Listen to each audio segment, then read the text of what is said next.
The girl, Elena, immediately rushed to the empty streets and began to loudly announce Bai's message. To those suffering from the plague, listen to me. The god of plague has descended upon the world and is now at the Lord's Square. Go to the Lord's Square and the god of plague will rid you of your disease.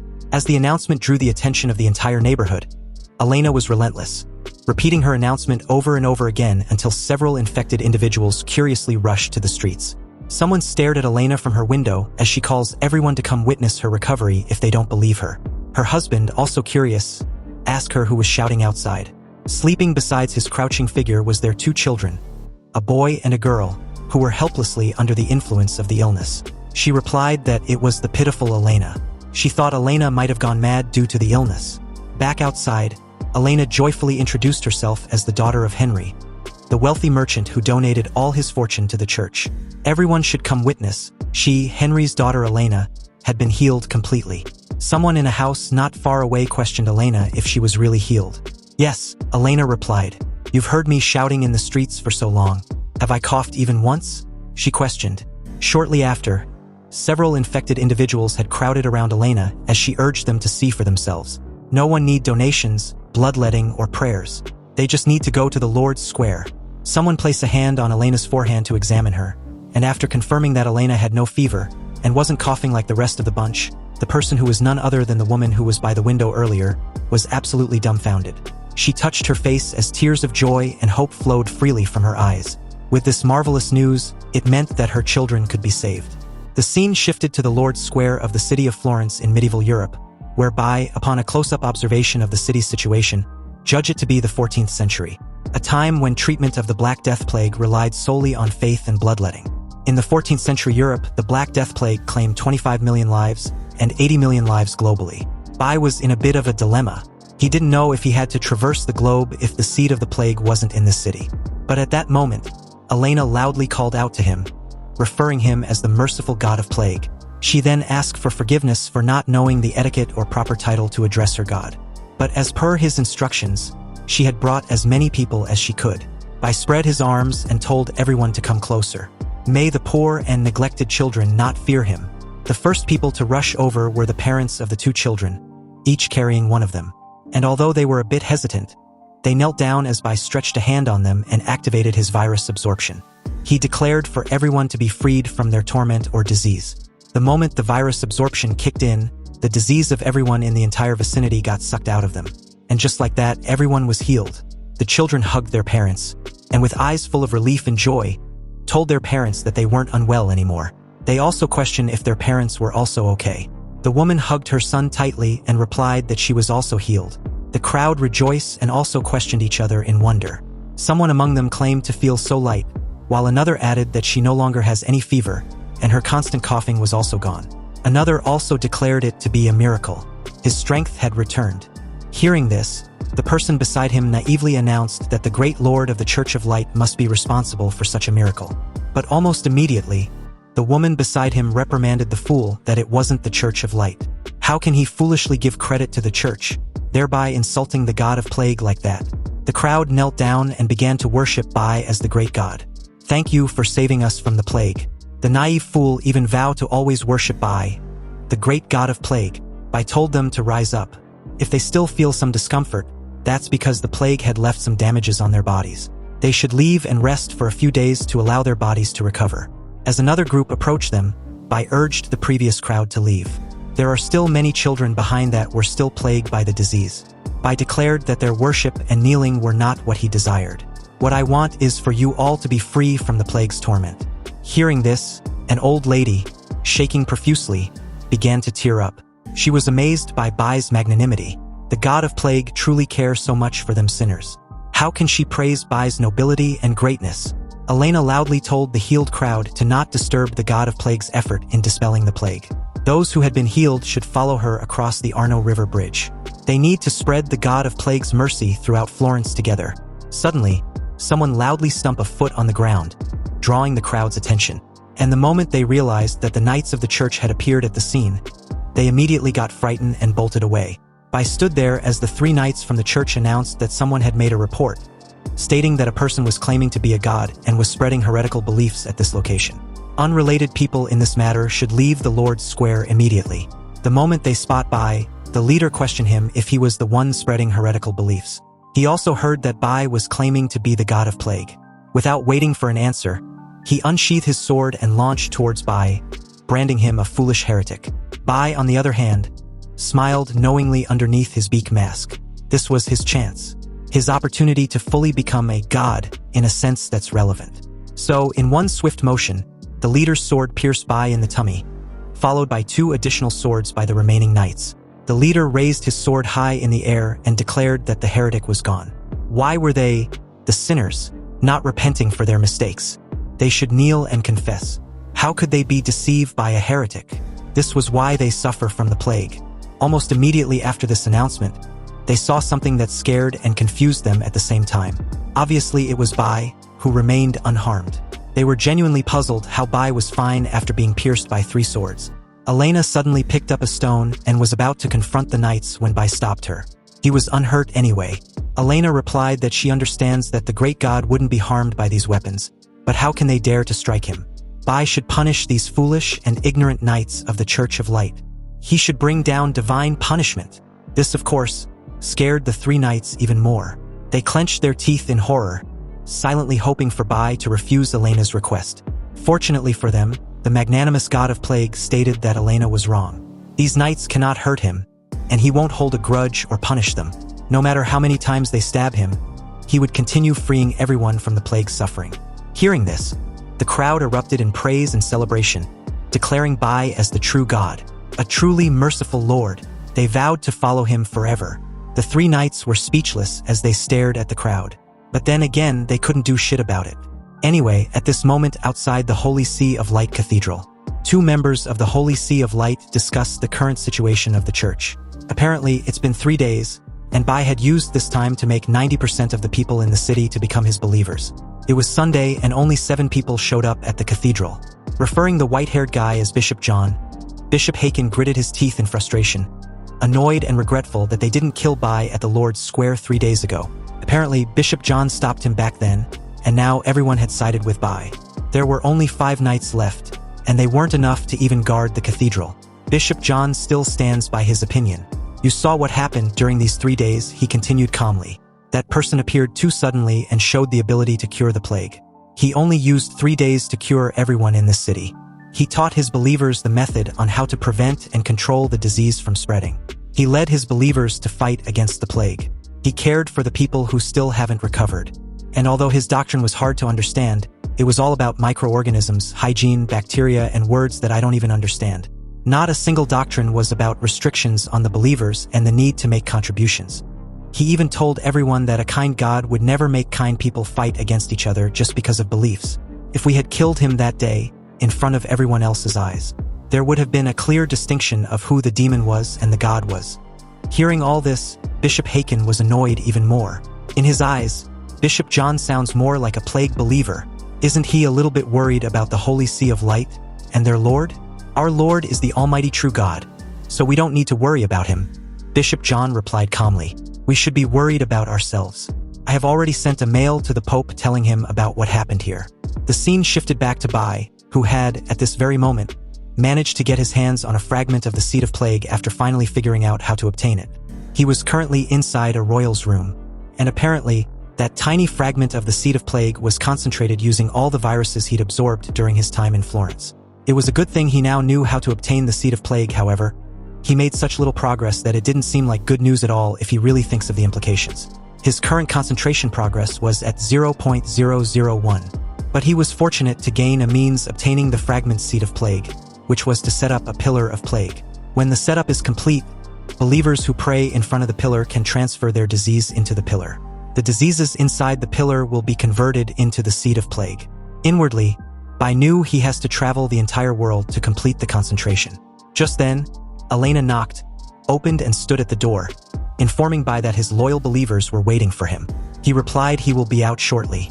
The moment he did a while later, Elena, together with the crowd below, knelt and showed respect to their plague god after their brief and cheerful celebrations. Bai stretched his arm and declared that the plague inside Florence had been exterminated. Sadly, he will be heading to other places. But before he leaves, he will leave behind one thing for everyone. Directly in front of his raised hand, a pillar engulfed in a dark and purple aura suddenly emerged from the ground. Bai calmly explained to the crowd, "This is the pillar of plague. Those who pray in front of it will be cured of any disease." Hearing this, the crowd immediately praised Bai for giving them this miracle. Bai continues, informing the crowd not to over-rely on it though. After he clear the world of all plague and leave this world, the pillar of plague will lose its effect. You must all remember what I taught about the methods on how to control, prevent, and stop plagues. They shouldn't be afraid because diseases and living things can coexist in this world. If they use them appropriately, these diseases can help them too. Lastly, they should never forget the doctrines of the plague sect. Elena reassures Bai, stating that they will always remember everything their plague god taught them, and will even build a cathedral in that very place to spread the news about what their plague god had done. Bai pats her on the head and thanks her. He will then leave everything afterwards to her. His wish is for all of them to never suffer from any diseases. So, with that, he says his goodbyes and immediately vanished before their very eyes. Outside the city, the crowd's unwavering devotion could be heard as they kept chanting repeatedly. Bai could hear them clearly even though he was so far away. It seems the people in the era were so fanatic about religion. And that's exactly what he wants, because this is helpful for him to fully collect the seed of plague. The fame of being a god will draw people towards him, making his path on collecting the seed of plague much easier. If he didn't have the name of a god, then according to his calculations, it would have taken him at least 10 years to complete the concentration of the seed of plague. At present, he just needs to use the name of a god to clear this dungeon. Days passed, and as the scene shifted, we are introduced inside the San Pietro Cathedral of the Vatican. The leader of the Knight Temple, Soren, kneels and greets the Pope. But why was he called? Soren asks respectfully. The Pope informs Soren that the failure of the Eastern expedition made their god disappointed, and the demons lurking in the shadows used this opportunity to release a plague to harm the people. And at such a crucial moment they found themselves in, a heretic had suddenly appeared and was also using the plague to snatch away their believers. Soren got up and asked if the Pope was talking about the guy who proclaims to be the god of plague. And as for the believers, they have weak faith. He wonders if they even have brains to begin with. They believed the con artist so easily. The Pope got up from his seat and stated that the guy wasn't as simple as a con artist. After he appeared in Florence, the plague was indeed cured. This revelation shocked Soren to the core. That guy really cured the plague?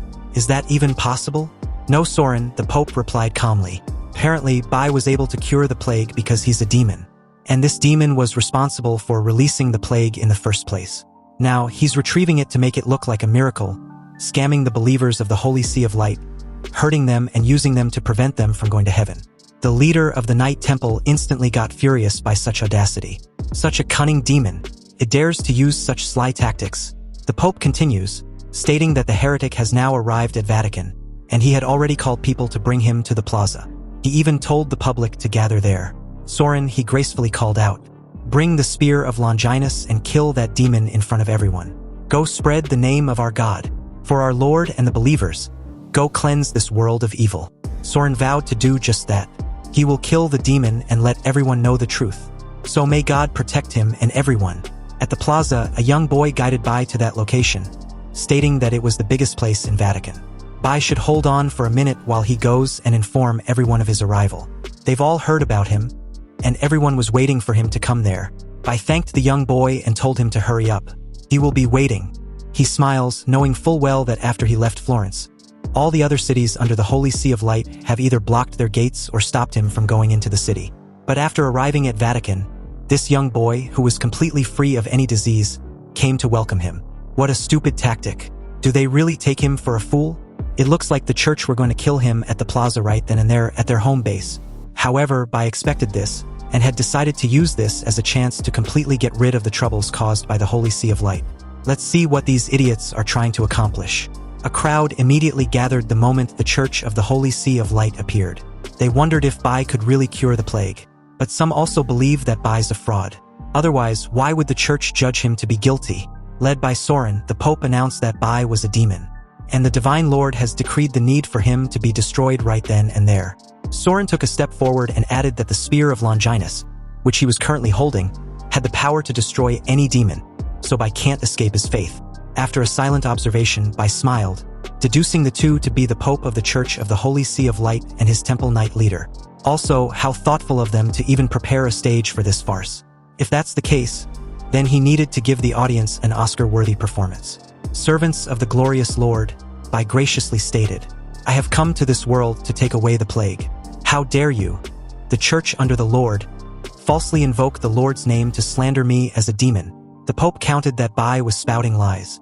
The Lord had revealed the truth to him that Bai was a demon of the abyss, and using malicious schemes to shake people's faith in the Lord.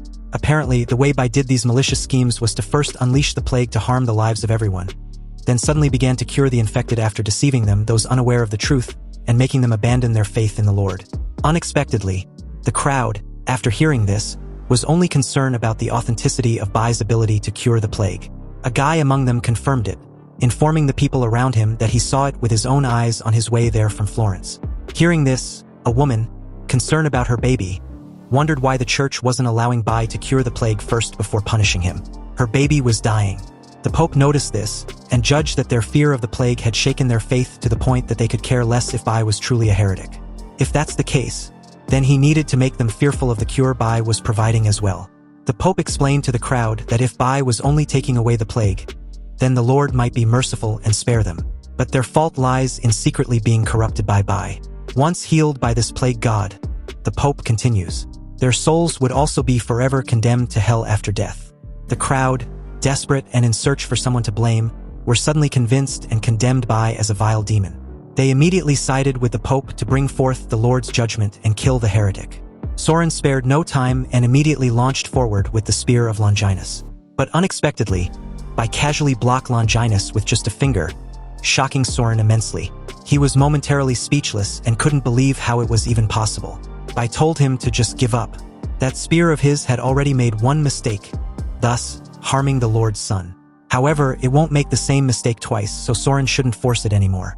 Bai moved past Soren and approached the Pope, stating that his journey from Florence to Vatican, he kept wondering why the Radiant Church repeatedly stopped him from taking away the plague. But now that he'd seen the cause of the plague disguised as the Pope, he finally understands.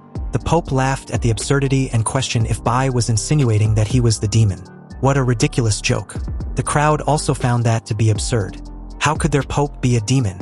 With a clenched fist, Bai stated that the Pope's true identity will be made clear, and whether he is a demon or not will soon be seen by everyone. With a loud bang, he suddenly punched the Pope in the neck. Everyone believed Bai had killed the Pope. The knights immediately unsheathed their swords, and together with Soren, rushed in to attack Bai. Soren even cursed, angry that he's been deceived. He believes the demon had used tricks to distract him, thereby making it accessible to kill the Pope. He is indeed a demon, and he intends on rectifying his mistake before anyone else dies. Bai just stares down at the Pope's lying figure and ordered him to reveal his true form, the demon who usurped the Pope's position. Soren halted in his tracks when he saw the Pope. In front of his very eyes, the Pope he trusted and followed all his life had turned into a demon. The demon Pope growled in confusion, and as the crowded people began to bolt in fear, the demonic essence inside him gradually took over his mind. Angered, he declared his intention to kill Bai. Bai, on the other hand, just smiled with a look that showed he had anticipated this outcome. It's just as he expected. His power was way too advanced for the people of this era. So using his ability, he could make everyone who fully believe in the Pope see the narrative he had constructed. He knew that debating with the Pope was foolish, and releasing a virus to kill him wouldn't fully convince the people. But luckily, when he went to pick up Meng Meng back then at Wuchang, he also found an A-grade demon blood essence. The moment Bai punched the Pope, he injected the demon blood essence into his body and crushed it. For double insurance, he added the zombie virus as well. So no matter which effect activates, the Pope will turn into a true monster in front of everyone. With his reasoning taken over, the Pope became a fully fledged demon. He gathered an infernal flame in his wide-opened mouth and spewed it at the crowd. As the rest of the people gathered run for cover, Bai grabbed a horrified Soren and dragged him away from the flames. He knew that the demon horns and infernal fire was the blood essence taking effect. But that's all there is to it, because the use of an A-grade demon blood essence has strict requirements. At a safe distance, Soren was still reeling about the Pope being a demon, but the supposed Lord's son watched the scene with a knowing smile. He was sure the body of the Pope will soon collapse under the strain of the blood essence power. He took center stage and announced righteously that the demon from hell has usurped the Pope's position, twisting the doctrines and harming the faithful believers. But now he dares to stop him, the Lord's son, from removing the plague and saving lives. This act is unforgivable and he will enact divine punishment upon him. He stretched out a finger and declared for the Pope to die. Suddenly, dark demonic blood gushed out from everywhere within the Pope's body, and seconds after, he exploded. Soren knelt on both knees, repents and begs Bai for forgiveness. As a commander of the Temple Knight of the Radiant Church, he was blinded by a demon and committed a grave sin of obstructing the Lord's Son. He is willing to accept any punishment. Seeing this, Bai stated calmly that he admires Soren's courage and devotion, but he hopes he understands that God does not punish humanity. He cares about humans. That is why he came to this world with the sole purpose of taking away the plague. Soren was pleased with this and replied that he understands. With Bai's permission, he will gather all those afflicted with the plague in the city and bring them to him. After the Vatican eradicated the demon, the church quickly declined while the cult of the plague rose rapidly. And Bai's operations in Europe were no longer hindered. Everyone had heard of the god of plague. Every plague-stricken city prepared and welcomed his imminent arrival. Soon, the pillars of plague stood tall in every city and village across Europe. But the condensation of the seeds of plague was far from over, so he had to keep going, traveling across Africa, Asia, and Eurasia. He encountered different races, religions, and empires. It took 1 year, 5 months, and 12 days to finally complete the condensation of the seeds of plague. Now, he only needed to reclaim the plague from the pillars. Then he's done with this mission. This mission didn't have strong enemies, but it was incredibly challenging. Had he known beforehand how long it would take to complete, he might not have even entered the dungeon, especially considering the value of 1.5 years in the early post-apocalypse. The system asked him if he wants to collect all the plague seeds in the plague pillars. As Bai smiled with satisfaction, he chose yes. Meanwhile, inside the city of Florence of medieval Europe, specifically the courtyard where the first plague pillar was established, Elena, who was now a high priestess, and fellow devout believers of the plague god knelt and prayed for a smooth journey for the plague god. May he finish his plans early. Suddenly, Elena and the crowd around saw something unexpected that shocked them greatly. The knight guarding the high priestess questioned what was happening. How come the pillar of the plague god was disappearing? With teary eyes, Elena explained that it was because their god had completed his journey and was now returning to the kingdom of the gods. She turned slightly towards the knight and calmly instructed him and everyone present to recite the teachings given to them by their god. They needed to let the god of plague know that they had memorized his teachings. The knight vowed to do as he's told. And as Elena leads everyone in prayer, the knights and the rest present followed suit. Then, on the streets of Florence, as the ordinary citizens and workers heard the prayers of their fellow believers, they dropped everything they were doing and joined them in prayer. In that moment, the pillar of plague began its ascension as everyone in the city continued to recite the teachings of their plague god. Their prayers and devotion visibly evident in the form of tiny bubbles in the air. Meanwhile, as the scene shifts to the Vatican City, a similar thing was happening. Led by Soren, every person in the city diligently recite the teachings of the plague god. Across Europe and the entire continents, Africa, Asia, and Eurasia, across different races, religions, and empires, every single person on the entire planet, in their own way of worship, prayed and recited the teachings of the plague god as the hundreds of pillars of plague ascended into the sky, then gathered in space and descended back to a single spot on Earth where Bai was located. He could hear everything, their voices of prayer, their sincerity, devotion, gratitude, fear, and many other things. He hears and feels them like some living deity. Also, in that moment, the system notified him that the mission was completed, and his immediate exit from the dungeon was also notified. So, back in Magic City's Plague Factory, the reward for the SSS class dungeon was generated in the form of a scroll. An SSS class life and death job change scroll. The requirement to access this scroll was to be possessed by the talent of a Virus Monarch of equal class. Staring at the scroll, Bai noticed that the scroll didn't look all that impressive despite its power. He really wants a job change, but Lord Leto's mission also requires him to acquire 2 SSS-level scrolls, regardless of the profession. Anyway, now that he has an SSS-level job transfer scroll, all he needs is a second one. And as far as he knows, the Abyss also has an SSS-level transfer job scroll. But as Bai was set to depart from the Plague Factory, the system informed him that he had failed the Plague Factory mission. Bai was momentarily confused. He wondered what this meant. Didn't he find the source of the Plague Factory? But then he remembered when he found Pokashumi, there was no notification that the mission was completed. It seems that the source of the plague the mission seeks was something that had been altered by his presence. But after Pokashumi sacrificed himself, the source must have lost its power and also died. thereby his mission failure. After seeing the current state of the giant mushrooms, Bai had a feeling that before the alteration, these mushrooms might have been the source. Stepping out of the sewage treatment pond, Bai was curious about what had been happening in his White Emperor city. So he opened his chat window and messaged Song Zicheong. He asked about the current status of Baidi City. What was everyone's current strength? Funny enough, Song Zicheong just simply replied that the reconstruction of the city-state of S-level grade under the Universal Will had officially begun, and she had chosen a place to place the supercomputing core and production line. Also, after receiving his guidance a few days ago, everyone has a direction to work towards. However, it has only been 4.5 days, and everyone was also helping to build Baidi City, so there is no change in strength. Bai was absolutely shocked with this news. He clearly remembered being trapped inside a dungeon for 1.5 years, but it had only been 4.5 days in the real world. Then it hit him like a thunderclap. It must be because of the hourglass of time. It had become one with him when it bonded with him, emerging and disappearing with his consciousness. And it appeared in the dungeon by itself. Bai knew it was the only artifact that can make years pass like days. Opening his White Emperor chat group, he could clearly see that Han Shao also received the failed mission notification, although they definitely did not get the same mission. After all, he's the only one with the Plague Seal. He announced his return and confirmed that the Plague Chemical Factory mission did indeed fail. The group chat immediately lit up with this message, as some reassured by that he was already the strongest, so one failure wasn't a bad thing. If he was sad, Sister Lu Huai, an evolver who clearly wants his man downstairs, can offer more than just a warm hug. Also, a real man is never afraid of failure. It was just a pity for the SSS-level profession scroll. After all, a boss over level 70 sacrificing himself to open a dungeon was deemed to be difficult, so failure was quite normal. I smiled when he read all this.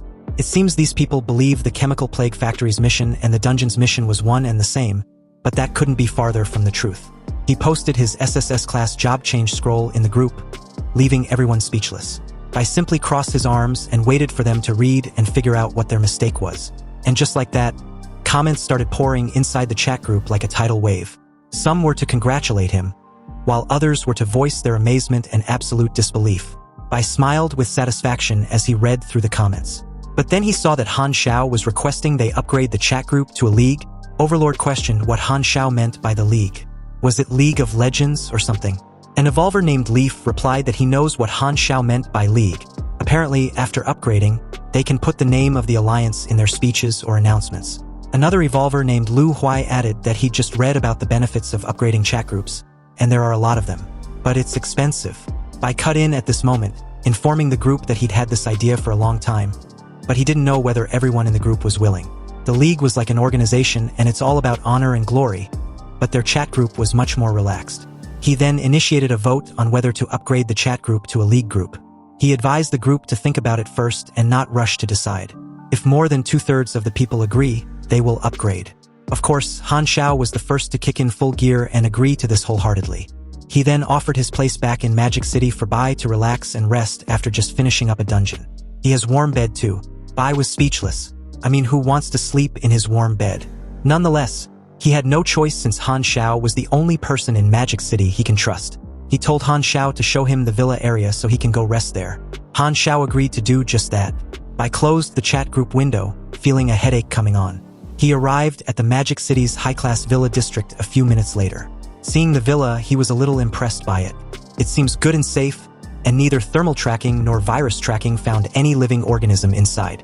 Unbeknownst to him, 2 female ghosts inside the villa seemed to have sensed his presence. The blonde-haired ghost was scared while the brunette-haired ghost assured her not to worry. She would kill the intruder, but the blonde just want her sister to drive Bai away, not kill him. Bai chose one of the many luxurious rooms to sleep in.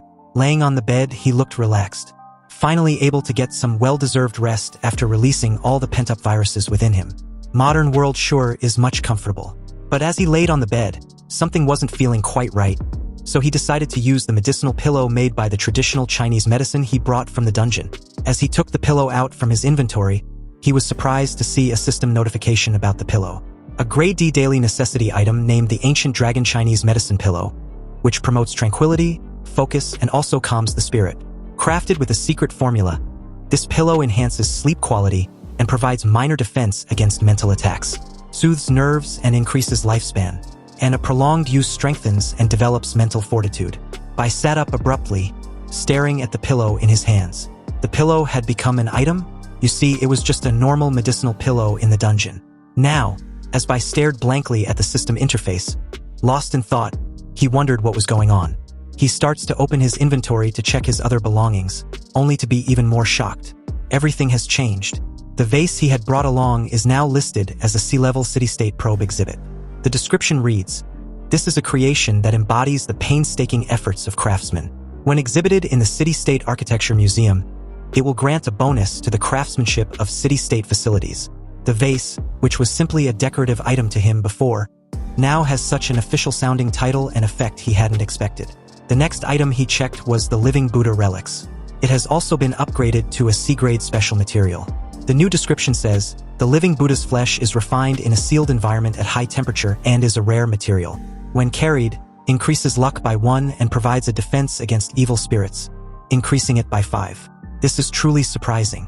The relics, which were just a curiosity to him, now seem to hold far more value. The gold coins he had collected from the dungeon have also been transformed. They are now labeled D-level city-state prop exhibits.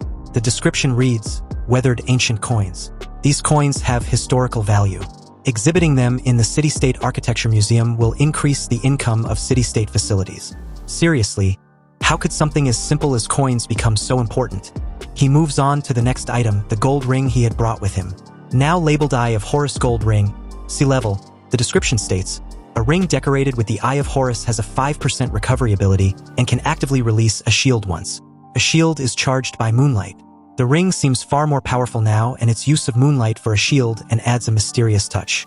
He wonders how the moonlight could be used in practical situations. Bai is stunned, staring at his inventory in disbelief.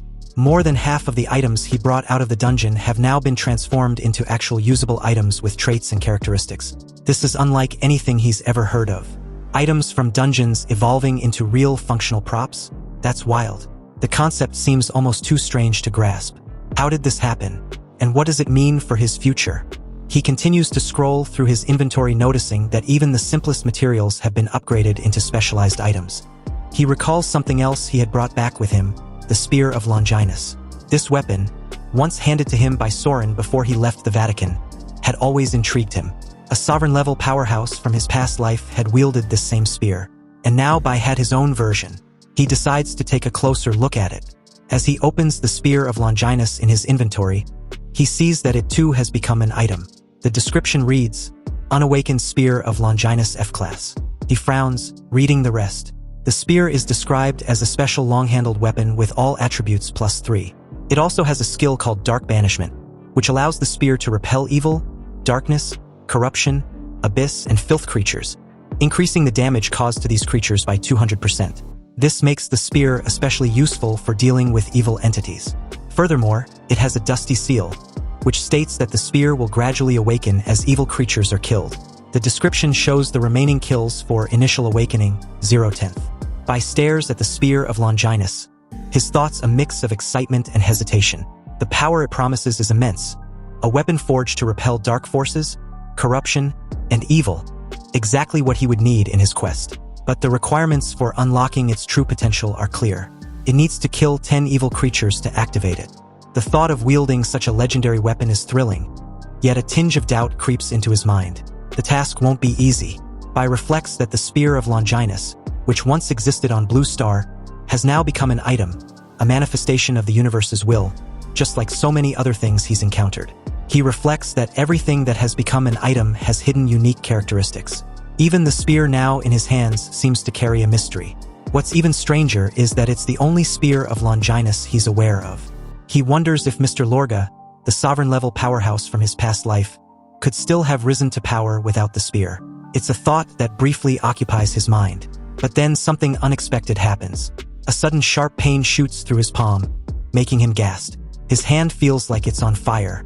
Without thinking, he tosses the spear onto the bed, trying to shake off the discomfort. His palm is now bright red, the skin inflamed. Bai stares at it bewildered. He inspects his hand more closely and realizes with a sinking feeling that the spear is rejecting him. His palm feels as if it's been burned by the weapon's touch. The intensity of the pain tells him that this weapon is not meant for him, at least not yet. He can't help but think that, just as the spear repels evil forces, it might see him as one of those very forces, evil, dark, corrupted, abyssal, or filthy. That could be the only explanation for the painful reaction. The realization settles in. He cannot use the spear, at least not without suffering more severe consequences.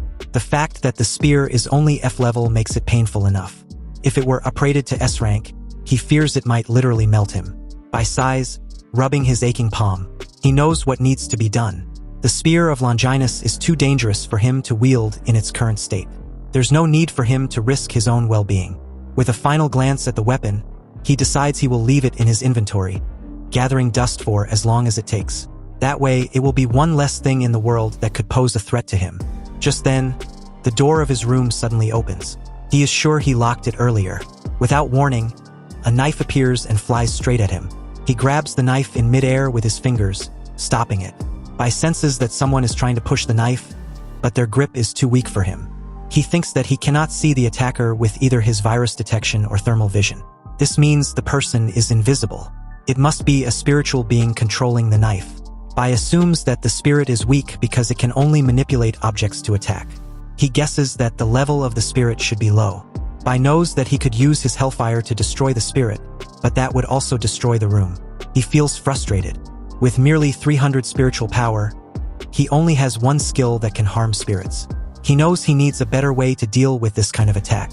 The knife slips from his grip and attacks again. But this time, Bai lowers his head and avoids it. He thinks about his options and decides to check his system. He has collected virus points from city defense and dungeons. He hopes he can find a more effective skill for this situation. The Blacklight virus doesn't seem to be useful against spirits. Maybe the Spirit Power virus series could help. However, when he checks, he realizes that no virus can unlock the Spirit Power skill tree. Bai stands up determined. He says to himself that he will find a way to handle this. He needs to learn more about how to deal with spirits and spiritual power. The knife continues attacking, but Bai keeps dodging. He feels confident that he has enough virus points now. Just then, a notification appears on his screen confirming that his virus has evolved. The zombie virus has changed into the original virus. After that, the original virus evolves into the T-virus. Then the T-virus transforms again into the Spirit Power Enhanced T-virus. At the same time, something strange happens. The knife that was attacking him is suddenly stopped by another knife. The two knives seem to clash with each other as if they are fighting. Bai wonders why the attack has stopped. Has the spirit running the knife finally given up? He thinks the spirit may have run away. Curious about the spirit, Bai decides to see what kind of spirit it is. Another notification appears telling him that the exclusive skill for the Spirit Power Enhanced T-virus has been unlocked. The skills include Psychic Mastery and Psychic Perception. Additionally, the virus enhancement has unlocked a new support skill, Psychic Vision. Bai realizes that with these new abilities, he can now sense spirits and their actions more clearly. Bai uses his newly unlocked Psychic Vision and looks closely at the spirits. He is surprised to see that there are two girls. The elder one is the one attacking him, while the younger one seems to be trying to stop her. The elder sister named Yen Ku is furious. She insists that her younger sister, Yen Shui, let her kill him. She believes that Bai is a bad person and should not be allowed to enter their house. Bai is startled and frozen in place. He reflects on how complete these spirits are. They seem to have a high level of intelligence, and he realizes they are not low-level spirits. He wonders why the elder sister is using a kitchen knife to attack him. This doesn't make sense for a spirit with such power. He decides to use his psychic perception to learn more about them. A notification appears revealing details about the spirits. The elder sister's name is Yen Ku. She is an evolver with 2 unique spirit bodies. Her talents are listed as Evil Spirit S rank, and she has abilities like controlling objects, invading evil thoughts, and absorbing energy. The younger sister, Yen Shui, is also an evolver with dual spirit bodies. However, her talents are Good Spirit S rank.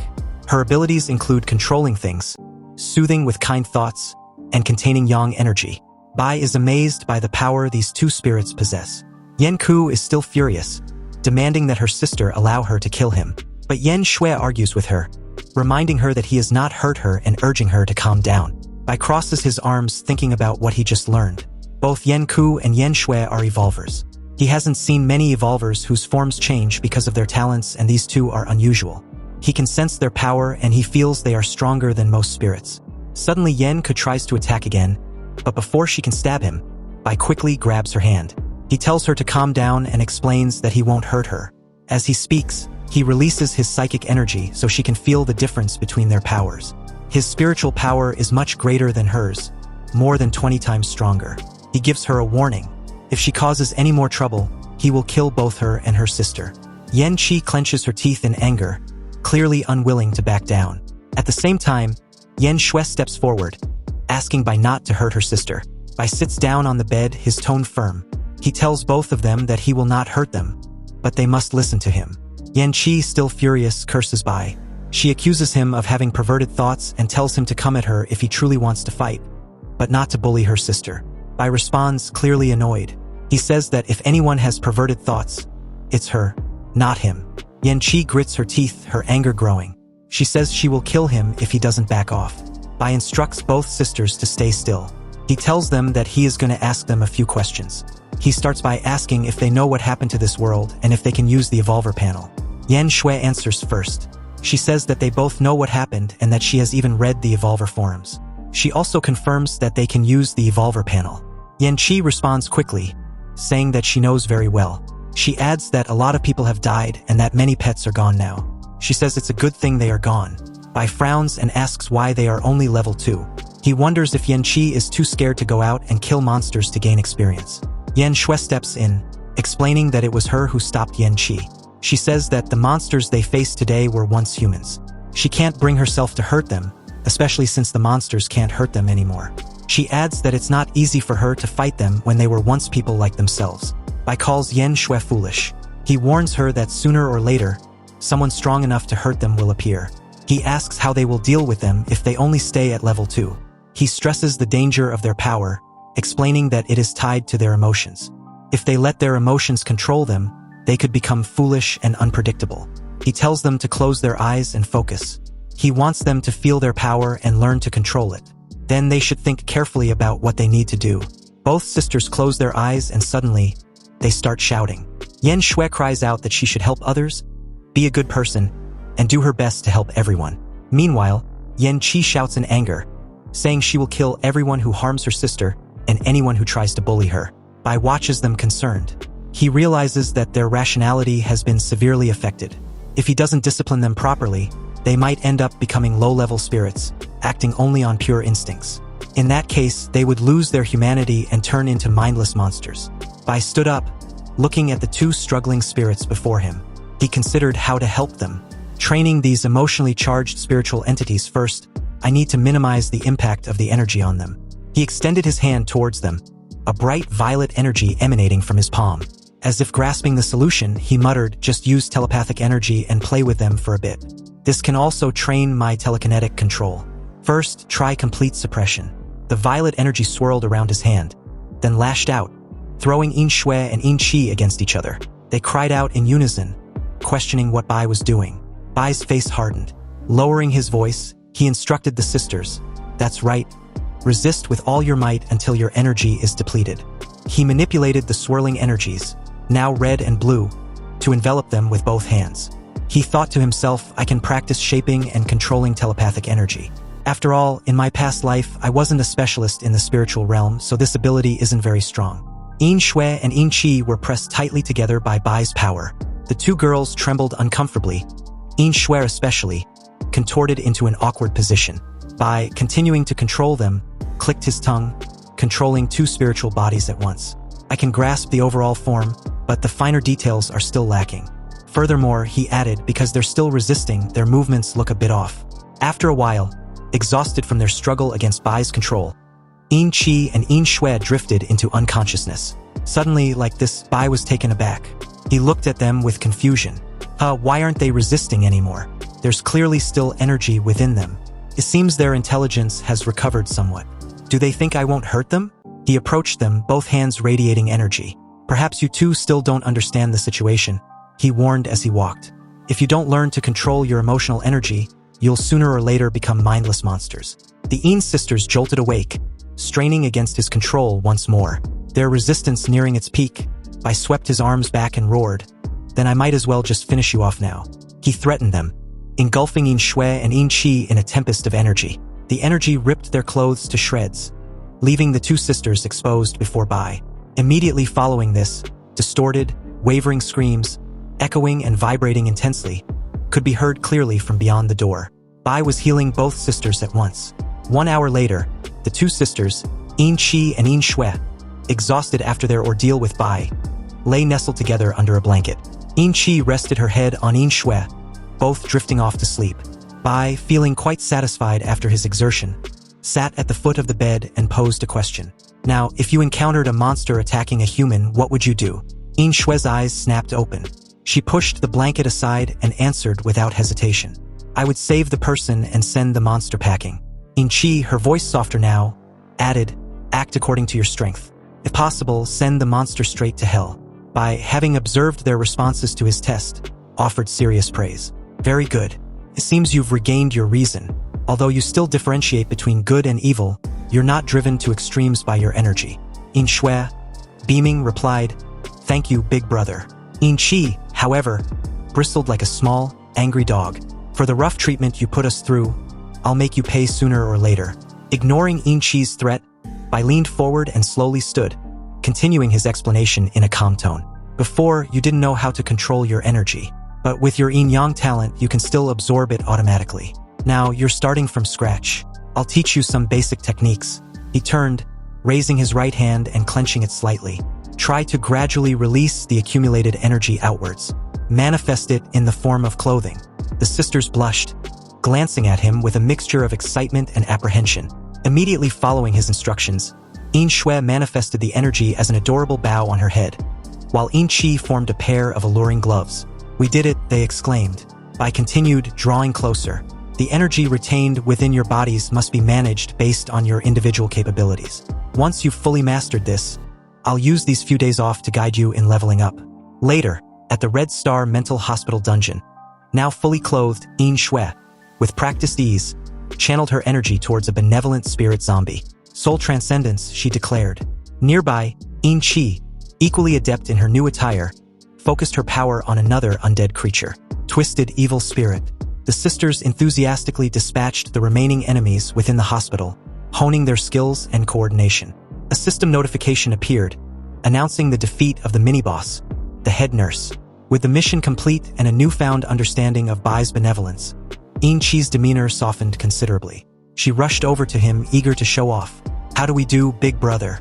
He smiled in approval, but then, sensing Ecchi's mischievous intent, pointed a finger at her.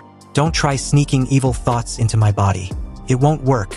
Caught in the act, Ecchi snatched her hand back with a huff. It's probably because you're already something wicked yourself, so evil thoughts have no effect. Echui, accustomed to their banter, yawned widely. Suddenly, a system notification popped up, causing Bai to exclaim in surprise. Is that a message from Meng Meng? On the forum, Meng Meng messaged, Master Bai, Sword Immortal wants our help clearing a nightmare difficulty secret dungeon. I'm really not Sword Immortal. Big brother Bai, if you have time, you must help. Bai replied, send me the dungeon details in a private message. I'm really not Sword Immortal responded. Got it. Immediately, the account Yeezy messaged, one spot left on the team. How can I let my little sister miss out? Following that, a system notification appeared, Shushan Mountain Path Dungeon, Special Nightmare Difficulty. Dungeon Introduction, Shushan Mountains, a path more arduous than the heavens themselves. Ancient immortal mountains, devoid of immortals, yet echoing with the clang of swords. The mountain path stretches endlessly. Who can ascend to the summit shrouded in mist, concealing fortunes yet untold? Each step, each stone, a trial. Without the immortals' consent, bodies will tumble into the abyss. Dungeon requirements, only evolved can enter. I'm really not Sword Immortal. Evolution code 098. Must be team leader. Team size limited to 4, and a level cap of 10. After reading, Bai stroked his chin, pondering.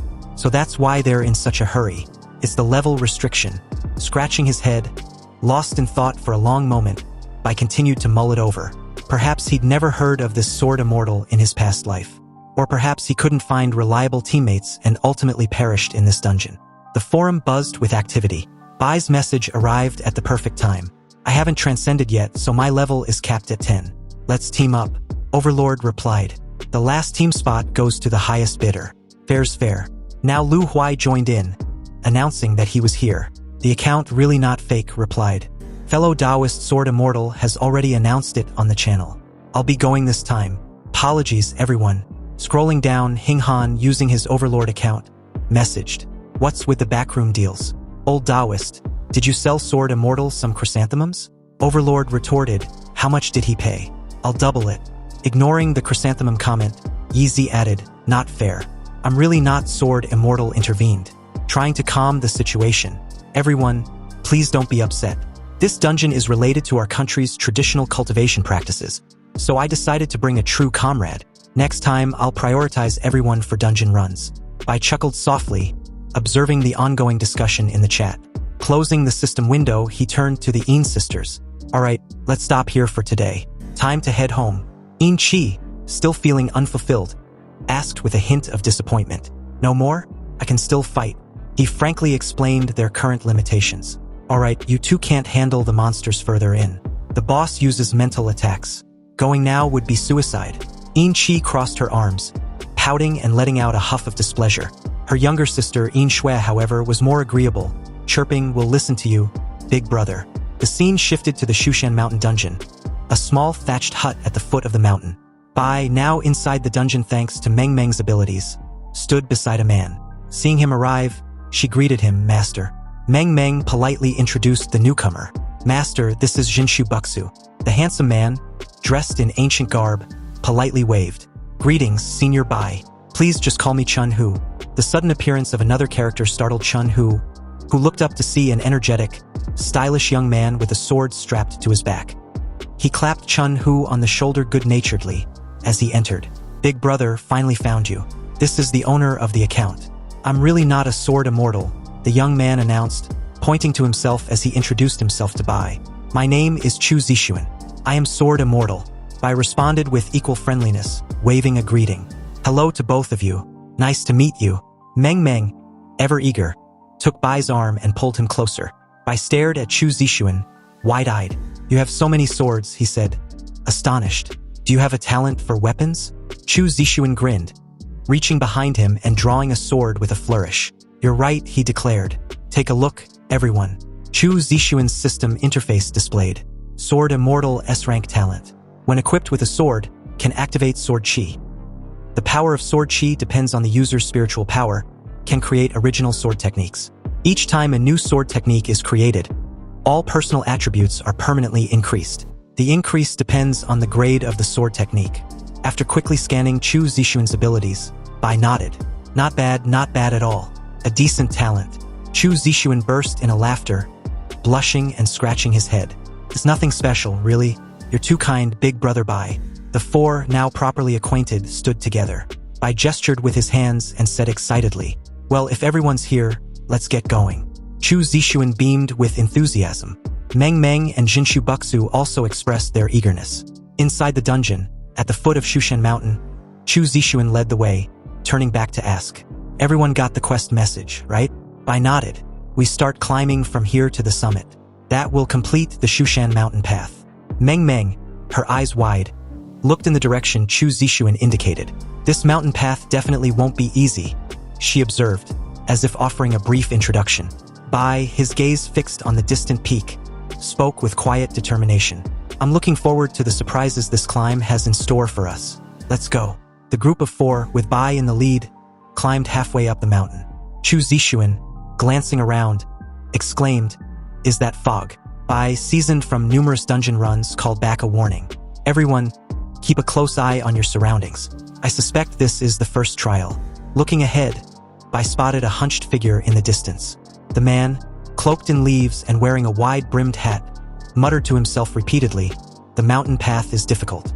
The mountain path is difficult.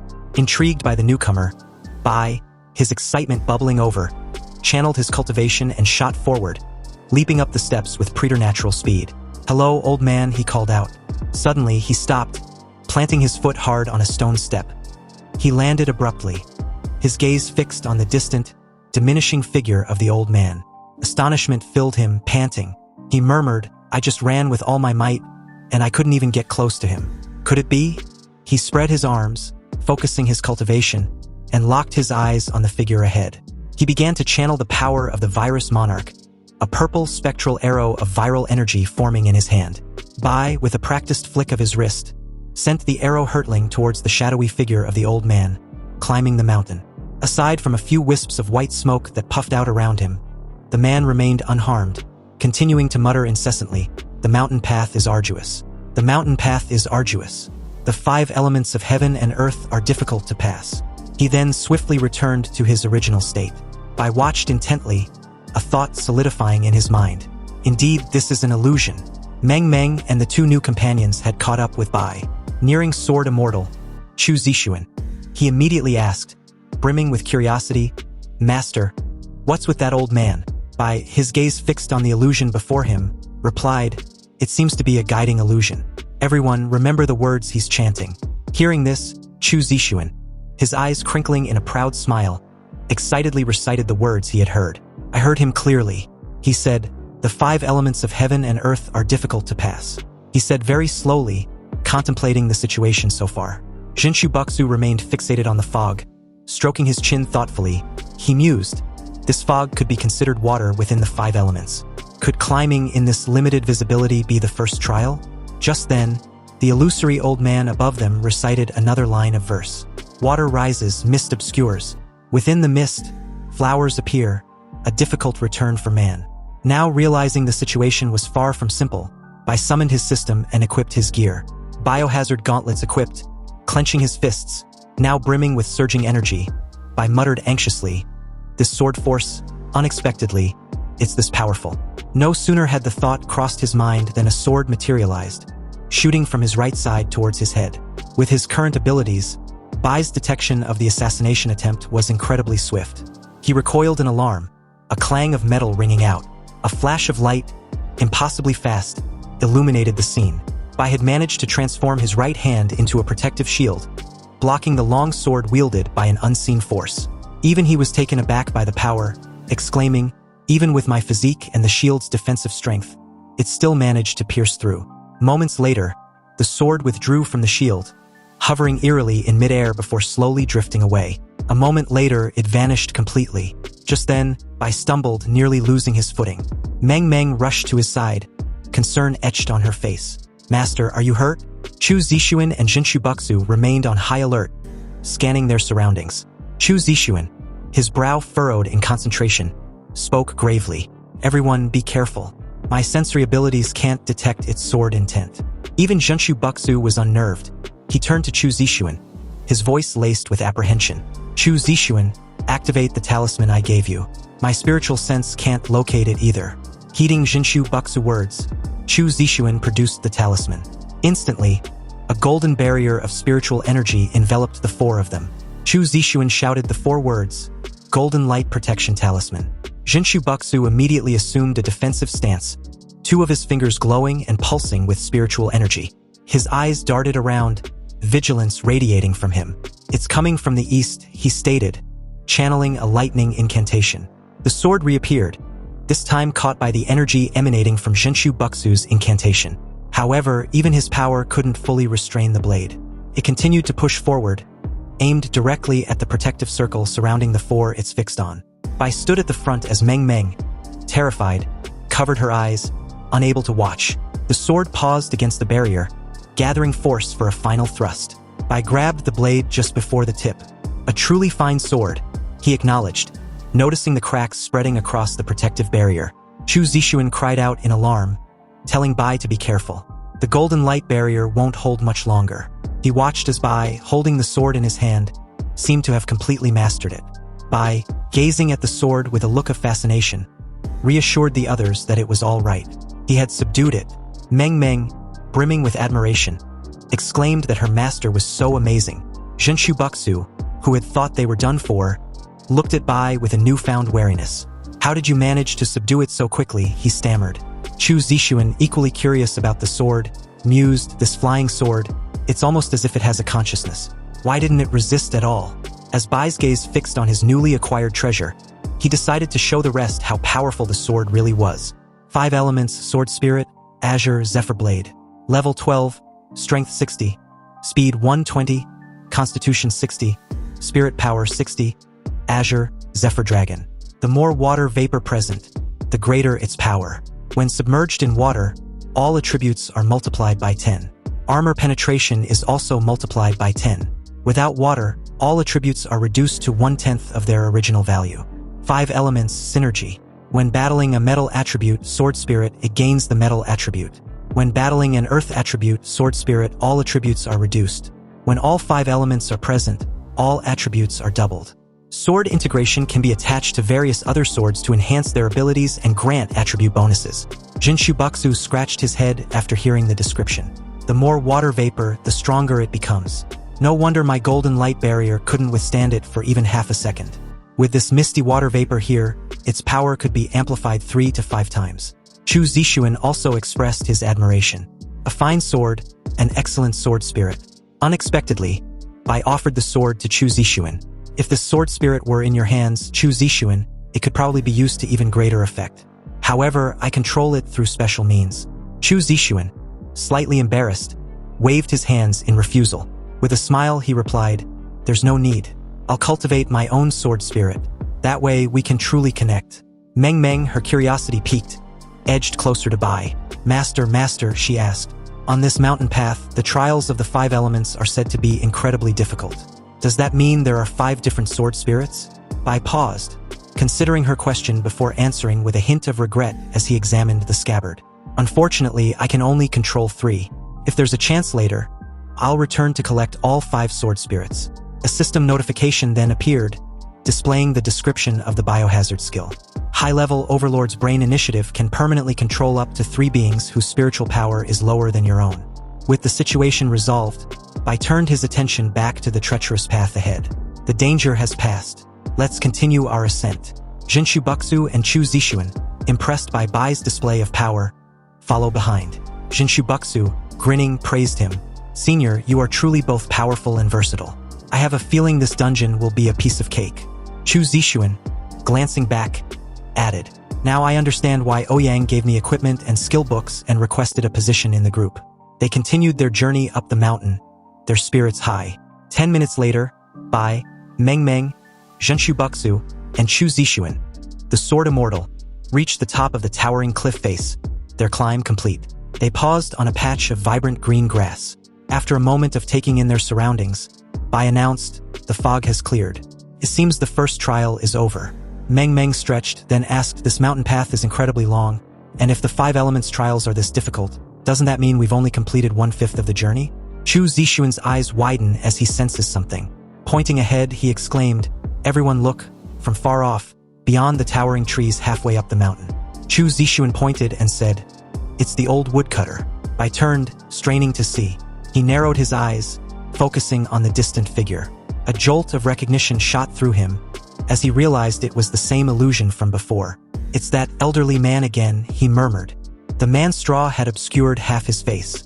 He continued to chant cryptic verses. "The Shushan path is arduous. The Shushan path is arduous. The 5 elements of heaven and earth are difficult to overcome." As the verses echoed through the air, a bizarre scene unfolded before Bai and his companions. Across from them, within the forest, monstrous forms stirred. "This is terrifying," someone breathed.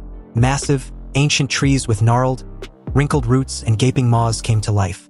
From the earth below, numerous radishes sprouted arms and legs, pulling themselves free from the soil. Bai's group immediately assumed defensive positions, weapons drawn and at the ready. A slight smile played on Bai's lips. "Looks like we're in for a brawl," he said, his eyes gleaming. Not bad. From Bai's vantage point, a veritable army of radishes could be seen uprooting themselves from the earth. They swarmed together from all directions, beginning their advance towards the group. Bai's eyes darkened with excitement. He relished the thrill of the impending battle. "Because I love this the most," he growled. Jinshubaksu and Chu Zixuan followed close behind. Jinshubaksu, glancing around curiously, speculated. "Based on the old man's verses, I bet this area is teeming with monsters hidden in the undergrowth. I'm guessing the sword is hidden there too." Chu Zixuan, walking ahead, spoke up, his voice laced with awe. No need to ponder the woodcutter's song any longer. He stared ahead, almost speechless. Is it over already?" Before him stood Bai, wielding 2 swords, pulsing with vibrant spiritual energy. At his feet lay the radish monsters, slain and dismembered. One of the swords in Bai's hand glowed brightly. Below it, a system interface materialized, displaying information. 5 elements sword spirit. Wood emerald green, level 12. Power, 50. Speed, 120. Constitution, 70. Spiritual power, 60. Wood grass stage, peace. In areas of lush vegetation, all attributes are increased by a maximum of 5 times. Can conceal itself within any plant or wooden object to store power. After charging, it can be launched with 10 times the power and penetration. Having absorbed the information about the sword, Bai was immensely satisfied. He raised the weapon, admiring it. Water nourishes wood. He mused, excellent. It can blend seamlessly into any vegetation. Its ambush capabilities are quite impressive as well. With that, Bai strode forward, taking the lead. Meng Meng turned back, waving to the 2 men behind them. Don't just stand there, she called. Let's keep moving. Jinshu Buxu and Chu Zixuan exchanged glances, a sense of bewilderment washing over them. They felt utterly superfluous, as if their presence in this mystical realm was entirely unnecessary. Chu Zixuan scratched his head. What am I even doing here? He wondered aloud. Bai and his companions ascended the mountain, following the figure of an old woodcutter higher up the path. The woodcutter chanted verses as he climbed. The road to Shushan Mountain is arduous. The road to Shushan Mountain is steep. 5 elements of heaven and earth form treacherous trials. The path is fraught with perilous cliffs, shattered bones, and broken flesh fall into the deep abyss. As the last echoing notes faded, a cascade of rocks and debris tumbled down from above, startling Bai and Chu Zixuan.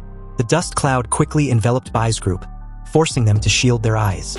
Not only was the dust thick, but the wind whipped it into a blinding frenzy. Jinshu Buxu found himself unable to move forward. I can't make any headway, he exclaimed, pulling a golden light protection talisman from his robe. Seeing Jinshu Buxu produce the talisman, Meng Meng quickly stopped him. Wait, it seemed the young woman had a more practical solution. She offered Jinshu Buxu a pair of goggles. That talisman wasn't easy to create, she said. Use these instead. Jinshu Buxu turned to her, deeply grateful. He slipped on the goggles, his vision instantly clearing. Wow, Meng Meng, you're amazing, he praised. You came prepared. Meng Meng beamed. I just made them with dream weaving, she replied. Soon, the entire group was equipped with protective eyewear. Bai, leading the way, gave Meng Meng a thumbs up. Excellent work, Meng Meng, he said. At least we don't have to shield our eyes anymore. Outwardly, he projected an air of calm reassurance. But inwardly, he remained apprehensive. Even though the dust can't hurt my eyes, he thought this windblown grit is incredibly irritating. They continued for a while when suddenly the ground trembled. Everyone stopped, anxiously scanning their surroundings. Without warning, a shower of rocks plummeted from above, striking Bai and Chu Zixuan. Chu Zixuan was unlucky. A large boulder knocked him off his feet, sending him tumbling into the abyss. Jinshu Buxu and Meng Meng cried out in alarm. Jinshu Buxu peered over the edge. What do we do? Senior Meng Meng, he shouted. The wind and dust are so thick, I can't see where they fell. Meng Meng quickly reassured him. It's all right, I'll go look. She peered down into the chasm, but saw no sign of them, only a swirling vortex of dust and debris. A wave of worry washed over her. As she carefully descended, she spotted Bai. Master, she whispered. Bai had flown down and caught Chu Zixuan. Holding the sword immortal, he coughed, his voice strained. Meng Meng, I just ate a mouthful of dirt. This secret realm is no joke. Even Bai seemed to be struggling. He spoke in a low voice, reminding Meng Meng. Flight is restricted in this instance. It drains your spiritual energy much faster. I've only used it a few times, and I'm already sweating. If you had jumped down, you would have been in serious trouble. Meng Meng handed Bai a water flask, speechless at his chivalry. She looked at him, unsure how to respond. Now, Jinshu Buxu is determined to find a solution to their predicament. I think we need to figure out how to avoid being pushed off the cliff by these sudden rock falls, he said. Folding his arms and looking upwards, Jinshu Buxu continued. This wind and dust also interfere with spiritual sense. I can't predict the timing or location of the next attack. Bai quickly pointed out a key observation. It's simple, he said. There's a half-second tremor right before the rocks fall. Use your senses. Don't let the wind and dust distract you. Once you feel the tremor, dodge immediately. At this point, Chu Zixuan spoke, his voice filled with respect for Bai. You caught the details after just one encounter. Bai instructed them to stay close and wait for the next attack. And if anyone can't react in time, they should stay close to him. Meng Meng, together with Chu Zixuan and Jinshu Buxu, replied that they understood. But the moment they took a couple steps forward, a loud rumbling occurred suddenly. Then the rocks started tumbling down. Bai helped Chu Zixuan as the group rushed forward with lightning speed to avoid the falling rocks. Bai praised everyone, and it seems the problem of avoiding the sword of the cliff had been solved. Now, they just needed to clear this level as soon as possible. Meng asked Bai about the Earth Spirit Sword. It was right there for the taken. Didn't he want it? Bai replied that he didn't need it. And Jinshu Buxu explained to Meng that the Earth Spirit Sword was incompatible with Bai's water and with spirit swords. Also, the Earth Spirit Sword will restrain the Water Spirit Sword. Bai agrees with Jinshu Buxu, adding that his last choice would be gold or fire. A while later, still fixated on the old woodcutter's image, he continued to hum his verses. The road to Shushan Mountain is arduous. The 5 elements of heaven and earth create treacherous trials. The scorching sun beat down mercilessly. Dizzy and lightheaded, Jinshu Buxu and Chu Zixuan, drenched in sweat, complained, "This isn't good. I'm about to be roasted alive. I'm not even sweating anymore. I'm evaporating. Could it be that the fire spirit sword intends to incinerate us? This is definitely the most insidious sword spirit I've ever encountered." Meng, the only woman in Bai's group, suffered the most under the relentless sun. Soaked to the bone, the water she conjured evaporated instantly. Even her parasol offered little respite.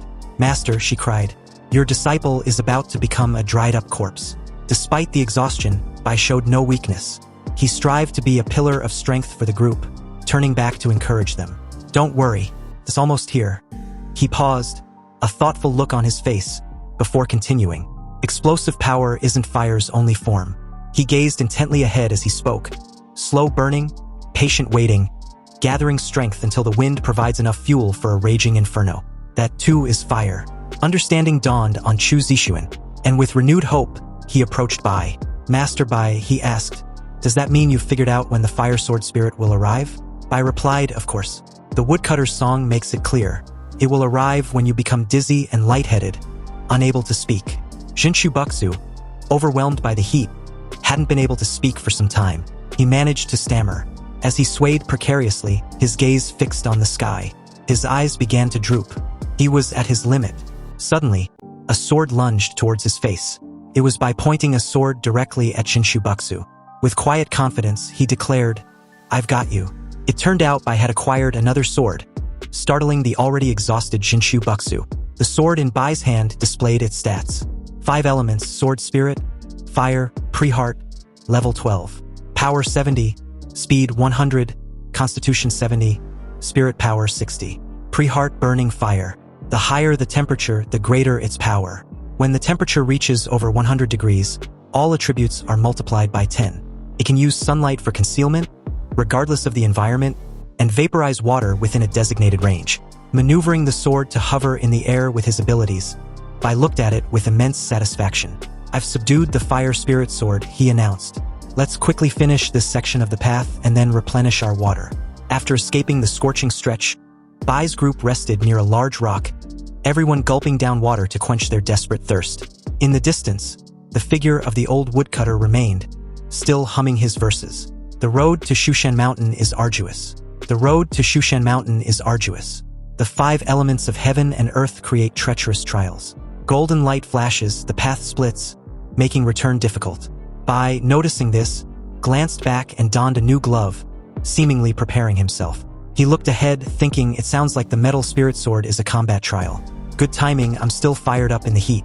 The fire spirit sword is mine now, so you'll be at a disadvantage, metal spirit sword." Finally, Bai's group arrived at a plaza nestled among the mountains.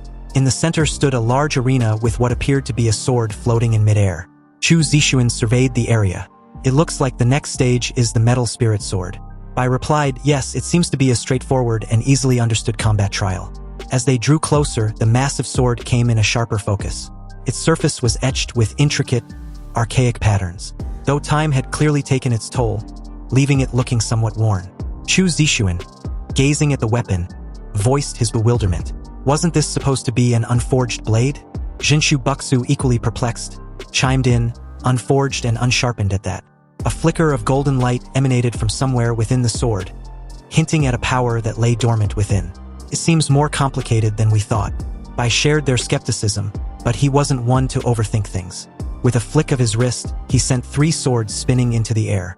Fixing his gaze on the ancient blade, he declared, "Let's just hit it and see what happens." Without warning, an unseen force slammed into Bai, sending him sprawling. He quickly recovered, pushing himself back to his feet and summoning his mutated virus hand. He thrust his viral tendrils towards the unsharpened sword. Upon contact, cracks spiderwebbed across the blade's surface, only to mend themselves instantaneously. A look of understanding dawned on Bai's face. His eyes widened with newfound confidence. "I get it now," he exclaimed. He straightened, focusing his viral energy. "Your power increases every time you're attacked, right?" He lowered his stance, preparing to face the giant sword head-on. 100 refinements of steel, or maybe 100 refinements of gold, whatever you call it. A grin smile played on his lips. "Let's see what you've got." With that, his hands transformed, swelling with muscle. He gripped his fists, spun, and launched himself into the air, a predatory gleam in his eyes. Sword and man collided. The impact sent shockwaves rippling through the air, shattering the surrounding rock. From a distance, Meng Meng, Zhenshu Buxu, and Chu Zixuan watched the battle unfold. "Did you hear what Senior Bai said?" Zhenshu Buxu asked. "I did," Chu Zixuan replied, his brow furrowed. "I'm wondering, can that sword upgrade infinitely?" Zhenshu Buxu, eager to see the outcome, nodded. "I was thinking the same thing." Finally, the dust settled, revealing the ancient sword now transformed. Bai's relentless assault had honed it to a gleaming, otherworldly sharpness. Hefting a newly forged blade, Bai raised it high. "So this is the golden light," he mused. Thin as a cicada's wing, but with incredible resistance. He swung the sword experimentally. "Looks powerful but feels surprisingly nimble."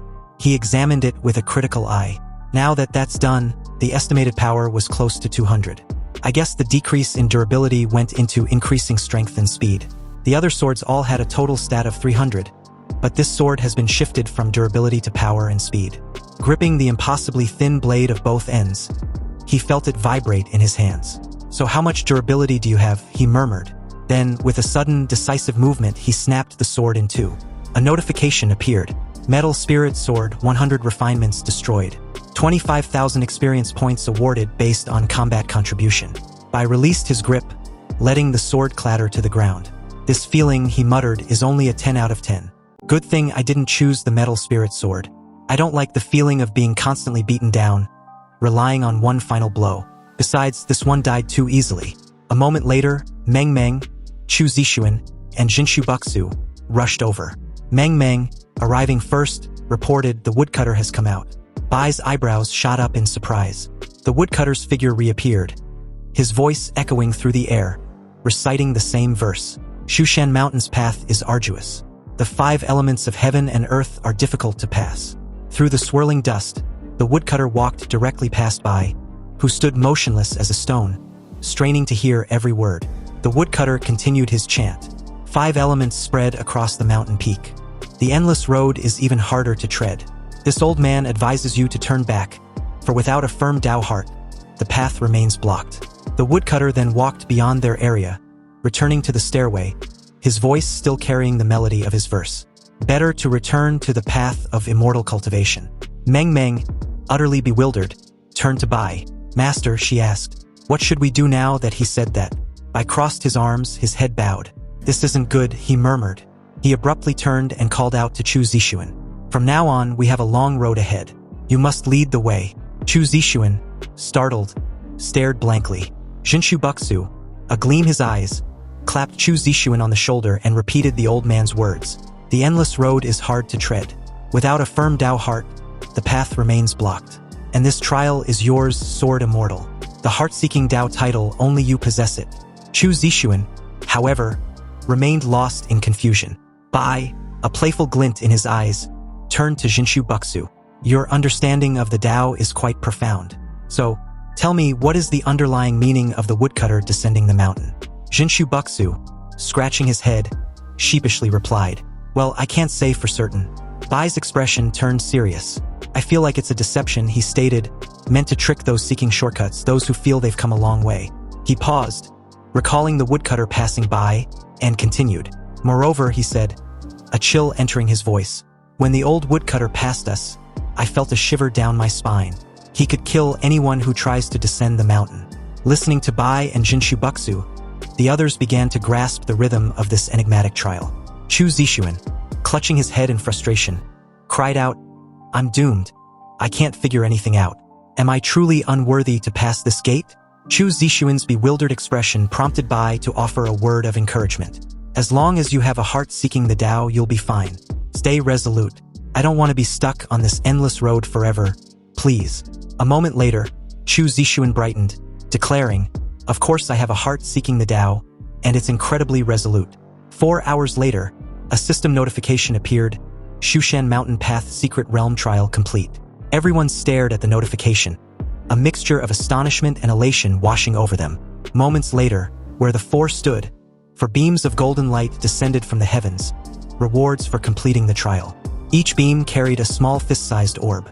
One by one, they reached out and claimed their prize, their faces alight with anticipation and curiosity. A system message followed. Members who have completed the trial receive a special reward, the Shushan Mountain Token.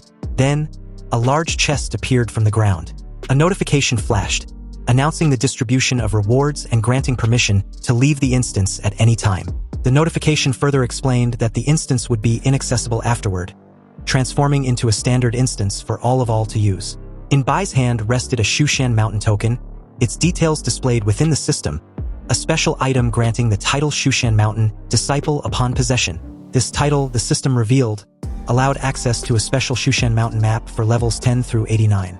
The token was soul-bound, untradeable, unable to be improved or lent. Bai stared at it, murmuring, levels 10 to 89, that's quite a map, he mused.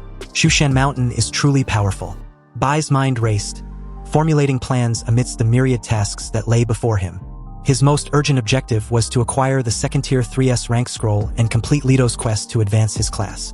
Failure to do so meant being stuck at level 10. After the class advancement, he decided, I'll return to Shushan Mountain and see what's what. Meanwhile, Chu Zixuan was captivated by the large chest they had received. He approached it eagerly, hesitant to open it before consulting Bai. Boss, he said, you choose the rewards first. Bai stepped forward. Thanks, he replied. Chu Zixuan, practically vibrating with excitement, looked up and declared, Boss gets first pick. Meng Meng gets second. Jinshu Buxu, clutching the Shushan Mountain Token, could hardly contain his joy. You don't have to leave anything for me, he insisted, beaming. Just receiving this token is more than enough. The scene shifted back to the Motto Villa. After their trials within the secret realm, Bai awoke in his plush bed. He opened his eyes to find the two beautiful sisters, Yin Shui and Yin Qi, already by his side. Yin Shui, her face alight with relief, greeted him warmly. You're awake. Yin Qi, standing further back, feigned indifference, though her concern was evident. She scoffed, sleeping in broad daylight. You must be weak. Bai stretched, propping himself up on his elbow to retort. Me weak? Even using your full spiritual body strength, you couldn't touch my physical form. How could you possibly defeat me? Yin Qi, having missed Bai's presence, seized the opportunity to challenge him. She taunted and bragged. Wanna test that theory? I bet I could take you down in 3 seconds. Bai swung his legs off the bed, intrigued. While I was in the secret realm, he revealed, I acquired a skill book that's perfect for you. He stood, holding the unyielding spirit technique, and leaned closer to Yin Qi, his voice laced with playful challenge. Knock me down and this skill is yours. A while later, Yin Qi was seen lying on the floor, struggling to breathe. She gasps for air and weakly admits that she cannot go on any longer. Her energy is nearly gone, and she feels as if she is about to fade away. Yin Shui, equally exhausted, agrees and barely manages to speak. Bai remains seated calmly on the bed, completely unaffected. He looks at them and points out the obvious gap in strength between them. He reminds them that he did not even put up any resistance during their challenge. Yin Qi, still catching her breath, suddenly asks him a question. She wants to know if there is someone he likes. She also wonders if he always has to be cautious when dealing with others. Bai responds without hesitation. He explains that his body is naturally strong, but he has full control over his strength. He then picks up the skill book in his hand and casually throws it toward the sisters. He acknowledges their effort and tells them they deserve a reward. Yin Qi tries to catch the book, but it slips right through her hands and falls to the floor. Bai gives her a strange look, puzzled by what just happened. Still lying on her stomach, Yin Qi sighs in defeat. She suggests that they should wait until they have recovered before trying to learn. There is no rush since the book is not going anywhere. Bai reassures them that they can learn it whenever they want. It does not matter to him. He then mentions that he has his own matters to take care of now. Yang Sui looks at him with concern. She reminds him that he promised to take them to River City. She wonders if he is leaving already. Bai explains that something more important has come up. He assures them that he will take them with him once he returns. After saying this, he extends his hand and a red scroll appears in his palm. Yang Sui nods in understanding. She accepts his decision and says that they will wait for his return. Bai holds the Demon Hunter promotion task scroll of S grade in his hand. He knows that he has already reached the limits of his current strength. The time has come to obtain the SSS-level promotion scroll from the Abyss. He reflects on his situation. If he does not complete Lito's task, he will remain stuck at level 10 forever. There is no way forward unless he takes this step. A notification suddenly appears before him, providing information about the Demon Hunter promotion task scroll of S grade. This special and rare item can only be obtained when the first pureblood demon species creature is defeated. Completing the task will transform the scroll into an official Demon Hunter promotion scroll. The system gives him a choice, yes or no. Bai thinks back to when he first obtained this scroll. At that time, he had no plans to pursue the SSS-level promotion scroll. The challenge is known to be so difficult that even the gods have failed to pass it. But now, with no other leads on another SSS scroll, he has no choice but to take the risk. He makes his decision and selects yes. The very next moment, his surroundings shift and he finds himself in the first layer of the Abyss. The entire landscape resembles a vision of hell, with a red terrain, dry mountains, and countless red demons filling the land. One of the demons notices him and immediately reacts with shock. It turns to the others, unable to believe what it is seeing. For demons join in, shouting in disbelief, a human has entered the Abyss. A fierce voice rises from the crowd. One of the demons commands the others to devour him. Bai remains calm. He recalls how, in his previous life after becoming a demon hunter, he often ventured into the Abyss. Standing here now, the place strangely feels like home. 3 demons rush at him, ready to attack. Before they can reach him, all 3 swords of Bai materialize and pierce each one of them in mid-air, ending them instantly. Bai adjusts his gloves as a system notification appears. The task progress updates showing that he has defeated 3 fallen demons out of 100. He checks the task requirements in the system. The details confirm that using the scroll transports him to the first layer of the Abyss. To complete the task and leave, he must eliminate 100 inferior demons and 100 fallen demons. He considers his next move. Completing the task will force him out of the Abyss, which is not what he wants. His real goal lies deeper, the trial of the Abyss well. He decides to hold back and avoid finishing the task too quickly. A day passes. The demons continue to follow him relentlessly. He moves swiftly through the Abyss, ignoring them. He finds the situation frustrating. The task remains unfinished because the first layer of the Abyss is filled with far too many fallen demons and inferior demons. Their endless numbers make it difficult to clear them out. Worse yet, they are mindless creatures, doing nothing but chasing him without end. Whenever he loses one group, another quickly gathers the moment he slows down. His attention shifts to a lava-filled mountain in the distance. He instantly realizes what has happened. The Abyss well has erupted. Bad luck strikes at the worst time. Although the eruption does not affect the trial itself, it floods the Abyss with powerful energy. This surge strengthens every demon-blooded creature, making them even more dangerous. The eruption sends large chunks of stone flying in all directions. Bai moves swiftly to evade them while also avoiding the demons still chasing him. He recalls that this eruption will also release countless demon blood eggs, leading to the birth of many new demon creatures. The number of enemies in the Abyss will only grow from here. His eyes narrow as he looks toward the sky. Tens of thousands of demons descend from above, pouring into the battlefield. He cannot afford to stop now. If he slows down, he will be completely surrounded. A new concern arises. If he accidentally completes the task while fighting his way out, he will be immediately sent out of the Abyss. That would ruin his entire plan. He has no choice but to fight carefully and avoid finishing the mission too soon.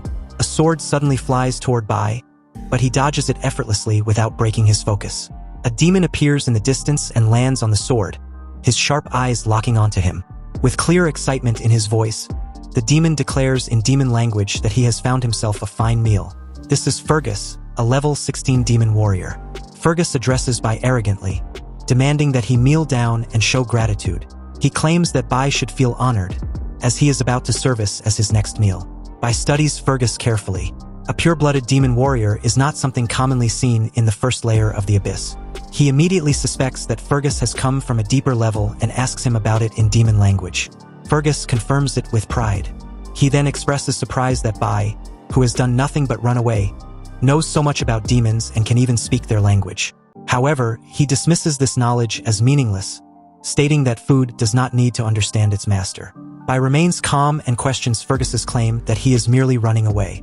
He points out that only the low-intelligence inferior demons and fallen demons are chasing him, hinting that there is a reason behind it. Fergus does not know the answer but offers to let Bai explain before he dies. He cruelly adds that, out of mercy, he will start by eating his head first. Without hesitation, Fergus launches an attack, rushing straight toward Bai. Bai, unfazed, gives his response through action. In an instant, he moves with speed beyond what the demon can track. Multiple swords appear and slice through Fergus mid-air, cutting him down before he even reacts. Fergus screams in disbelief. His voice trembles as he struggles to accept what's happened. It should have been impossible. Bai, standing unbothered, delivers his final words in demon language. He states the reason why only inferior demons have been chasing him, because he has already eliminated all other species. His gaze shifts across the battlefield. Around him, more demons begin to hatch from demon blood eggs scattered across the abyss. The situation grows more dangerous by the second. He quickly assesses the growing numbers and makes his decision. If he does not leave soon, he will be completely surrounded. There is no time to waste. 6 days later, Bai finally stands before the abyssal well. He looks at the dark, ominous pit and acknowledges the long journey it took to get here. The destination had seemed close from a distance, but reaching it was much harder than expected. His thoughts drift to his past life. When he first became a demon hunter, this was the place where he sought refuge. Most of the demons on the first layer of the abyss feared this place and do not dare to come here. He decides to take a short rest before continuing the challenge. Leaning against the mountain, he opens his system screen to check his inventory. He reviews his plan. Over the past few days, he has gathered a large number of demon bloodline potions. He intends to feed them to the mask, allowing it to absorb and refine their essence. His bag and secret storage are completely full of these potions. He wonders what level of bloodline essence will be synthesized from the tens of thousands of B and D grade potions he has collected. But before he can proceed, another presence emerges nearby. The deep voice speaks, confirming that a human has really made it to the abyssal well. The speaker steps forward, revealing himself to be a Ko-Tao fish demon, a level 18 submariner der 17. His shark-like face is sharp and menacing. The fish demon finds the situation amusing. Speaking in demon language, he explains that he received a report from one of his servants. According to the report, a human was heading toward the abyssal well. Not only that, but this same human had wiped out all other types of demons, leaving only inferior demons and fallen demons untouched. His eyes lock onto Bai, and he confirms what he already suspects. The human in question is standing right in front of him. Bai observes the fish demon carefully. A Ko-Tao fish demon appearing in the first layer of the abyss is unusual. This type of creature does not belong here. He questions the demon in demon language, showing no concern. He wonders if demons from deeper levels enjoy wandering around the upper layers whenever the abyssal well erupts. The fish demon responds without hesitation. He declares himself a demon prince and reveals that he has come here for one reason: to kill Bai. Without wasting another moment, the demon prince opens his powerful jaws and lunges forward with full force. His voice roars through the abyss as he condemns the idea of a mere human running wild in demon territory. His attack is fast and aggressive, and it looks like he is aiming to end the fight immediately. The fish demon swings his trident and a surge of water energy bursts from his blade. The weapon carries water-based abilities, making each strike flow like a powerful tide.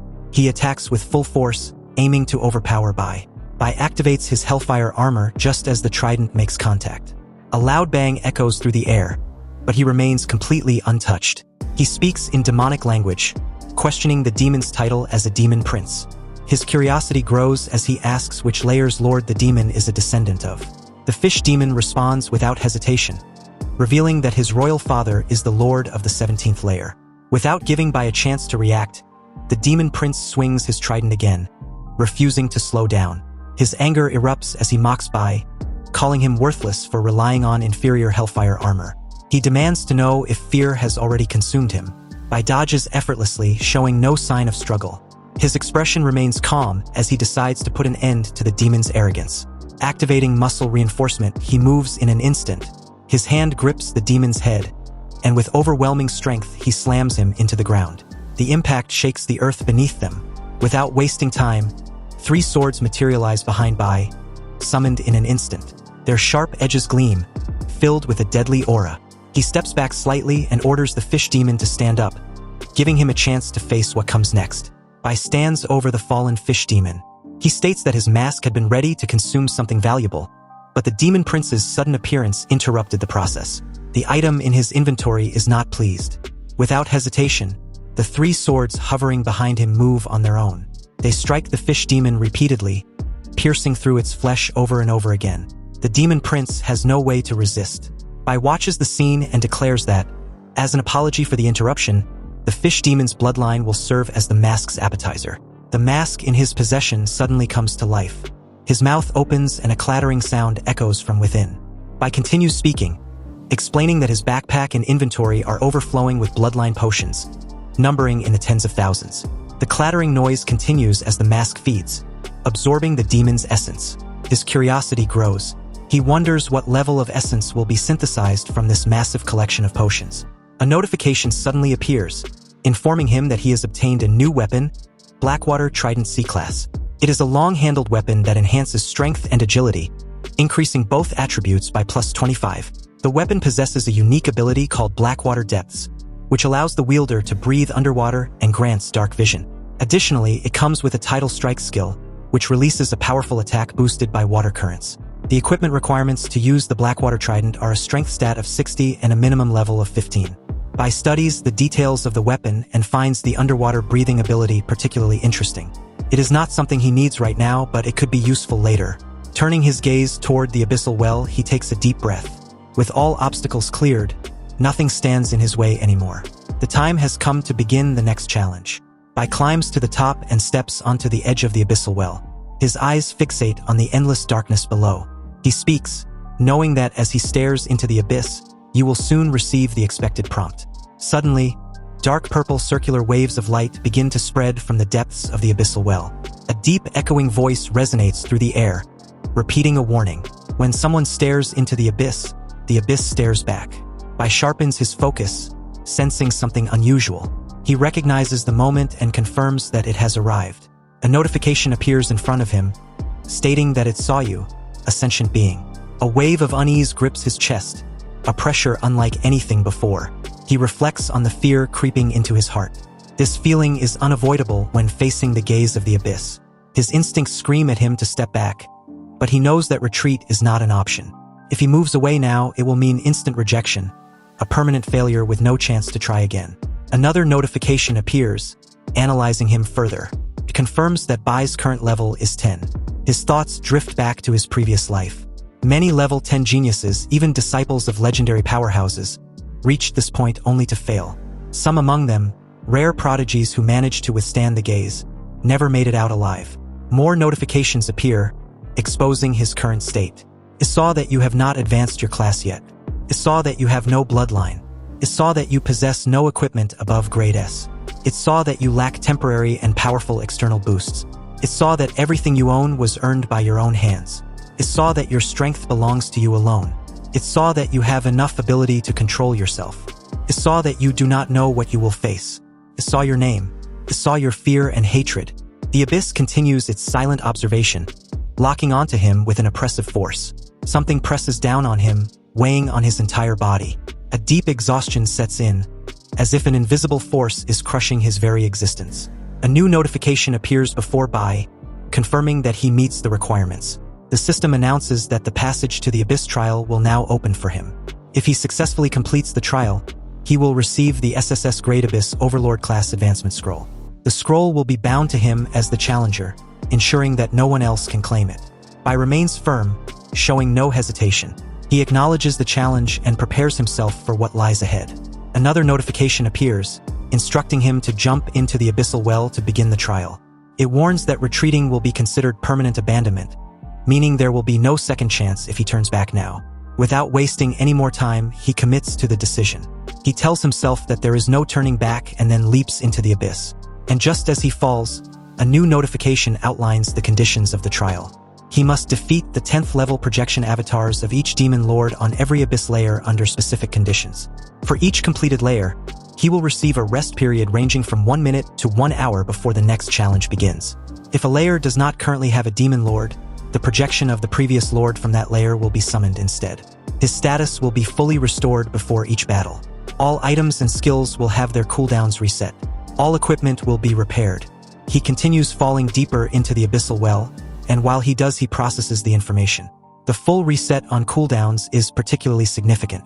Even items with extremely long cooldowns, such as the time hourglass, which requires over 70 years to recharge, will be ready for use again. The endless descent continues, pulling him further into the unknown depths of the abyss trial. Just as Bai is about to hit the pit, a sudden notification appears, flashing the urgency. An error message fills his vision, stating that the trial challenger cannot be restored to their peak state. His mind sharpens, sensing something is wrong. He immediately reacts, hoping that no unexpected complications arise from this.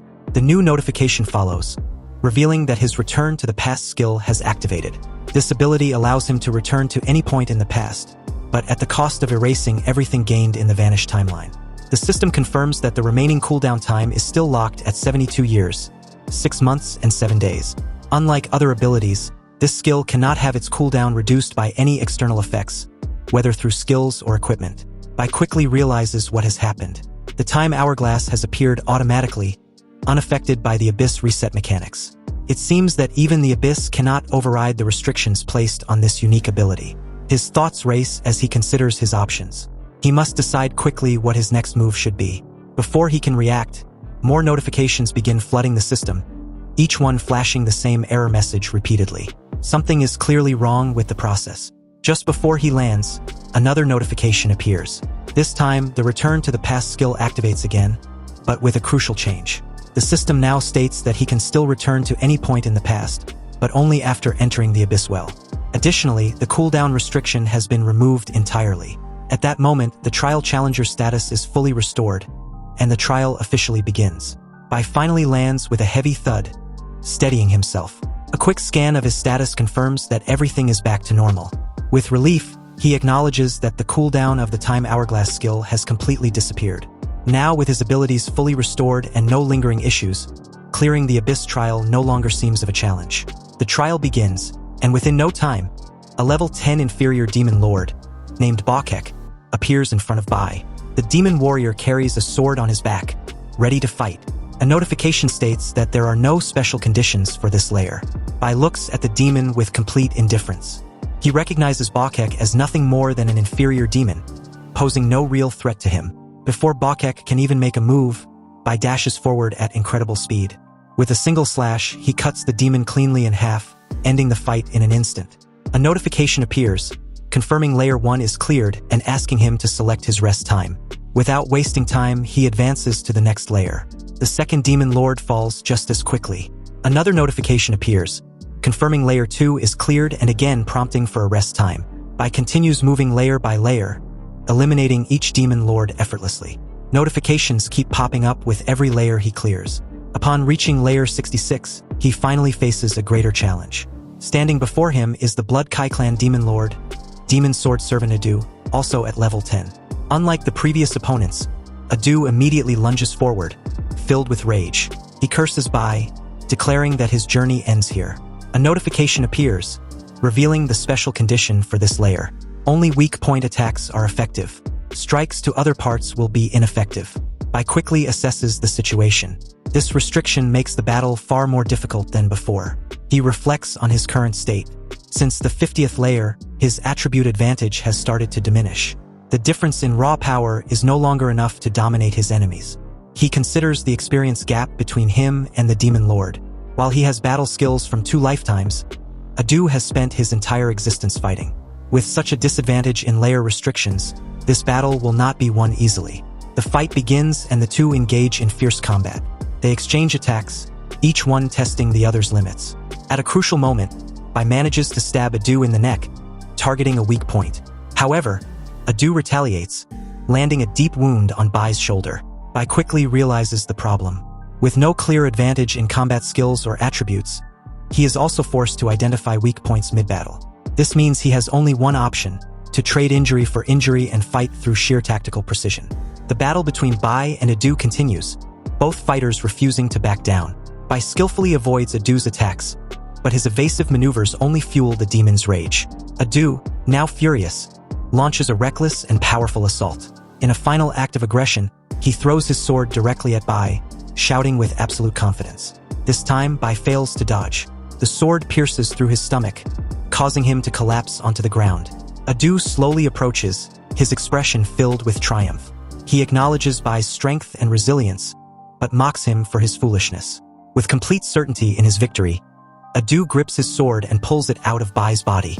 He declares that the rules of the Great Abyss bless him, making him impossible to defeat.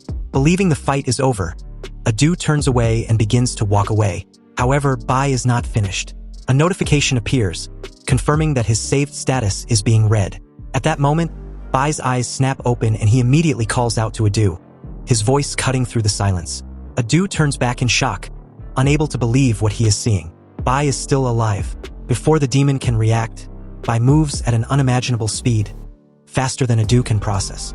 In an instant, he slashes through Adu's waist, delivering a decisive blow. Adu's body trembles as he lets out a final, shocked cry.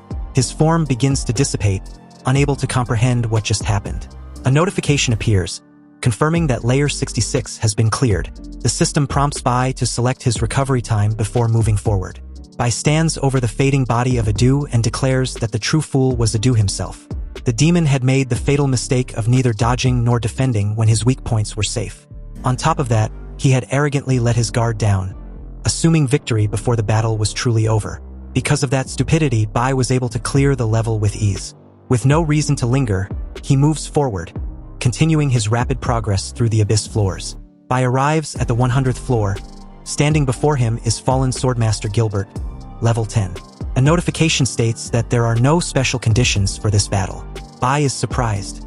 The weakest class of fallen demons being the final challenge seems too easy.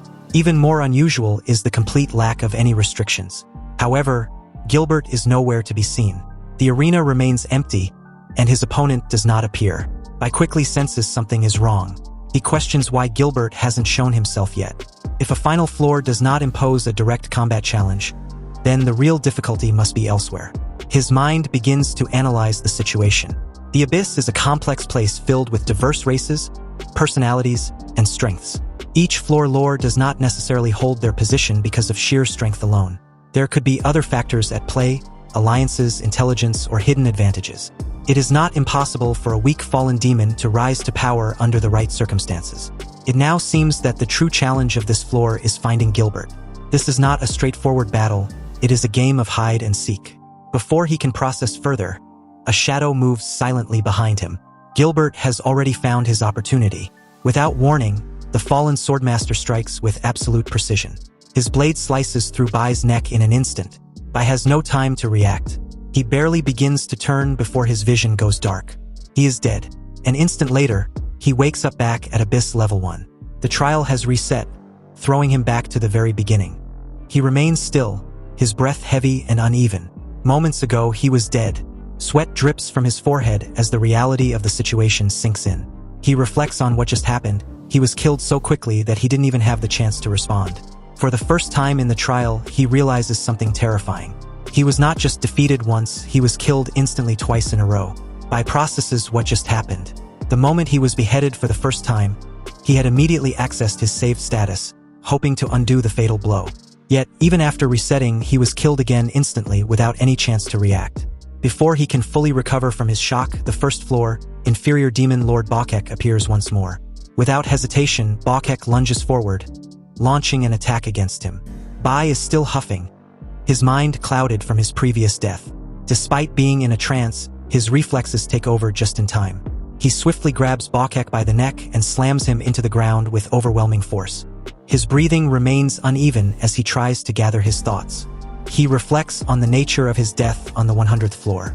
If he had not activated Return to the Past at the last moment using his lingering consciousness, he would have truly died permanently. Realizing that he needs answers, he questions Bakek, demanding information about the fallen demon on the 100th floor.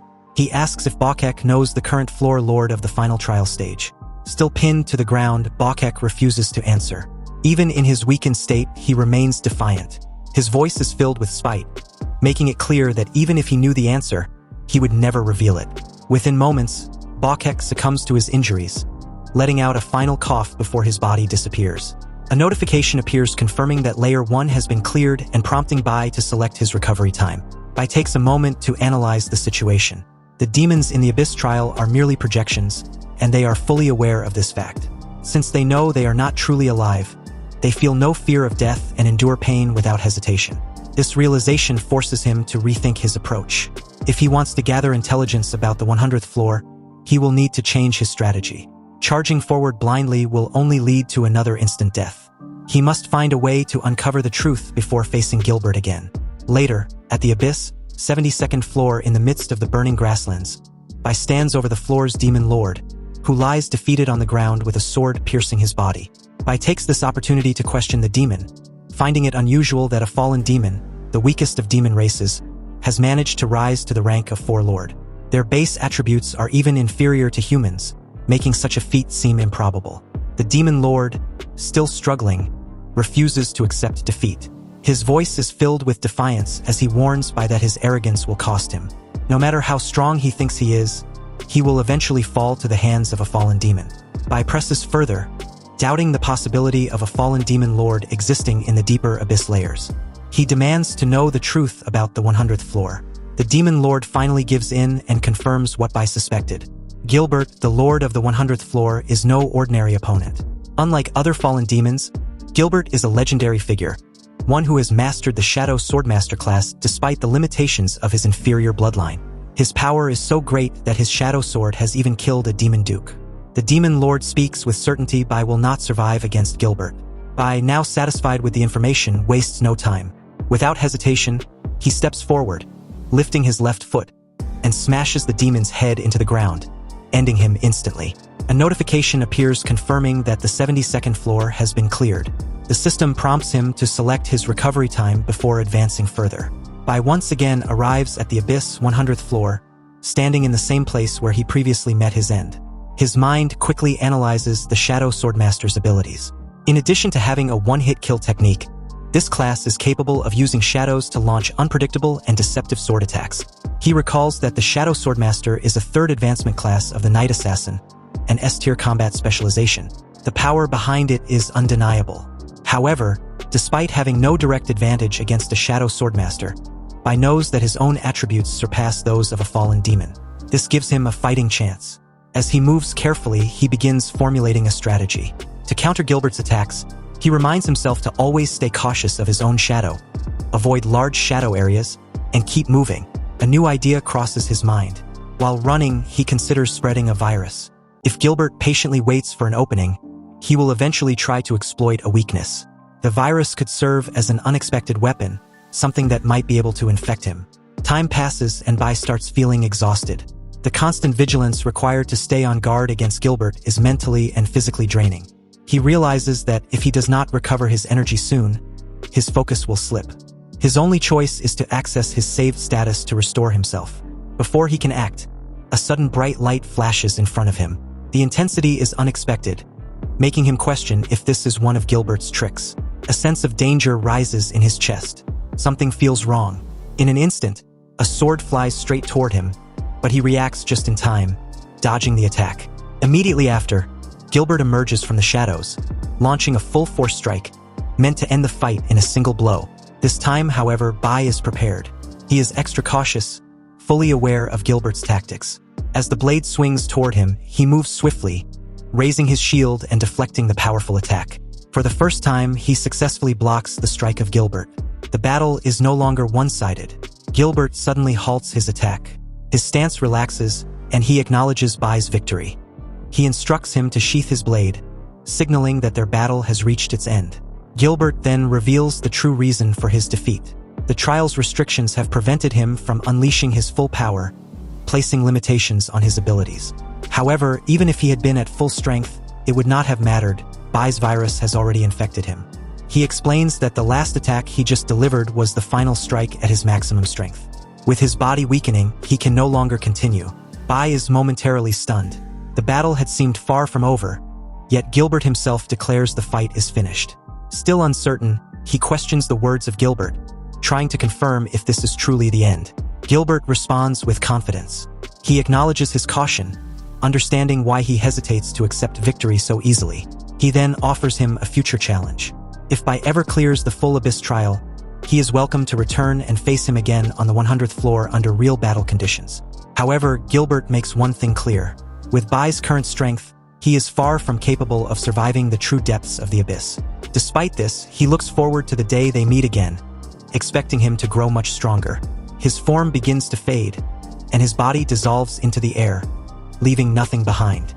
A notification immediately appears confirming that the 100th floor has been cleared. The system prompts Bai to select his recovery time. Bai takes a deep breath, reflecting on Gilbert's words.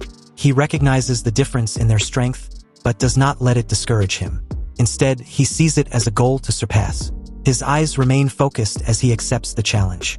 Next time they meet, he will be ready. When that moment comes, he will not rely on tricks. He will face Gilbert's swordsmanship head-on and prove his strength. At the 200th floor of the Abyss, Bai steps into a magnificent palace filled with an elegant yet eerie presence. He calls out, addressing the lord of the 200th floor, expecting to begin the trial battle. Seated calmly on a luxurious sofa is fallen angel Lord Elmia, a six-winged fallen angel at level 10. A notification appears confirming that there are no special conditions for this floor. Bai looks around and comments on the state of the palace, questioning why cleaning it up seems so troublesome. Elmia responds with an unexpected answer. She admits that she had originally intended to let him proceed immediately without a fight. However, curiosity got the better of her. Rising gracefully from her seat, she walks toward a dining table surrounded by sofas. She sits comfortably, exuding an air of casual authority, and invites Bai to join her. Bai approaches, his expression showing caution and curiosity. He wonders what exactly Elmia is interested in. She wastes no time and asks the question on her mind. How did someone with his level of strength manage to reach the 200th floor? She acknowledges that Gilbert, though a skilled fighter, is limited in his thinking, relying too much on practice and sneak attacks. Even if Bai manages to defeat him, the challenges ahead will be much more difficult. Many opponents in the later floors will be far more complex and harder to handle. Bai listens, but does not reveal anything. As he reaches the dining table, he places his hand on one of the chairs and responds with confidence. His wins were his greatest secret, and he cannot share that information with Lady Elmia. Elmia remains relaxed and makes it clear that she is not interested in uncovering his background. She simply feels bored after spending the day lying around. She then makes an offer if he sits down for a drink, chats with her about how he managed to make it this far. She will let him pass without a fight. Bai reaches for the flask, pouring red wine into a glass while considering her words. He then asks her what exactly she wants to know. Elmia pauses for a moment, then brings up a specific opponent. She refers to the lord of the 105th floor, a slime monster she clearly finds disgusting. Bai recalls the creature in question, flesh and blood aggregation Cerubus, the level 10 demon lord of the Abyss 105th floor. His mind drifts back to the swamp-like battlefield where the fight took place. Cerubus was not a normal opponent. His form resembled a mass of writhing meat, a pool of living flesh that spread across the ground like a sticky, pulsating swamp. Touching it meant certain death, as anything that made contact was immediately swallowed and dissolved. Bai himself barely survived the encounter. The moment he touched Cerubus, the creature devoured half of his body in an instant. Elmia listens with interest before asking the most important question. How did he manage to win? She raises her glass, proposing a toast. Bai answers without hesitation. If Cerubus enjoyed devouring flesh, then the only solution was to feed him. However, the process was brutal. His own body was not easy to digest, so he force-fed the monster hundreds of his own severed arms. Eventually, Cerubus succumbed to severe food poisoning, unable to process what he had consumed. The once fearsome flesh aggregation was reduced to nothing more than a puddle of rotting sludge. Elmia smiles at the unexpected strategy, admitting that she did not expect him to deal with Cerubus so effortlessly. Bai, however, clarifies that it was far from easy. The pain of repeatedly tearing off his own arms was excruciating. The battle may have seemed simple, but the sacrifice required was beyond what most could endure.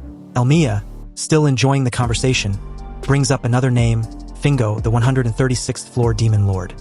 She refers to him as a smelly old creature, questioning why he ever bothered leaving the sea in the first place.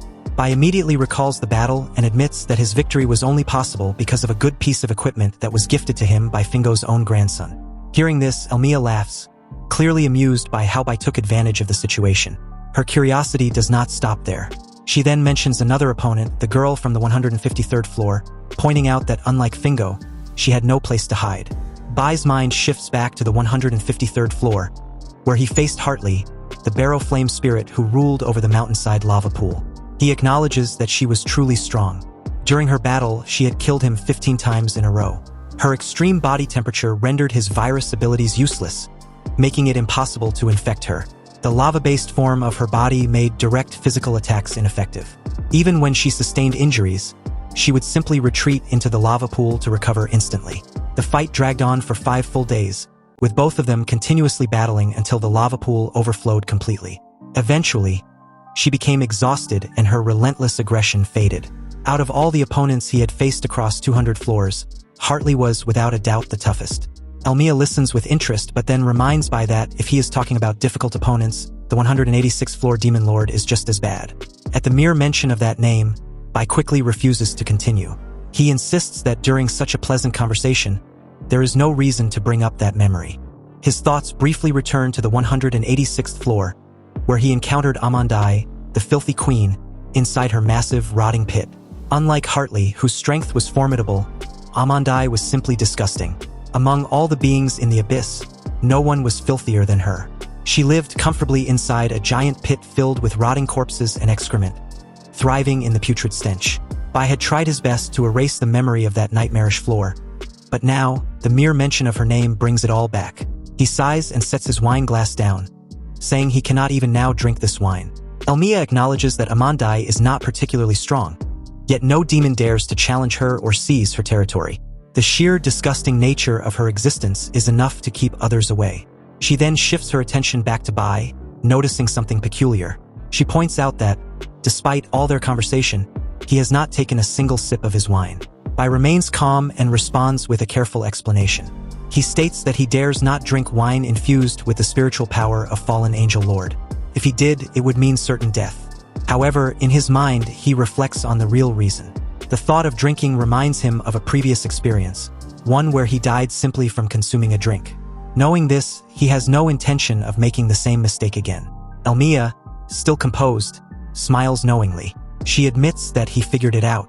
Had he taken even one sip, she could have shattered him into pieces with just a single thought. It is a shame, she adds, because she would have preferred to defeat him without ever standing up. Bai, seeing that she no longer has any tricks left, stands up and prepares for battle. He asks if they should begin the fight. To his surprise, Elmia simply refuses. She has no interest in moving. Her response leaves Bai momentarily speechless. He cannot help but point out that she is extraordinarily lazy, perhaps more than any opponent he has faced before. Elmia, now completely disinterested, simply waves him off and tells him to leave. She announces that she is going to sleep, adding that even separating her projection requires physical energy. Her body begins to dissipate, signaling the end of their encounter. Before she vanishes, she gives one final warning. There are still many strong opponents ahead. Among them, there are 6 beings who hold divine names, making them far more dangerous than anything he has encountered so far. And just as she completely fades away, a notification appears, confirming that the 200th level has been cleared. The system prompts Bai to select his recovery time. Bai processes the new information, his mind racing the possibilities. The mention of 6 true gods holding divine names unsettles him. He selects 1 hour as his recovery time and immediately enters the recovery space where a countdown begins. Sitting on the bed, he takes a moment to reflect. Every true god holds absolute authority over the rules of reality. Facing them will be nothing like the previous battles. His only hope is that their abilities do not include instant death or complete wipeout. And as long as he can use the hourglass to go back, he might stand a chance.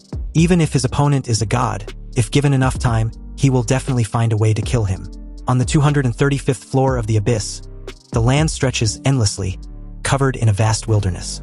The air is heavy with silence, and an eerie stillness lingers in the atmosphere.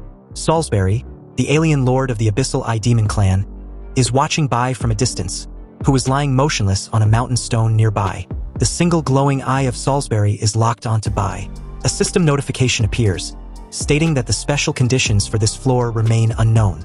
Bai appears trapped under mind control, his body unresponsive and his expression vacant. His consciousness is locked within an illusion, his mind no longer his own. Salisbury observes with satisfaction. The human before him is now caught in an endless dream, unable to break free. His laughter echoes through the wilderness as he wonders what kind of sweet illusion Bai is experiencing. Inside the illusion, Bai sits on a throne surrounded by beautiful women, each one devoted to him. A young elf girl, who was none other than Heloise, kneels before him, speaking with admiration and reverence. She pleads for his acceptance, declaring that he is her god. She offers her entire existence to serve him, claiming it would be her greatest honor to become his servant, tool, or even an object for his use. Bai listens but remains unmoved. He tests her sincerity, asking what she would do if he ordered her to give up her power and die. Without hesitation, she insists on her loyalty, promising that she will prove her devotion no matter what. However, Bai tells her to stop acting and adds that her words of loyalty are empty, nothing more than a desperate attempt to survive. Her ambition is too great for her to truly submit to anyone. In her life, the concept of loyalty has never existed. Bai steps closer to Heloise, lifting her chin with his fingers. He looks into her eyes and declares that he is willing to spare her life. She lowers her head and expresses gratitude, insisting that she would do anything for him. Without hesitation, Bai hands her a collar chain and gives a command. He tells her to wear it and tie herself to the gate, serving as a watchdog. Her body trembled slightly. Bai watches her reaction and throws the collar onto the ground. She does not move immediately. Instead, she remains silent and still, her head lowered in hesitation. His gaze sharpens and he questions her reluctance. He demands to know if she refuses his order. After a brief moment of hesitation, she finally picks up the collar, fastens it around her neck, and accepts her fate. She declares her complete submission, stating that serving as his dog is her greatest honor. In reality, Bai remains seated on a rock, completely trapped in the illusion. His lips move slightly, murmuring words from his dream as if lost in deep conversation. Salisbury, the abyssal eye-demon lord, stands before him, watching with amusement. He finds it entertaining to see Bai lost within the dream, unaware of what is happening in the real world. Bai, still under the illusion's control, continues speaking. He acknowledges Heloise's response and remarks on how it suits her role. Salisbury smirks, impressed by how Bai plays along with the illusion. He reassures him that once his soul is fully absorbed, he will forever remain inside this sweet dream, trapped for eternity. However, before Salisbury can make his move, 3 swords suddenly materialize behind him. Without warning, they pierce straight through his body. A notification appears, revealing the true special condition of the 235th floor to see through and break free from Salisbury's illusion. Bai opens his eyes and breaks free from the illusion. He acknowledges that the dream was beautiful, but it was not real. No matter how tempting it was, staying in it forever would be meaningless. Salisbury, now wounded, struggles to understand what just happened. He questions Bai, demanding to know at what point he had seen through the illusion. The fact that Bai had broken free without him noticing leaves him in shock. Bai explains that identifying the illusion was not difficult. The reason is simple. Salisbury cannot simulate the true presence of a god. Perhaps his original form is capable of it, but here, in the trial, he is only at level 10. He further clarifies that escaping was even easier than Salisbury might have expected. The sword spirits were never pulled into the illusion, which allowed them to act independently. Unlike Bai, they retained their own consciousness, giving him a direct way out. Salisbury listens, realizing what this means. If Bai had been aware from the start and he could have ended the fight at any moment, this leads Salisbury to suspect that Bai allowed the game to continue merely toying with him. Bai denies this and explains his true reason. He never intended to play games with Salisbury. Instead, he needed a break. After descending through 200 layers of the abyss, his spirit had reached its limits. He recalls the sheer number of battles, the relentless strategizing, and the hundreds of times he was forced to restart. The overwhelming fights, calculations, and betrayals had drained him beyond what simple physical and mental recovery could fix. Even though his strength and energy could be restored, the burden of accumulated pressure and confusion remained. No matter how many times he recovered, the weight of an endless, unforgiving journey did not disappear. If not for this illusion, his willpower might have completely worn away. Surprisingly, he realizes that the dream helped him remember his original purpose. Without it, he might have eventually lost himself, becoming a madman wandering through the abyss without an end in sight. For this reason, he acknowledges that Salisbury has unintentionally helped him. In a strange way, he owes him a moment of clarity.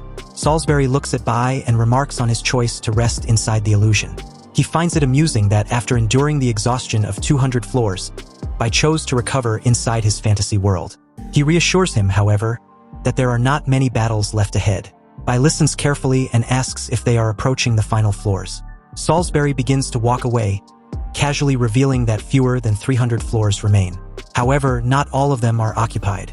Many of the layers are empty. Bai, hearing this, corrects his assumption. Even if a layer does not have a current floor lord, the will of the abyss will summon a former lord to fight in their place. He recalls how the smoke demon from the 215th floor had previously ruled over the 192nd floor, proving that past floor lords are still active in the trials. He reflects on the fights he has already experienced, noting that he has faced the same type of enemies multiple times as though their hands were being played like a repeated deck of cards. Salisbury quickly disagrees, shaking his head. He clarifies that some floors do not just lack a lord, they have been completely erased. In those places, nothing remains. He explains that during battles between truly powerful beings, entire layers of space collapse in the aftermath. The deeper the abyss, the more frequently this phenomenon occurs. Bai listens and wonders if this is truly the case. If some floors no longer exist, then what lies ahead is even more uncertain than he expected. He expresses his appreciation to Salisbury, acknowledging the useful information. Before leaving, he adds that if he successfully clears the trial, he might return to visit Salisbury in the future. Salisbury bursts into laughter, clearly entertained by the idea. He assures Bai that if he ever comes back, he will experience a flawless illusion, one so perfect that escaping it will be impossible. If he fails to break through, Salisbury will never let him leave again. A notification appears confirming that the 235th floor has been cleared. The system prompts Bai to select his recovery time. Without hesitation, he chooses 1 second, refusing to waste any time. He clenches his fists together and prepares himself. His energy surges, and he declares that he will continue fighting while he is still in his peak condition.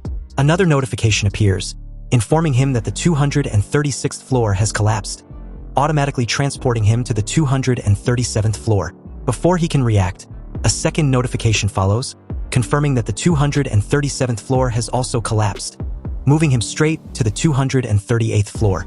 Then yet another notification appears, announcing that the 238th floor has also been destroyed, forcing him into the 239th floor. Bai takes a moment to process the situation. For the first time, he realizes that collapsed floors can actually be skipped. His thoughts race as he wonders how many floors will be skipped in total. A final notification appears, transporting him directly to the 279th floor. Bai reflects on the significance of this. He has skipped 44 floors in an instant. The number seems unbelievable. He starts to question how so many floors collapse. If he ever gets the chance to look back, he might ask the fallen angel, Elmia or Salisbury, for an explanation. Just as his feet touch the ground, another notification appears. The 279th floor is revealed. His next opponent is the Bull Demon Lord, the Lord of Beasts, Baphomet. A special condition notification follows, stating that in order to defeat Baphomet, he must first navigate through a maze before engaging in battle. Bai processes the name before him, Baphomet, the Lord of Beasts. Recognition flashes in his mind. He has heard of this entity before. Baphomet is known as the god of the Torn tribe, a sacred figure worshipped by the barbarian class. This means he is not just another floor lord. He is one of the 6 true gods that the fallen angels warned him about. He takes a couple steps forward and immediately notices the change in atmosphere. The ground beneath him is dark and stained with blood, marking the entrance to the maze. The walls of the labyrinth rise high, casting deep shadows that make it impossible to see ahead. The silence in the air carries an oppressive weight, as though the maze itself is watching him. Moving cautiously, he reminds himself that even though the first 200 floors were incredibly difficult, the real challenge has only just begun. He recalls a warning. Anyone who enters this maze will be attacked without hesitation. There will be no room for error. At that moment, a shift in the air behind him catches his attention. A beast emerges from the darkness, its red eyes glowing with hostility. Its horns curve like a marker goat, while its face resembles that of a lion, filled with ferocity and hunger. Without hesitation, it lunges forward, aiming to strike Bai before he can react. A heavy thud hits the ground behind Bai. His head turns in surprise, and his body responds just in time. His shield meets the creature's punch mid-air, and their power clashes like a thunderstorm. Baphomet doesn't stand a chance at that moment. The oversized goat flies backward like a sack of garbage tossed off a cliff. Bai transforms his arm. Flesh twists and reshapes into a sharp curved blade, smooth and deadly.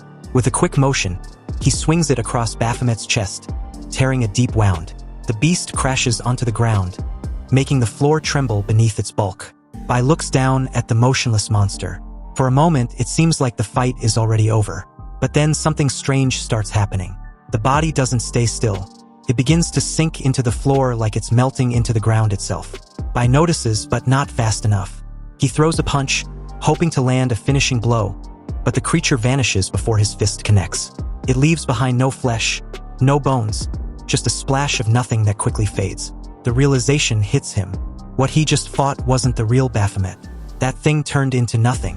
Most likely a clone, just a dirty trick made to waste his energy and slow him down. Typical coward move. This so-called beast lured hides behind illusions like a scared puppy in a costume shop. Bai shakes his head. His knowledge about beast sovereigns is barely more than a few scattered stories. But now he knows one thing: you will have to learn fast or get left behind. After 10 minutes of walking through the dark maze, he steps into an ancient hall. The air there feels thick, like the place remembers pain. Echoes of heavy footsteps bounce through the chamber, and something waits just beyond the old stone wall. A shadow flickers, huge, sharp, and hungry. There it is again. The real Baphomet steps out from the dark, no longer pretending. Charges like a wild animal with 0 brain cells, horns ready to stab. But Bai plants his feet and grabs those ugly horns with both hands. The monster tries to push forward, but Bai holds him in place. He doesn't waste time, his spiritual perception activates. A flood of information pours in. What he sees makes his eyes narrow. Baphomet has grown much stronger. 5 times stronger in every way. Strength, speed, toughness, spirit. It's all multiplied. Turns out this oversized goat isn't just dumb. It's also cursed with an ability called Gladiator God Battle Thirst Surge. Basically, the more it enjoys fighting, the stronger it becomes. 5 times is the limit, and this clown had already hit that. Bai keeps his grip tight. This is no time for holding back. The real fight starts now. Baphomet breaks free from his grip with a burst of power that shakes the ground. That blow isn't just strong, it's absurd. Bai realizes something right away. This creature is only at level 2 and already its power feels unfair, like some cheat code comes to life. Bai doesn't wait. He immediately uses his ground thorns technique, and as a result, thick dark thorns rise from the ground around him. They shoot up like angry spikes, piercing through Baphomet from every direction. The beast gets pinned to the spot, stuck like a fly in a trap. Bai takes a moment to think. It makes sense now. When he first stepped into the maze, this thing must have been only level 1. That explains how he overpowered it the first time. Now things are different. Time keeps crawling forward. Baphomet doesn't just heal, it evolves. Soon it reaches level 3. Bai lands a heavy punch straight into its stomach. The blow lands clean, but it does minimum damage. It's like punching a wall of steel wrapped in muscle. And the worst part? The creature is now even bigger. Every level up makes it grow like some sort of ugly bodybuilding contest with no off switch. The fight turns into a horrible game of hide and seek. They clash again and again. Baphomet keeps leveling up, refusing to go down. Eventually, it reaches level 4. This time isn't charging. It just sits by a wall, calm and smug, like it knows how hopeless this battle is becoming. Bai starts noticing something important. The deeper he walks into the maze, the stronger this oversized musclehead becomes. Every step forward means more danger. He does the math in his head. From level 1 to level 5, it's taken around 3 kilometers. At level 5, Baphomet's stats are ridiculous. Strength hitting 400,000, agility jumping to over 300,000, constitution through the roof, and spirit just as wild. And to make things worse, it has some fancy anti-magic ability like a final boss cheat. Bai stands over the fallen beast, gasping for air. His body screams from exhaustion. This single creature at level 5 already matches him in raw power. That alone is bad enough. But then comes the real horror. He realizes this isn't the end. There are 10 levels total, which means he has to fight 10 different versions of this same horror nightmare. Each one stronger than the last. It's like a bad dream that forgot to end. Exhausted from the brutal struggle, Bai plans to drag his weary body onward until he finally encounters the level 10 Baphomet. Now wasn't the time to give up. Not when things are just getting serious. After 30 minutes of endless fighting, Bai finally crashes onto a cold stone slab. His body refuses to move any further. A sharp horn sticks out from his stomach, the pain burning like fire. He reaches for it, trying to pull it out, his face twisting from the agony. This fight isn't just hard, it's completely insane. Every time Baphomet levels up, its power shoots higher than anything he expected. A loud whoosh sound filled the air, and another Baphomet, now at level 7, comes flying toward him like a missile. Its red eyes full of rage and ugly confidence. It clearly believes to be invincible.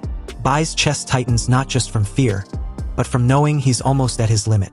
Pain explodes through his body again. He tries to analyze the enemy, but his spirit was drained. His spirit sense doesn't work anymore, but his instincts scream the truth. Baphomet was far stronger than him.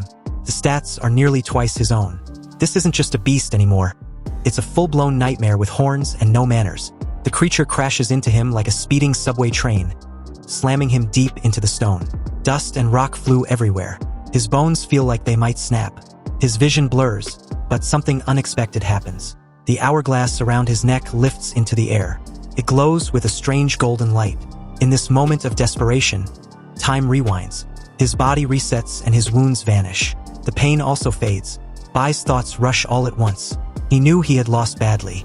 Even his virus skill would take too long to weaken this beast.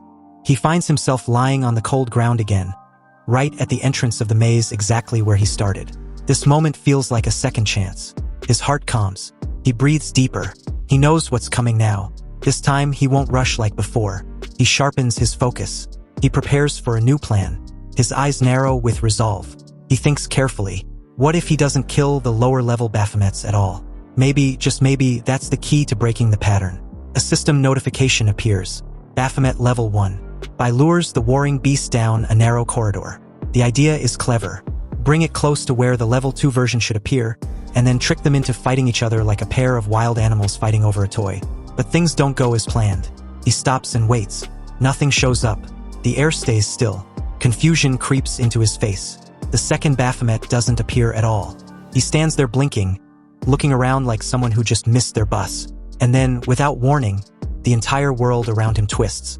The scenery warps, and he is yanked forward with insane speed, flying through floors like someone pressed the fast-forward button. In seconds, he passes the Level 7 zone and ends up in a place he's never seen before. The maze looks unfamiliar, but the walls feel darker. His eyes narrow with suspicion. He wonders if something very basic broke the entire system. Could avoiding a fight with the first Baphomet really let him skip everything? That idea feels too simple, too stupid, but maybe that's probably why it's working. His thoughts are still turning when a shiver runs down his spine. Behind him, the air bends. Something massive appears, quiet but full of killing intent. Bai turns fast but not fast enough. A huge fist is already in front of his face.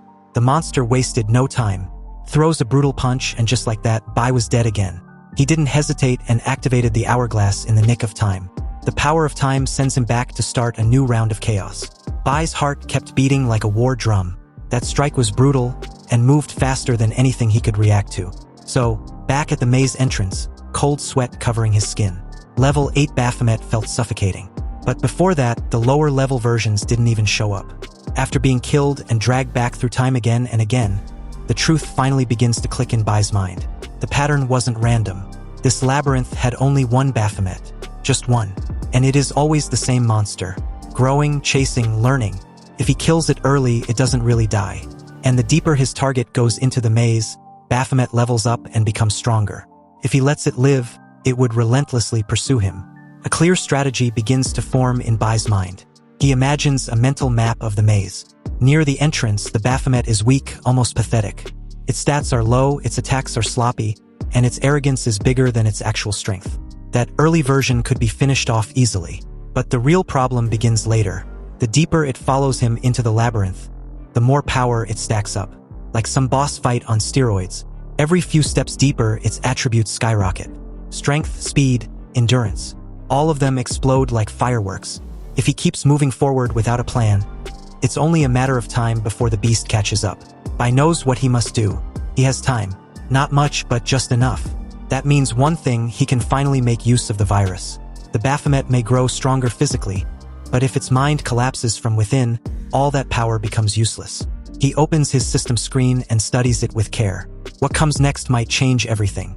A new skill catches his eye. It came after unlocking telekinesis, but he never paid it much attention before.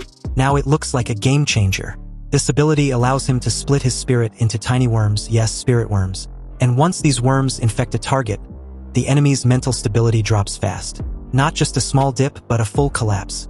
It creates a storm of negative emotions, the kind that messes up thoughts and leads to full-blown mental chaos. In extreme cases, it could even push someone toward total self-destruction. For the first time in a while, hope returns. This dumb, overgrown goat has been buffing itself with some weird hormone-fueled battle high.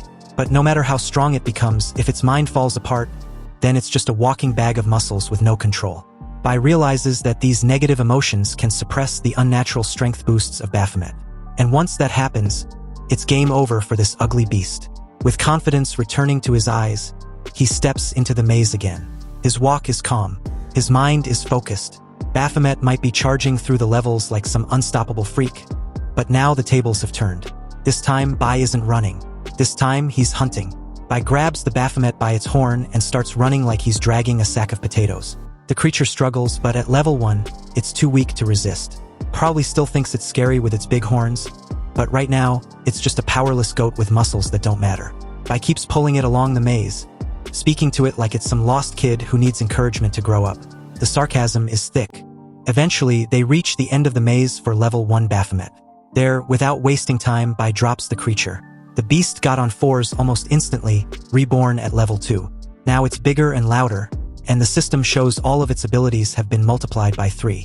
The monster charges in full pride, but it's still useless. Bai easily dodges the attacks. Then something unexpected happens. The big scary goat starts coughing like it's got a chest cold. Panic spreads across its face. As attacks stop, it starts to shake. Status info confirms it. This fool is infected with a lung disease. Every second, its stats drop lower, breathing becomes harder, movement slows down, and it can't stop coughing. On top of that, the mental worm in its head is driving it toward emotional breakdown. It's now both sick and sad. Basically the weakest boss of all time. Baphomet stumbles and kneels, still coughing and cursing. Bai watches with calm confidence. It all makes sense now. Leveling up didn't remove the infection or the mental damage. That's because its level up isn't healing. It's more like breaking a limit. But if the base is already crack, then powering up only makes the crash bigger. Victory feels close. 1 hour passes, and in the maze center arena, Bai grabs the wheezing beast and hurls it high into the air. He already knows what he's doing. Each level up gives it more strength, but doing it mid-air limits its ability to defend. Level 9 Baphomet was forced to level up to 10 mid-air. Then the next clash happens. This time, Bai uses his sword. The attack is sharp and full of energy, but for the first time it gets blocked. Baphomet raises a giant poleaxe and meets the attack with a loud crash. The weapon shakes the arena. Bai steps back, surprised. Just a moment ago, this thing was barely standing, and now it's matching his strikes. Rage pours out of the beast like smoke from a volcano. Its entire body glows red with fury. Its stats are now sky-high, maybe even higher than before. But then Bai looks at the system info again. The lung infection is still active. It never went away. He finally understands level 10 unlocked something else. An extra ability called Indestructible Body. No wonder his stats had surpassed Bai's own. Anyway, something strange yet expected happens. The loud, violent monster who was once warring and swinging weapons now sits down in front of Bai like a tired statue. His voice sounds slow and dull.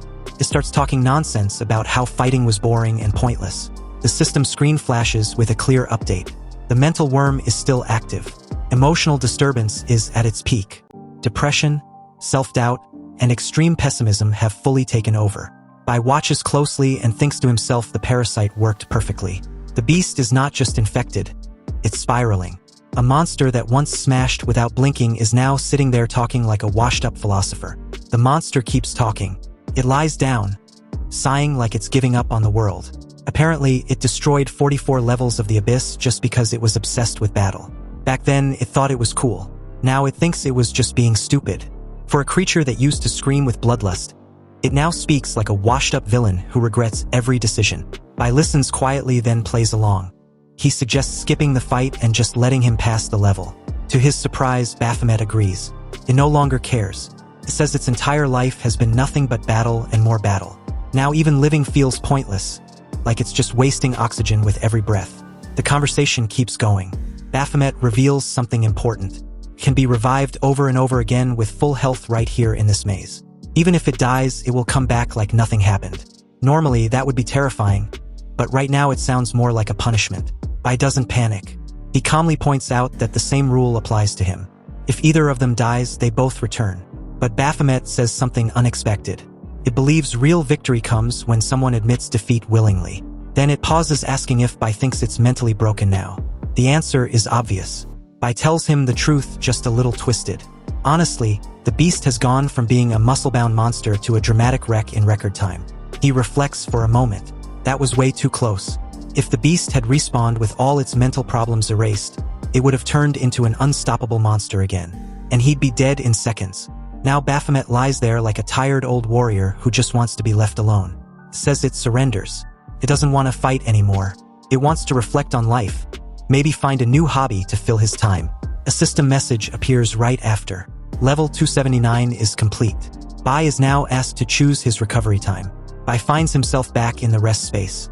His body sinks into the soft bed, but his mind stays alert. That last battle nearly broke him. He thinks back to it, trying to measure the danger. The final stats of that horned maniac Baphomet were probably sitting around 3,000 per attribute.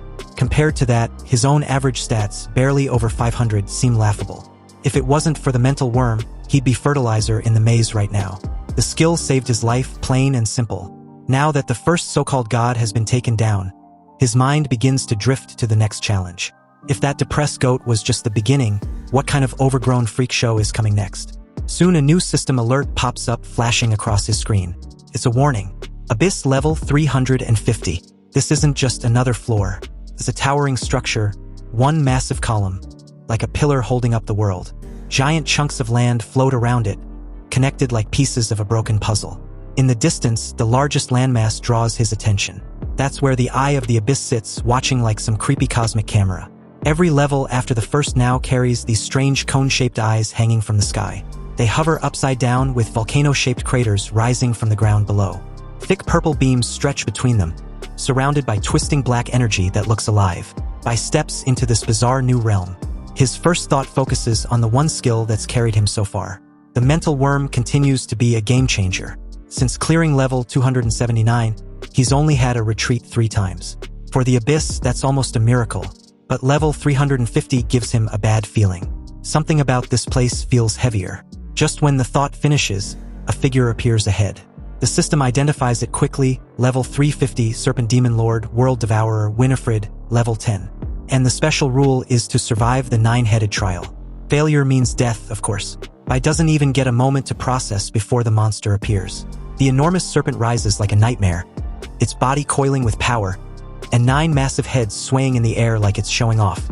One of the heads slithers closer to him, smirking like it's already won. It makes a proud announcement, calling first dibs on killing him like it's some kind of party game. This thing is the second god, the legendary World Devourer, a beast that holds the power of endless hunger. Bai quickly accepts the truth. He knows almost nothing about this monster. No tricks, no background, no real plan. He's probably going to die several times. The knife head of the serpent leans in close, speaking in a soft, almost flirty tone. It looks at Bai with wide eyes full of fake curiosity, asking what kind of trial would suit him. Then it makes a weird comment about his appearance, asking him if he is the most handsome man among humans. Bai keeps his straight face and responds with smooth charm. He compliments the snake like it's royalty at a beauty contest. He praises its shiny scales, its glowing eyes, and even the ridiculous flower blooming on top of its head like it's a fashion ingenuity. His words hit the mark. The 9th head lights up, clearly flattered. It declares Bai has passed the test with flying colors. Politeness apparently beats power in this snake's book. Bai shows his respect and continues the performance, calling it a lovely lady. The head giggles, basking in this praise. She then nudges head 8 awake. Head 8 rises slowly, yawning. His test was the simplest. It asked a basic math question, something any 2-year-old could even answer. A 1 + 1 question. Bai says the obvious answer, and just like that, he passes again. This one reminds him of the fallen angel from level 200. Now the 7th head speaks up. This one was different. Sounds like it's got too much love for flowers and rainbows. It says it doesn't like fighting and wants to come up with a better test. Something peaceful. The voice drifts off, and before it can even think, heads 5 and 6 cut in. They're tired of waiting. Head 5 speaks first. Says it controls water. Head 6 jumps in, claiming it rules over fire. Both of them sound like angry siblings believing they're better than the other. Bai asks what kind of test they have for him, but instead of a proper trial, the 2 heads start arguing. Head 5 complains that fire doesn't respect water. It wants Bai to agree that fire is dumb for not understanding that water can easily put out fire. The fire head snaps back, calling water weak and bragging that flames can burn through anything. The argument turns toward him. Both ask Bai to choose his side. Basically, they want to know who's right and who's foolish. Bai realized that it wasn't just a question but a trap. One wrong answer and he could get burned or drowned. Bai knew full well that both choices were impossible, and there was no way to solve this dilemma. Failure also means death. Head 5 laughs, wanting to know why Bai was just standing there dumbfounded. Didn't he understand the simple logic that water overcomes fire? Hearing this, Head 6 tells him not to listen to Head 5's nonsense. It was obvious that fire was stronger than water. Was his brother blind? Bai realized he had only one way to break this deadlock, which was to kill one of them. He activated his blade form and launched at Head 5, swinging his blade wildly. Head 5 effortlessly dodged the attacks but was genuinely surprised. Head 6, equally surprised and puzzled, questioned what Bai was doing. Head 3 called his two brothers retards as Head 4 added that they had given Bai quite a dilemma. No wonder Bai wants to cut one of them down. As Head 5 silently ponders on the issue, Head 6 was still clueless about what dilemma everyone was talking about. Their test wasn't difficult at all. It was in this moment that Head 5 understood. The questions they asked was in a way that no matter what answer Bai provided, he would be wrong. After this explanation, Head 6 finally understood, leaving Bai speechless and uneasy. However, since there was no right answer without wrongly answering the other, the two passed Bai for their test. But they still wanted to know who Bai thought was stronger. Incredulous, Bai wondered how the world devourer could act so childish and erratic. Nonetheless, he wasn't going to fall for this obvious trap. Bai told the two that since they care so much about strength and weakness, haven't they ever competed against each other? Not at all, Head 5 replied. After all, they were one entity, so if they competed with themselves physically, then isn't that the same as committing suicide? Head 6 agrees, adding that if it wasn't for this precise reason, he would have burned Head 5 to ashes long by now. Hearing this, Head 5 scoffed at such nonsense. It's him who would be drained dry like a dried-up snake. Bai suggested that the current situation was a good opportunity. They had come to the trial as just projections, so why not give it their all and compete? That was much better than asking him, a mere human. And after all, he doesn't know much about them. Head 5 agrees with Bai. This was the perfect opportunity to teach his brother a lesson. Head 6 retorts, hoping that after Head 5 finally loses, he will learn to respect who is stronger. Before the two can engage, Head 1 told them to cut it out. They can fight after the trial was over. The two immediately agreed with their big brother. The next was Head 4, who stated that his trial was pretty simple. He was born within the universe, wandering among the stars. So, before the universal will and the trial began, he had never been to Blue Star. Head 4 wants Bai to tell him a story or some history about Blue Star. Hearing this, Head 7 was curious.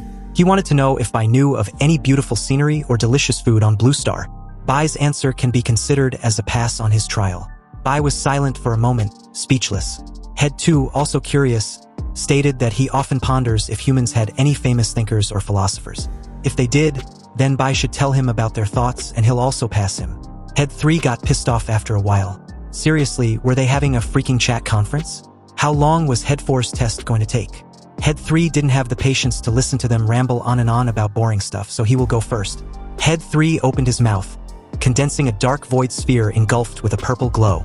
This was the first skill he created after reaching level 10 and obtaining the power of Devourer.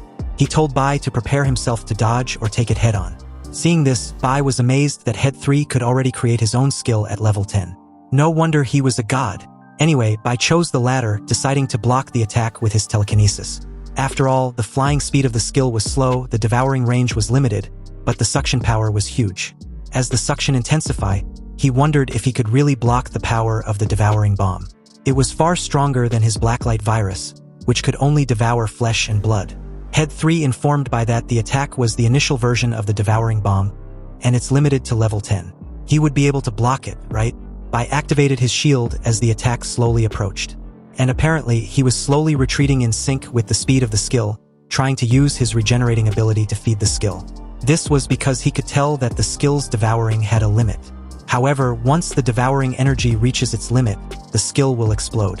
The very moment Head 3 said this, the dark void cracked, alarming Bai, and before he could react, a deafening boom sounded as the devouring bomb exploded with damage 3 times the energy it absorbs.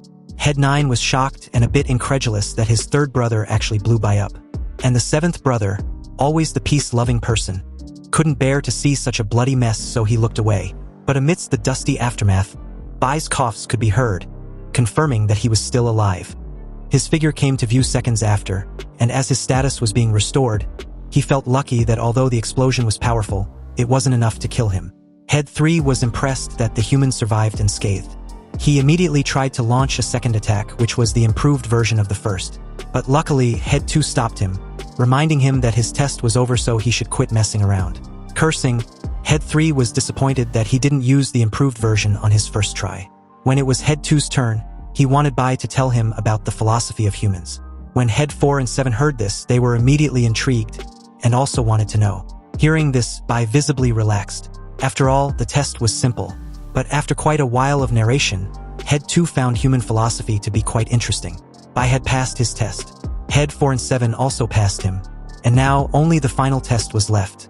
Unexpectedly, Head 1 stated that he didn't really want to test Bai. But his brothers, Old 6 and Old 5, still wants to go all out to settle the score. If Bai can survive until the two decide the outcome, he will consider that as passing his test. Bai readily agreed, a sly smile tugging on his lips. You see, the floor was so vast, so it wouldn't be a problem to just hide further away from the fight. Bai knew these 9 tests were all clearly rigged, that even a blind person could see through it. Was the World Devourer just too lazy to put in any effort? Or was there some other conspiracy at play? On the 350th floor of the Abyss, the heads of the serpent are deep in conversation. It turns out that Head 5 has managed to defeat Head 6 in their latest competition. Head 5 laughs loudly, basking in the victory. It turns to Head 6, gloating, asking if it's finally convinced of its superiority. Head 6, clearly not thrilled about losing, brushes it off. It mutters something about how Head 5 at level 10 beating Head 6 at the same level doesn't really mean much. They were both young back then, and Head 6 just can't accept the loss. Head 5 continues to taunt, laughing it off with sarcastic remarks. It claims maybe its level isn't high enough, or perhaps the environment was bad, or maybe it just wasn't awake enough at the time. Every excuse imaginable is thrown out. It's as if Head 5 can't help but rub it in. Head 3, tired of the childish bickering, yells at them to settle down. It's already irritated. It knows that the second and fourth brothers didn't really put up a fight and let that human pass, but it's losing patience with the constant back and forth. It warns them not to test its limits any further. Head 4, attempting to calm things down, tells Head 3 that letting the human pass is actually a smart move. It's an investment. By letting the human through, they stand to gain more than they lose. After all, if he can pass the Baphomet's trial, there's a real chance he might clear the Abyssal trial and even become the Lord of the Abyss. The potential power of the human is something they can't afford to ignore. Head 2 adds its thoughts, building on Head 4's argument. Just think about it, an Abyssal Lord who owes them a favor and who also has the power of devouring. The benefits could be enormous. The potential is staggering and they all know it. Head 3, however, isn't easily convinced. It grudgingly admits that there might be some merit to the idea, but still doubts the human's ability to succeed. The wolf god on the 375th floor with his mysterious ability to assassinate without a cost is too dangerous. Head 3 can't imagine that this kid will make it through. Meanwhile, Bai is on the 375th floor of the Abyss. Staring at the challenge before him, he has to assassinate the wolf god, Yangdu, a level 10 entity. No special conditions to make it easier, just a straightforward kill. He reflects on the task at hand, knowing that an assassination is never simple. It's going to be troublesome, especially since stealth is required. Stealthy assassinations are exactly the kind of thing Bai is worst at. The pressure of needing to strike perfectly, where one mistake could cost him everything, doesn't sit well with him. He'd rather face something that allows for a bit of room to breathe. But now there's no choice. Just as he's contemplating how difficult this is going to be, his foot catches in a rope trap. The rope clicks, and before he can react, he's yanked off the ground hanging by his foot in the air. He curses under his breath, but quickly adapts. With a swift motion, he uses his shape, shifting blade form, transforming his left arm into a sharp blade. The blade cuts through the rope, and he prepares to land. However, as he falls, he spots a row of pointed horns on the ground below. Thinking fast, he adjusts himself mid-air, his foot grazing the ground as he leaps backward, narrowly avoiding the deadly spikes. But just when he thinks he's escaped, he lands directly on a fungal web. Sticky trap-like substance begins to strain under his weight, and with quick thinking, he slashes through it. But the damage is already done, he's still stuck in the mess. He quickly reflects on the situation, wondering if it will never end. Before he can figure out how much worse it could get, the fungal blobs begin cracking. He knows that trouble is coming. The next moment, the blobs explode, one by one, sending violent shockwaves in all directions. Bai's reflexes are put to the test as he barely manages to dodge each explosion. He keeps moving, jumping, and twisting in the air, narrowly escaping death. Finally, after what feels like a lifetime of avoiding traps, he lands on his feet, panting and cursing under his breath. Damn it, he mutters. The real test hasn't even started, but already he's been forced to use up his saved status, a resource he had hoped to save for the real challenge. The absurdity of it all hits him. This floor is filled with more traps than real threats. He's being forced to fight the environment itself instead of the so-called wolf god. The real challenge hasn't even begun yet, and these ridiculous obstacles have already drained his resources. Just then, a sudden creaking sound cuts through the air, sending a jolt of panic through Bai. He quickly scans the area, cursing under his breath as the realization hits him. This place is filled with traps, and there's no end to them. Feeling the pressure mounting, he decides to take a drastic step. With a fierce determination, he activates his ultimate move, the Hellfire Armor. In an instant, a massive explosion of dark energy erupts around him, and the surrounding traps are neutralized, their hidden mechanisms rendered useless. In the aftermath of the explosion, Bai lets out a frustrated snort. His thoughts turn bitter as he reflects on the absurdity of the task before him. Assassination and the wolf god. No, this floor should be called the God of Traps. It feels more like a sly, underhanded game than a real test of strength. The enemy is less of a god and more of a coward, hiding behind a web of tricks and deception.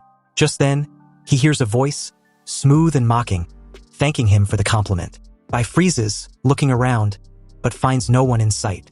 His instincts kick in immediately, and he uses his thermal tracking and psychic vision skills.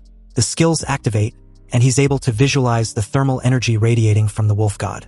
But it's already too late. The wolf god has closed the distance and is moments away from striking.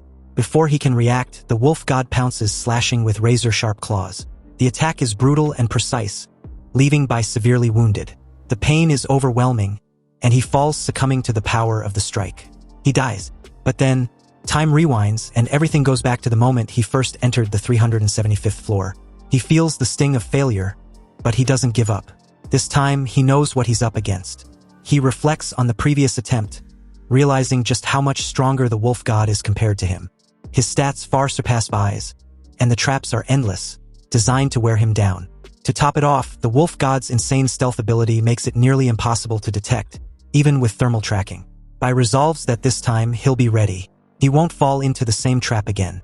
He needs to release his viruses in advance. Last time, the chain traps didn't even give him the chance to use them.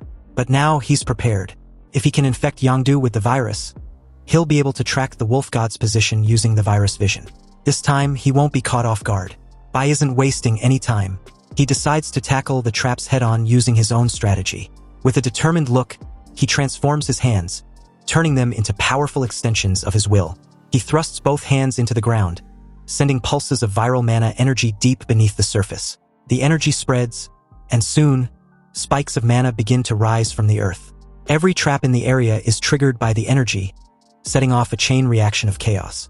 Bai looks around in disbelief. The ground beneath him is teeming with traps, snare traps, beast traps, quicksand pits, flying leaf magic grass, explosive thorn trees. In just a small area, no more than a few dozen meters, nearly 100 different traps are set. Each one is unique, designed to take him down in a different way. The sheer amount of effort put into these traps is mind-boggling. It's clear that this floor was never meant to be fair. It's meant to wear him down, to throw every obstacle at him.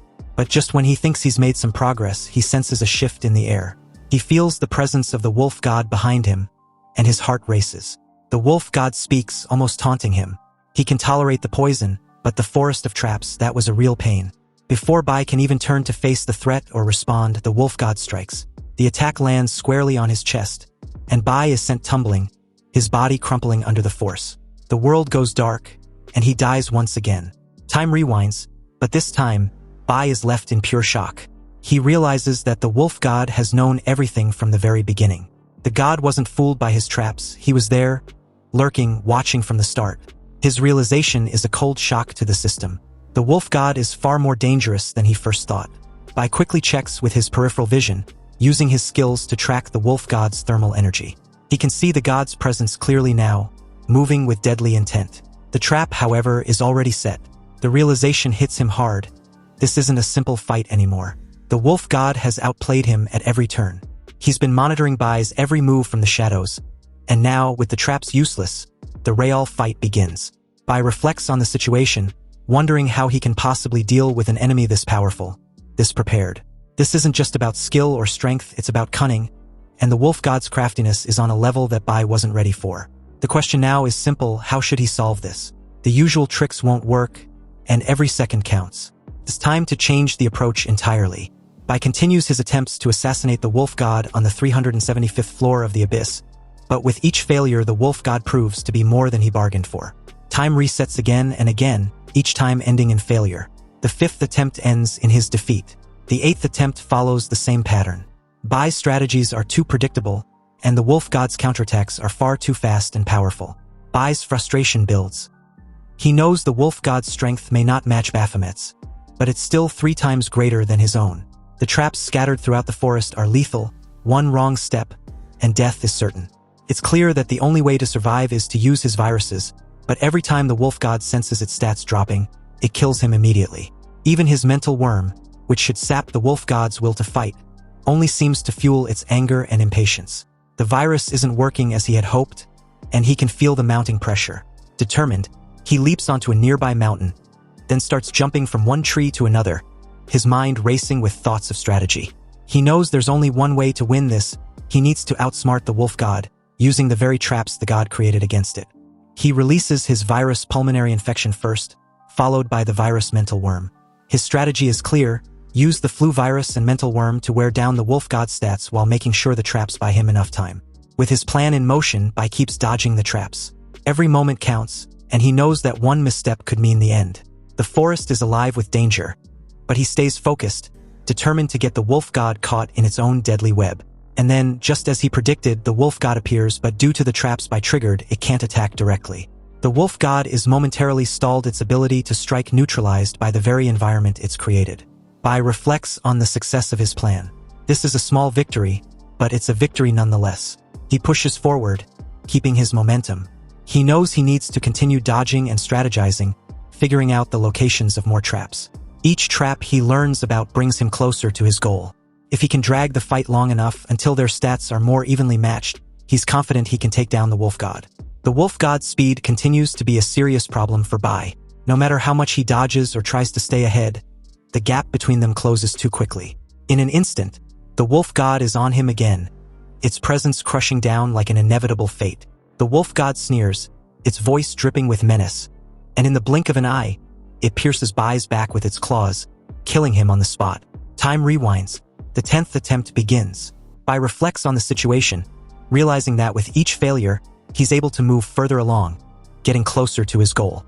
The advantage of time backtracking gives him a chance to adjust, to learn from his mistakes.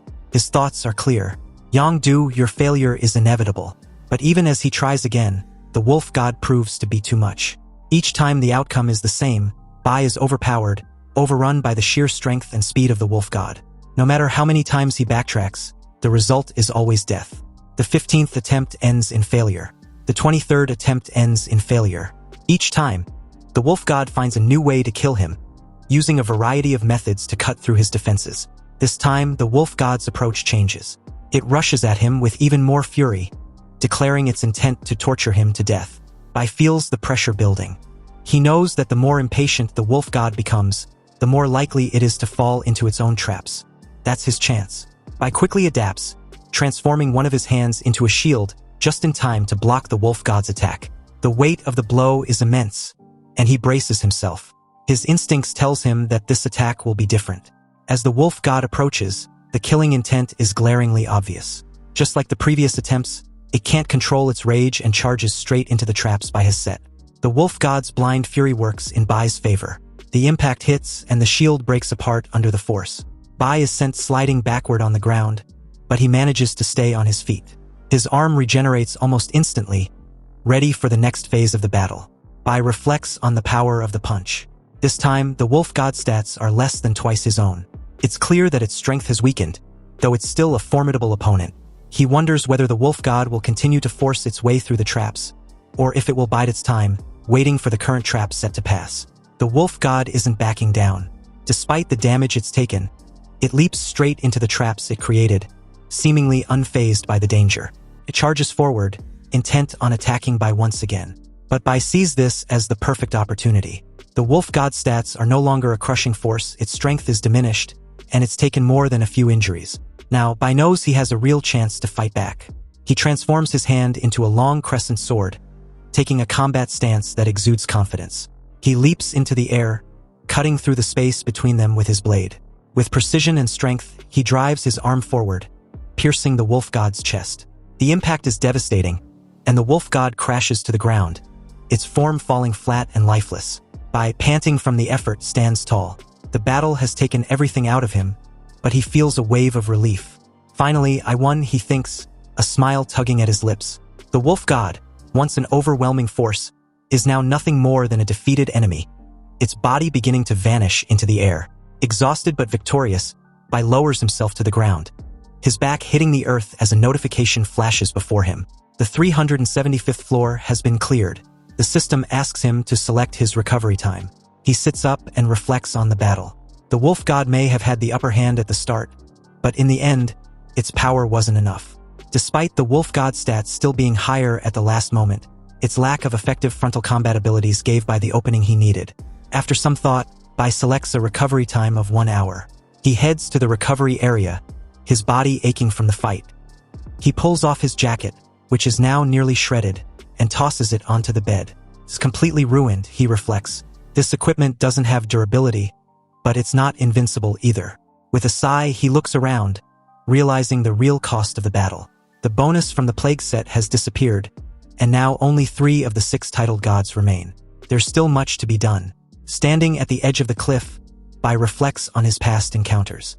He recalls a conversation with Heloise, where the mention of an abyss lord, Mekentooth, the succubus queen, had come up. Mekentooth, queen of pleasure, the whip master, the bound queen, a god so powerful that even Heloise had feared her. Bai wonders if she's the next challenge awaiting him. But as he surveys the scene before him, he realizes something far different is installed. The 400th floor is nothing like he expected. Instead of facing a seductive and dangerous god, Bai watches in disbelief as an endless army of the undead rises from the ground. The sight sends a chill through him, but there's a flicker of realization. It's not the succubus queen, he thinks. It's an endless undead army. His mind works quickly, calculating the situation.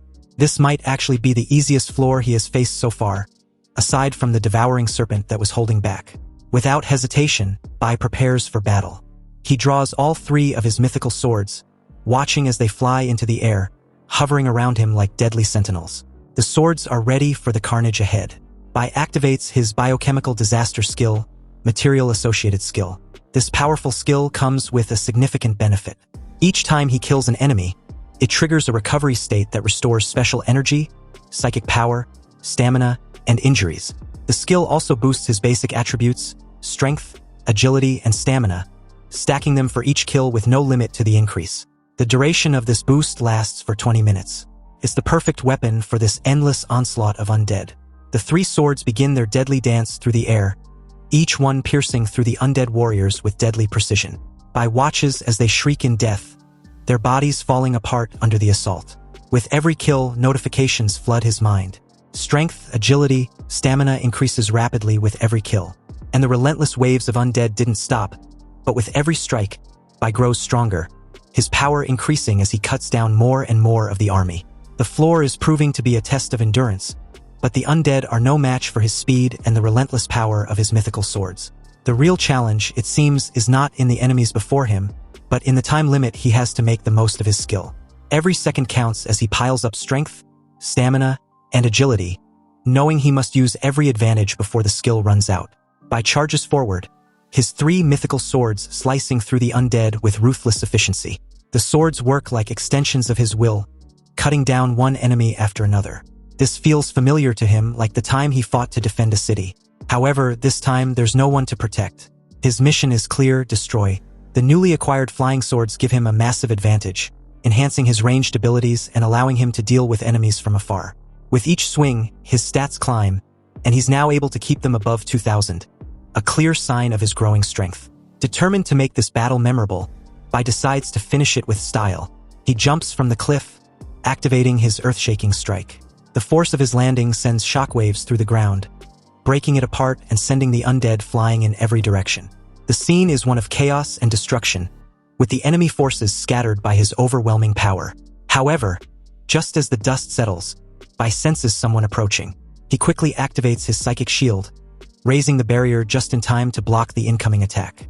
The force behind it is so immense that the shield cracks under the pressure, leaving him stunned. His head spins from the impact, and he realizes how close he came to being struck down. The attacker reveals itself, Jeber, the leader of the undead, dressed in a dark death robe. The dark energy surrounding him is almost suffocating, and Bai feels an intense weight in the air. Bai assesses the situation quickly. Jeber's psychic spear is incredibly strong, and his own psychic energy is not currently buffed. He knows he needs to end this fight fast or risk being overwhelmed. Without hesitation, Bai transforms his left arm into a deadly claw and charges at Jeber. With one swift motion, he pierces the undead leader's gut, creating a deep hole in his body. Jeber, somehow still alive, responds with a tone of disbelief, impressed by the persistence of Bai. He praises Bai for being full of surprises despite lacking the strength to back it up. Bai reflects, after all, this isn't the first time Jeber has ambushed him. Turns out Bai has been killed by Jeber twice already. He's been through this cycle of death and time backtracking, and now it's finally his turn to get the upper hand. Jeber falls to his knees defeated. Bai thanks the leader of the undead for the compliment but knows there's no time to waste. He has more battles ahead, and the next challenge is already calling. Jeber, on the verge of death, appreciates Bai, adding that their paths will cross again, but this time with more to discuss. Bai walks away without looking back. From behind, Jeber tells him, saying that someone named Mechanthut is waiting for him. Bai wonders about Mechanthut for a moment but then decides to move forward. Later, Bai steps onto the 437th floor of the abyss, his eyes immediately drawn to a luxurious royal room. On a grand bed lies Mechanthut, the succubus queen of pleasure lounging gracefully. She is breathtaking. Her red hair flows around her face like a fairy halo, and her little devilish horns and tail add a mischievous allure to her beauty. Her presence is overwhelming, enough to make anyone lose their focus for a moment. Bai stands frozen, momentarily caught by her charm. Mechanthut greets him with a soft voice, acknowledging his progress through the abyss. The way she speaks, so smooth and inviting, seems to draw him in even further. Bai, however, quickly shakes off the effect. He reflects on the situation, realizing he's been captivated by her beauty. So this is Mechanthut, he thinks. She's stunning, no doubt, but he can't afford to be distracted. The seductive aura surrounding her is dangerous, and he knows exactly what she is. A succubus, using her charms to manipulate and trap her prey.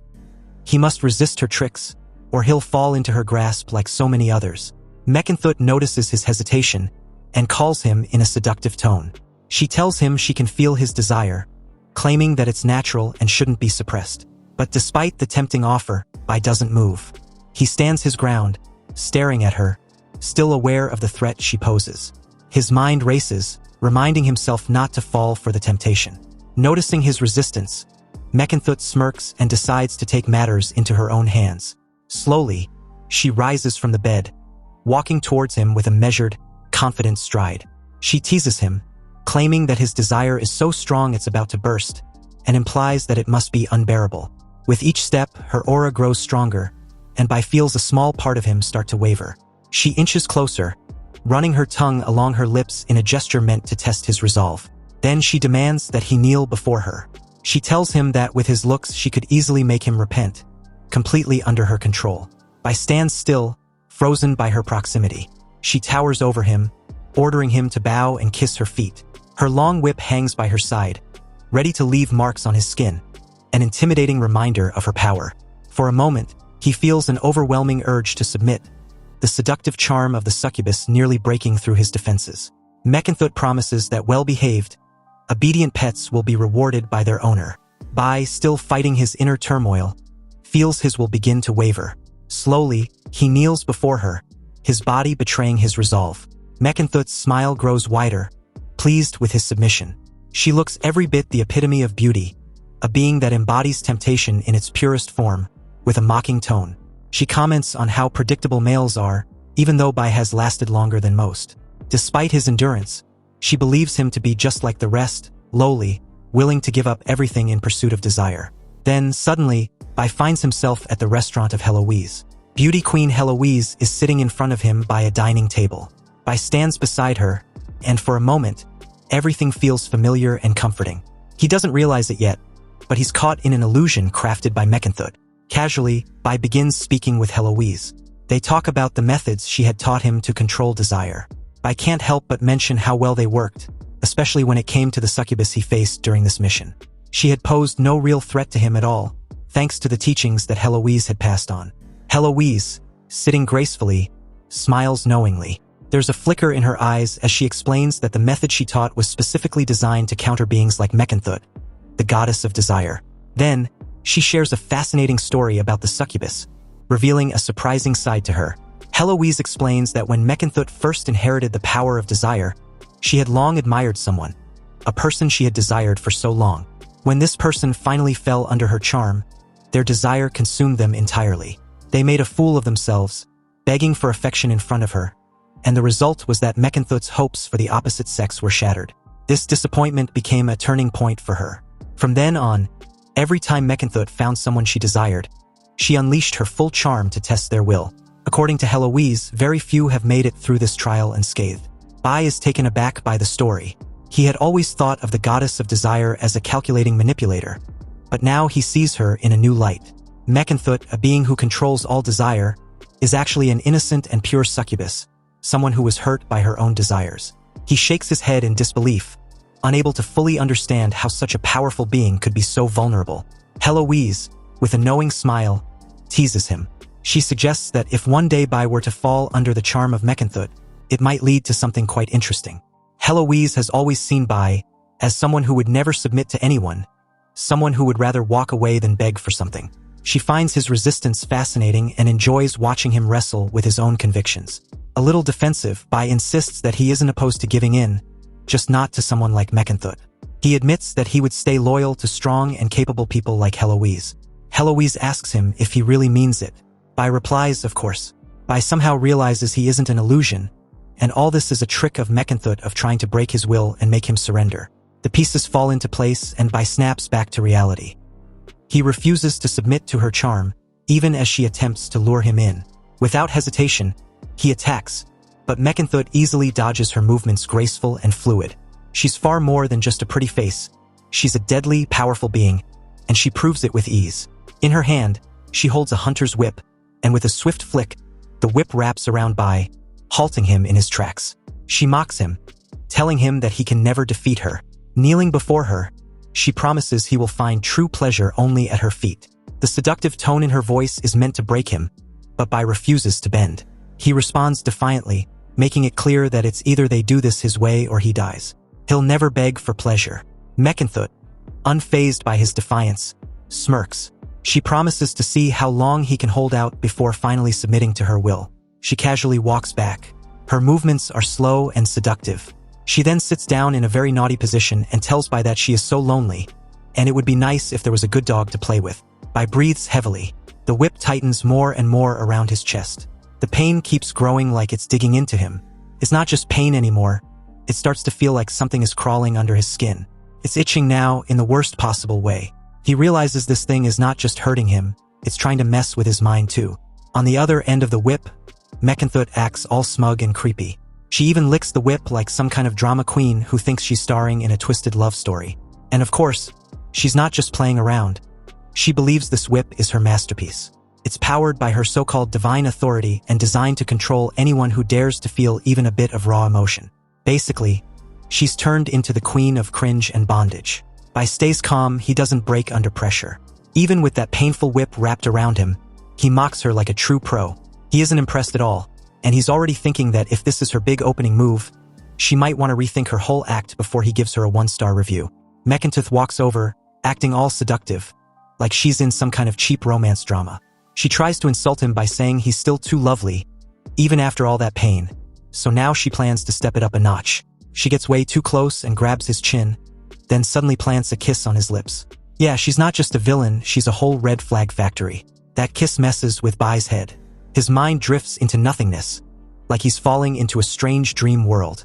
In that emptiness, he sees Heloise calmly sitting at a dining table. Bai drifts toward her, still stuck in this dream reality. Heloise, as usual, drops some wisdom bombs. She reminds him that it's okay to relax sometimes, but only if he knows how to pull himself back when it counts. A flash of starlight appears in her hand and brushes past him. Instinctively, he grabs it. Everything clicks. In that moment, Bai snaps back to reality. The grip of Mechantooth's whip loses its hold on him. His virus body armor activates, and now he looks like a walking fortress. Mechantooth is completely shocked. Her little plan was supposed to turn him into a helpless puppet, but now he's standing strong, totally unaffected by her cheap tricks. She can't believe it. She's in full meltdown mode. Her so-called charm is supposed to overpower her victims and make them forget how to fight. But Bai is built different. He just broke through her control like it was made of paper. Before she can react, he vanishes. Then he reappears behind her faster than she can blink. His virus armor has sharp claws, and they stab into her without mercy. She starts screaming about the pain, crying over how many spikes are on his body.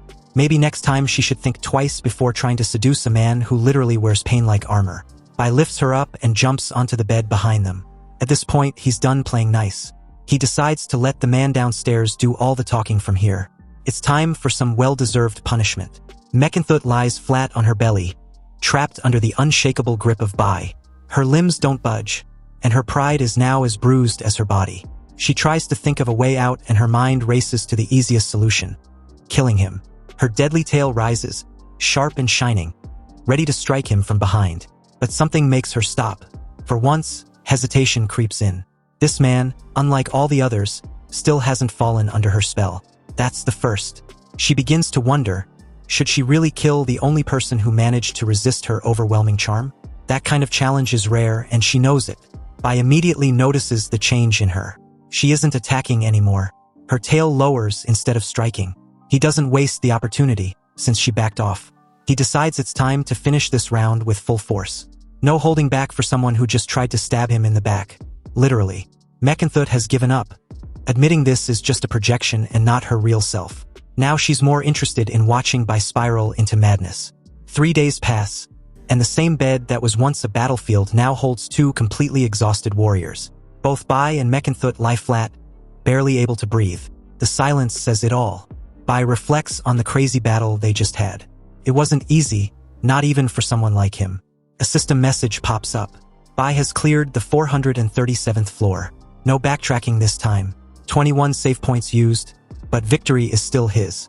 He calmly chooses a 1-hour recovery window before heading out again.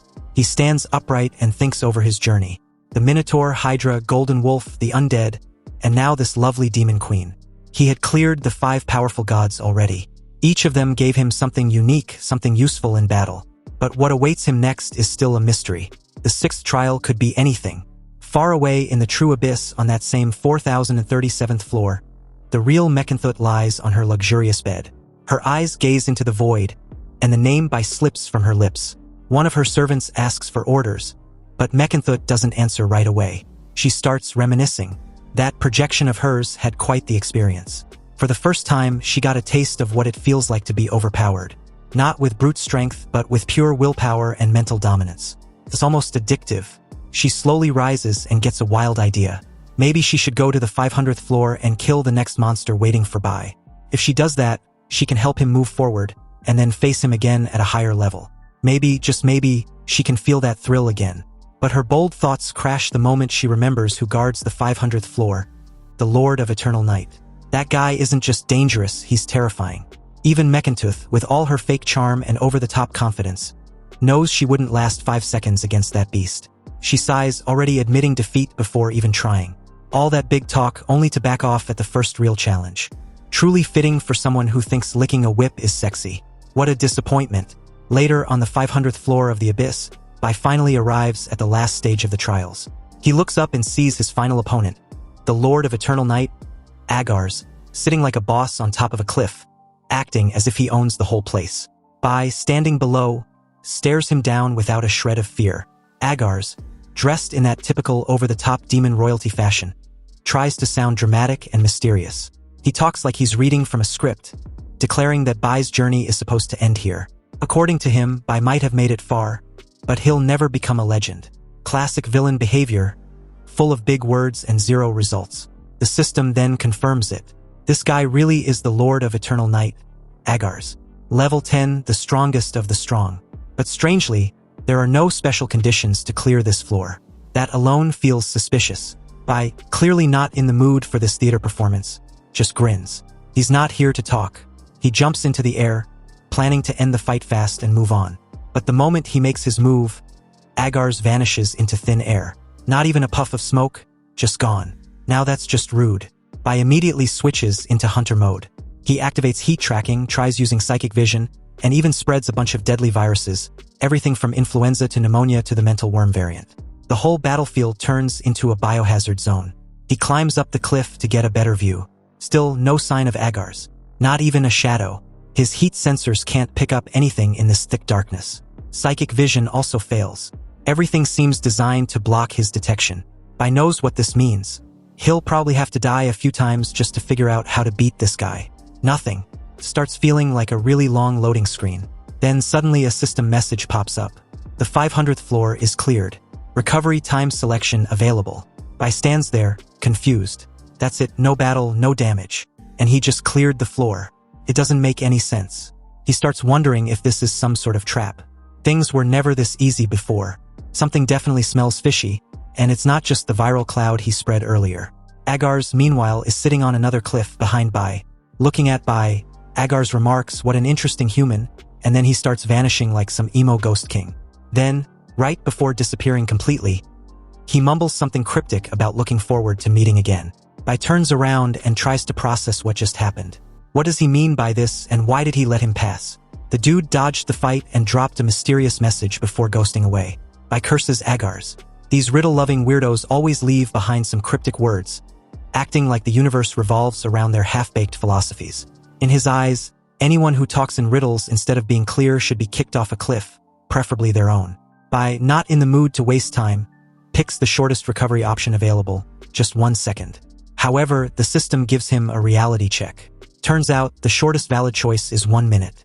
Anything less, and he'll be thrown right into the next floor without a break.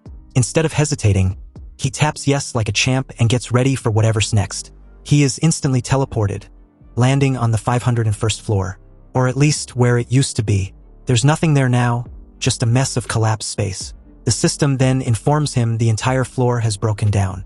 Without missing a beat, it moves him forward again. Now he's floating through the abyss, drifting in darkness once more. His thoughts grow heavier. This pattern is becoming too familiar. Floors are skipping like broken chapters in a story.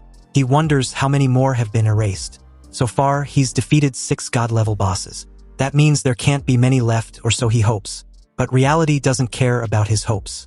The system keeps going and skips over 99 more levels. No warning. No explanations. The next thing he knows, he's slammed onto the ground of Abyss level 600. The system then delivers 2 pieces of news. First, there is no current lord ruling this floor. Second, it's about to extract the phantom of the former demon lord. Bai knows instantly that this won't be anything good. He stands still and his eyes narrow. 100 floors still remain, and the system pulls out a monster from the history books. A new message appears. Abyss level 600. Demon clan incarnation of evil. Level 10 boss is Satan. Bai freezes his mind, refuses to believe it. This is Satan, the traitor who turned against the abyss itself.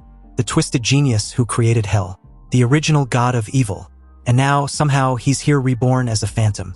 A thick red mist gathers in front of Bai and begins to twist into a human-like shape. The air grows heavy. The pressure increases.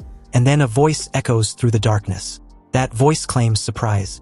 Satan didn't expect his mind to wake up again in the abyss. Even in this broken-down section, his presence is still overwhelming. Bai stares, stunned, unable to accept what he's seeing. Satan has actually come back from the dead in some form. And he's standing right there like it's no big deal. The phantom claps, amused. Clearly, Satan has been waiting centuries just to act like a theater performer with monologues nobody asked for. He sees Bai and assumes this must be the challenger who reached this level. He even tries to play friendly, asking who Bai is. In his mind, Bai just sighs. This guy talks too much. The real devil isn't horns and fire. To someone who can't shut up in the middle of a fight. Without saying a word, Bai hides one hand behind his back and starts releasing his deadly viruses. Satan keeps talking. He mentions how his real body no longer exists. He goes on about peace, saying he doesn't enjoy violence. He even suggests having a casual chat. and as if they're two old friends catching up over tea. Bai, standing quietly, doesn't even bother replying. Satan notices Bai staying quiet and decides to test him. Clearly chatting isn't on the menu, so the demon lord skips the small talk and charges him for a punch. But Bai, ever the prepared one, quickly activates his Hellfire shield just in time. The fiery defense holds strong, blocking the explosion of force from Satan's punch. Satan pauses, clearly surprised. He even sounds impressed for a moment. Turns out, Bai is using Satan's own flames against its original master. That's bold. Brave, but Satan, being the overdramatic villain he is, treats this like some epic betrayal. He claps back with a reminder. He is the ruler of hell, and who does Bai think he's borrowing power from? In a dramatic move straight out of a stage play, Satan snaps his fingers. And just like that, the Hellfire obeys. It coils around Bai like a venomous snake, locking him in place. Bai can't even twitch a finger. The power he used to protect himself now becomes his prison. Frustration builds inside Bai. He's stuck. If he stops using the Hellfire armor, he can dodge, but that would leave him exposed. If he keeps using it, then Satan will just keep locking him down like this. Either way, he's cornered. There's no winning in this state. It becomes clear he might need to rewind and approach this differently. Satan watches with that smug, "I'm so clever" expression. He tosses a fake pity party for Bai, saying how sad it is to come this far just to die here. Then, without shame, he tosses in a surprise offer. Cooperation. Bai, still burning and bound, isn't buying it.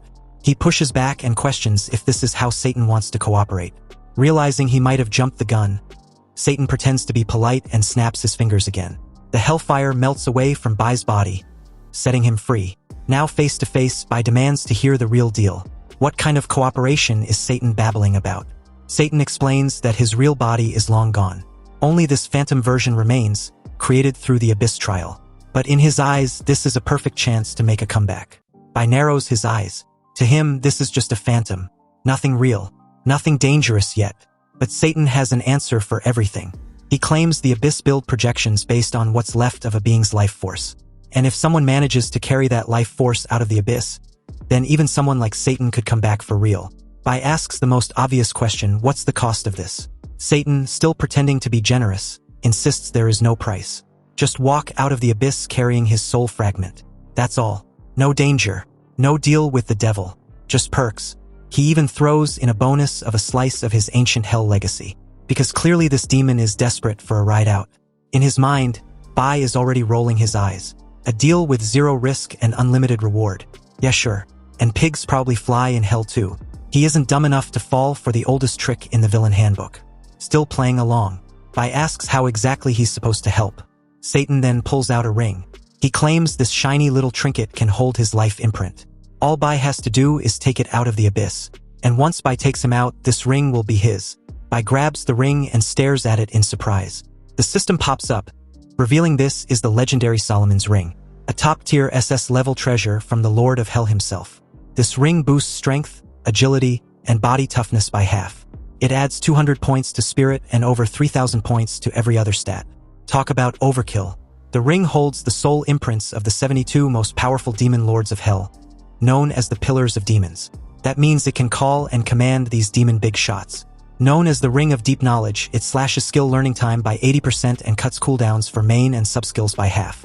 This is basically cheat mode for anyone trying to level up fast. The ring also unlocks the Hell King form, turning the wearer into a superpowered nightmare. In that form, all stats double and skills have zero cooldown for 15 seconds. Imagine the chaos when someone gets to spam abilities. On top of all that, the ring opens the Gate of Hell, a gateway carrying some of the Hell God's power. Inside Hell, all powers get a massive boost, and the Hell Gate can be opened anytime to unlimited mayhem. No gear requirements mean anyone can just slap this thing on and suddenly act like the King of Hell. I can't help but curse, wondering how Satan, a literal traitor and evil mastermind, could hand over something so powerful without a catch. Inside his mind, Bai knows trusting a villain feels like trusting a cat not to knock things off the table. He wonders, trying to figure out how to get out of this trap without getting burned. Breaking this deadlock feels like trying to outsmart a fox. Bai thinks he's a genius, trying to outsmart the devil himself. Yeah, good luck with that. Bai finally puts on the ring and tries to activate the Hell King form, but nothing happens. He stays frozen for a moment. Then frustration builds and he accuses Satan's ring of being a fake. Satan explains that the ring doesn't fully belong to Bai yet. He apologizes, but honestly it sounds more like a lazy excuse. After all, Satan is just a leftover ghost tied to a memory, so this ring is the only thing he can offer for now. Bai doesn't buy the story for a second. Deciding to end this annoying standoff, he attacks Satan with everything he has, declaring that he couldn't trust him. Satan just grins like the ultimate villain who's been expecting this. He just snaps his fingers and traps Bai again in hellfire. Now Bai is stuck, unable to move a finger. Satan mocks him, saying that even if Bai refuses to use hellfire, the hellish power inside him ensures he can never truly fight back. The god of hell owns this game, no matter how hard Bai tries to play it his way. On his knees, Bai asks what happens if he refuses to cooperate. Satan, still playing the long game, says killing Bai is pointless since it could be years before the next challenger appears. Instead, he plans to waste time with Bai until someone else with a bit more sense walks through the abyss. Bai, tired of this endless stalemate, finally agrees to cooperate. Hanging out forever in this twisted game doesn't sound like a vacation, so making a deal with the devil, literally, seems like the lesser evil. Bai floats in the endless void. Suddenly, a soft glow appears and a message forms in the air. He has cleared the 600th floor. All trials of the Abyssal Lords are now complete. The Abyss trial is over. His feet touch the ground below. He walks forward, still trying to believe it is real. In front of him stands a stone pillar with a glowing image hovering above it. It is the scroll of etherealization, the goal he has chased all this time. A mix of excitement and disbelief freezes him in place. He has fought through 600 brutal levels, defeated strong enemies, and risked everything just to reach this moment. He takes a few slow steps forward. As he gets closer, something strange begins to happen. Dark mana from every direction starts pulling toward the glowing scroll. The image begins to shift and grow solid, slowly taking its true form. Bai keeps his eyes on the glowing scroll. The dark energy around it is still gathering, and it looks like the scroll will take more time to fully form. Seeing this, he decides to use the quiet moment to rest. His body is tired, and his mind needs a little space to breathe. He begins to think over everything that has happened. Nothing feels out of place. Even the time backtracking ability is still working just like before. This small detail brings him comfort. The world hasn't changed behind his back. He then turns his attention to the ring on his hand, the one given by Satan. His fingers slowly close around it. He runs his thumb over the surface, thinking that it's time. They are no longer inside the 600th floor. There is no reason to hold back anymore. In the next moment, a thick red smoke made of blood energy begins to rise from the ring. The air twists, and the smoke forms quickly. A sudden rush of sound cuts through the stillness as the shape of Satan appears, first as a shadow, then fully solid. The ground gives a soft tremble as he stands before Bai. Satan wastes no time. He points toward the scroll that is still forming. His voice is full of pride. He explains that this scroll is not just a reward. It holds the authority of the Abyss.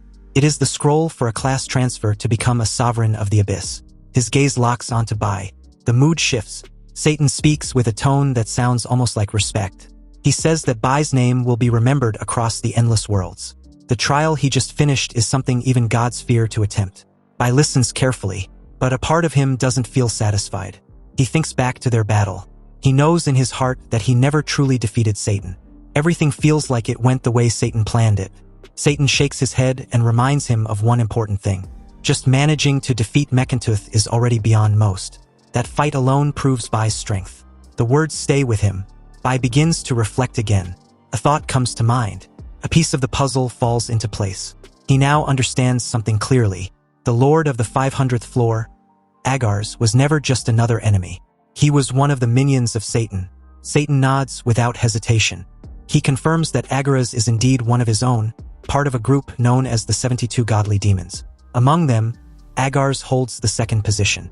This truth settles any doubt Bai had. Now that the 600th level of the Abyss is behind them, Bai looks at Satan and brings up their deal. He believes their cooperation should end here. But Satan raises his hand and disagrees. He says there is still one final step left, according to him. Bai hasn't fully received the ring yet. More importantly, he hasn't unlocked the inheritance that waits for him deep in hell. Bai hesitates. He asks if Satan truly plans to hand over these powers. Satan nods with confidence and speaks as if his word is a solid promise. He calls himself a devil with principles. But just when the moment seems calm, a sinister grin creeps onto his face. Satan's expression changes completely. His eyes gleam with malice. He claims that Bai will receive the power, but not in the way he expected. His real plan is much darker. He intends to let Bai's body receive the power, only so he can take control of it. He wants to use Bai as a vessel and rise to the highest realm. Bai's heart races. His mind flashes with realization. He has been tricked. Everything was a trap. Satan never meant to let him go. The real goal was to devour his soul and take over his body from the beginning. A heavy force begins pressing down on him. His chest tightens. The possession starts. His body shakes as Satan's power enters. Dark energy pours out from every direction. It wraps around Bai like chains made of pure evil. The air becomes thick and suffocating. Satan's voice echoes, full of madness and joy. He declares his return, claiming the title of Abyss Sovereign. This is only the beginning. He plans to take over all the worlds once more. Bai feels the change happening inside him. His eyes slowly begin to turn blood red. He struggles to hold onto himself. He can feel his soul slipping, leaving his body little by little. Everything feels wide open and exposed. Panic rises. He knows his defenses are gone. There is only one option left. Without wasting another second, Bai calls on his most trusted power, the ability to backtrack time. He activates it, hoping to undo what has just begun. Bai disappears before Satan can finish the possession. This leaves Satan in shock and his eyes widen with disbelief. He cannot understand how a human soul just slipped from his grasp. This should not be possible. Confusion and rage build in him. His perfect plan has failed. In the blink of an eye, Bai returns to an earlier moment. He finds himself once again at the point where he had just cleared the 600th floor. The world feels familiar. The dark stone, the glowing scroll, and the empty silence all greet him like echoes from a memory. This time, Satan is still sealed inside the ring. A small breath of relief escapes him. His soul feels untouched. Everything inside him is steady and calm. The hourglass of time linked to his soul has saved him. That bond has turned the tide. Satan's grip failed to reach through the barrier of time. He walks toward the forming scroll once more, his steps careful. His thoughts linger on what just happened. There is no proof that Satan is gone for good. It is possible that he has hidden himself again, waiting for a new chance. This uncertainty makes Bai uneasy. He raises his hand and looks at the ring. It still sits quietly with no signs of life. He speaks softly, testing it, expecting Satan to answer. But no voice comes. No movement stirs. Only silence remains. He thinks hard about his next move. Trusting the silence would be a dangerous risk. The ring had always been the object Satan used to tie his soul to the living world. Leaving it intact could bring disaster later. His decision becomes clear. Holding the ring tightly in one hand, he turns his other hand into a sharp claw, preparing to crush the ring for good. But just before he can destroy it, something unexpected interrupts him.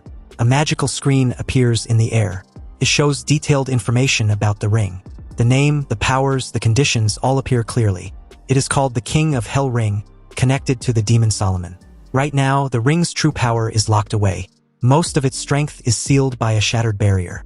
Only by collecting the souls of the 72 demon gods can the seal be lifted step by step. The ring offers boost to all attributes. It holds a rare ability, the power to open a gate to hell. This portal can be used to travel back and forth, but only once every 10 days. However, most of its features remain out of reach, hidden behind missing souls. The message ends with a bold line. The ring is meant for the one who dares to sit upon the throne of the Hell King, but only if the lost powers are gathered once again. Bai lets out a sigh. The ring in his hand, though filled with potential, is clearly broken and sealed. He sees it as a defective item. That thought makes the idea of destroying it easier to accept. His grip tightens as he prepares to crush it. But right at that moment, something surprising happens. A tiny version of Satan suddenly pops out of the ring, floating in the air like a little genie.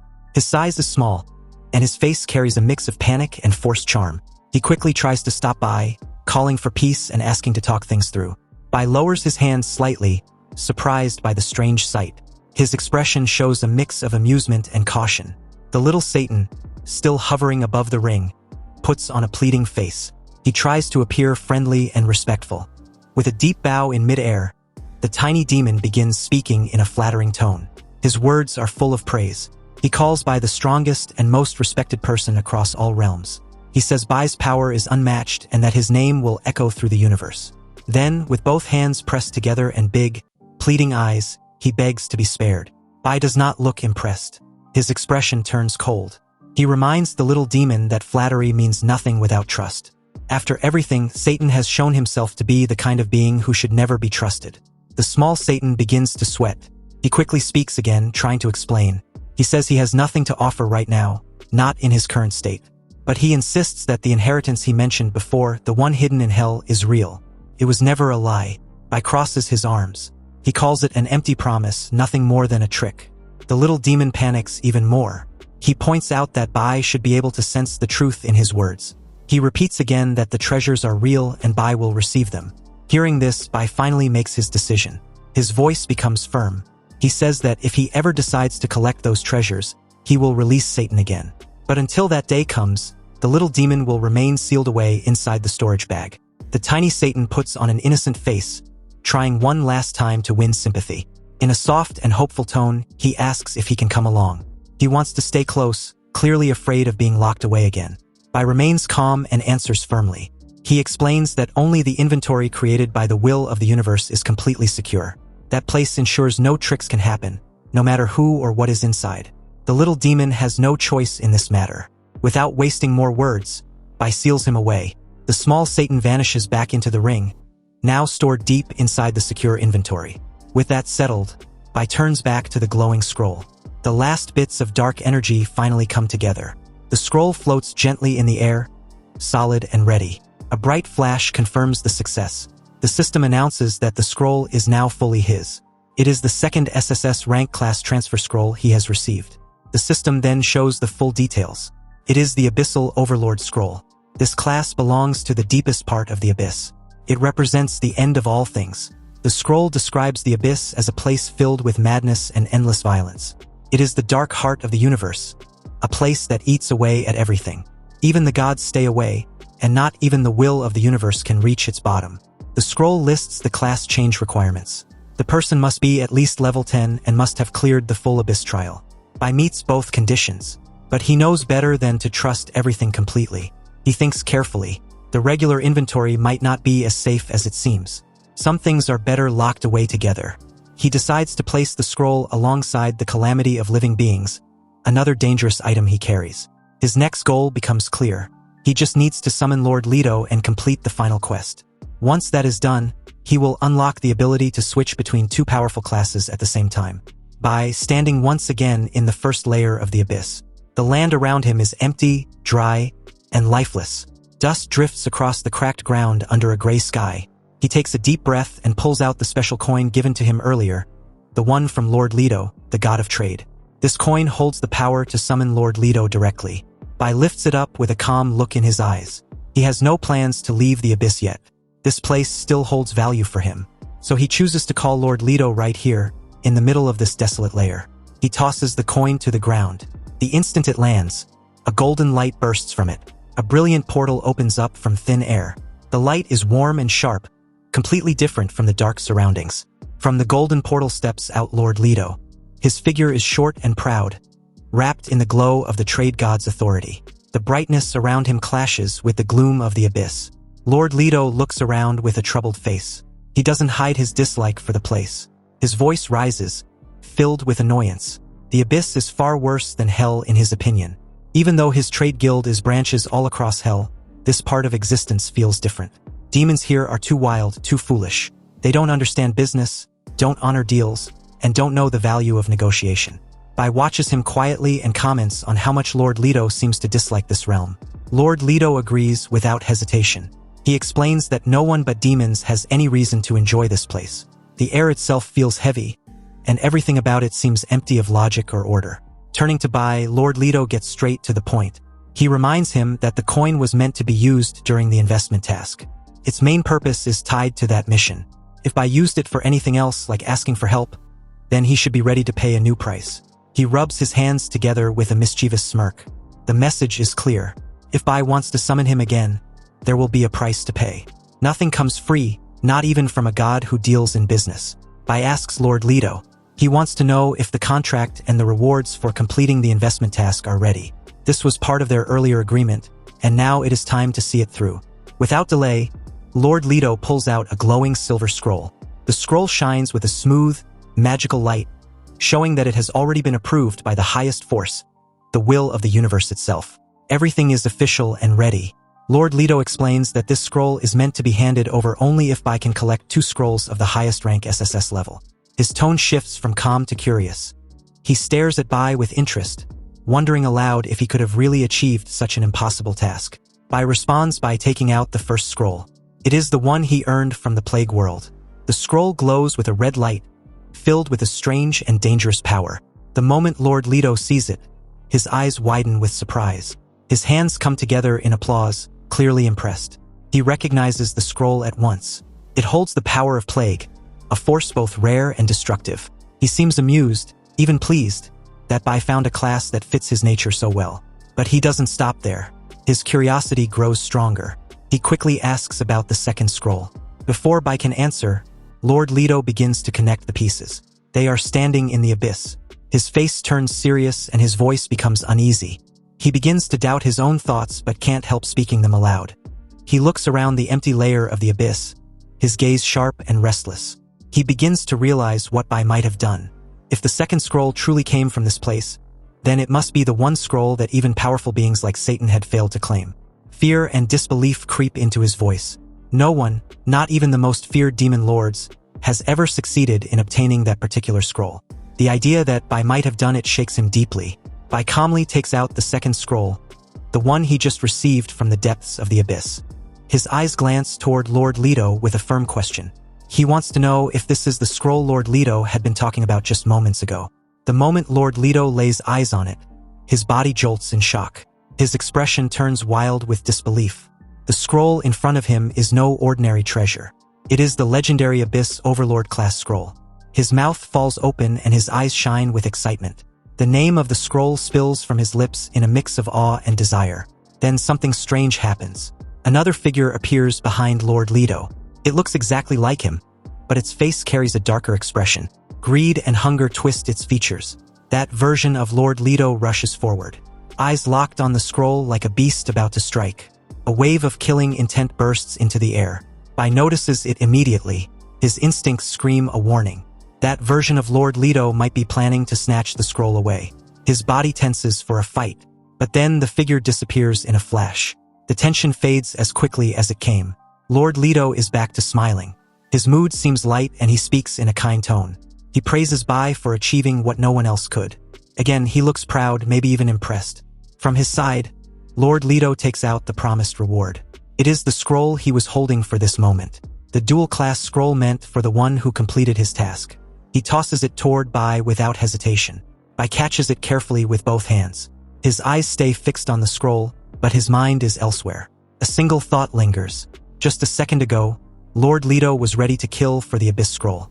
Then suddenly, he gave up and handed over the reward as if nothing had happened. Something about that moment doesn't sit right. Bai wonders what changed in that split second, what exactly was going through the mind of Lord Leto. Lord Leto brings out a document and opens it in front of Bai. It is the investment agreement that was prepared earlier. With a proud look, he points out that everything is now official. He is ready to move forward with his investment in Bai. The agreement clearly states Bai's identity and confirms that the conditions have been fulfilled. The goal, to collect 2 SSS-level scrolls, has been completed. As a result, Lord Leto is handing over the dual-class scroll. In return, Bai must, over time, repay this debt with items or resources equal in value to the scroll. The type of repayment is not fixed. Only the value matters. Lord Leto smiles confidently and declares that the deal is complete.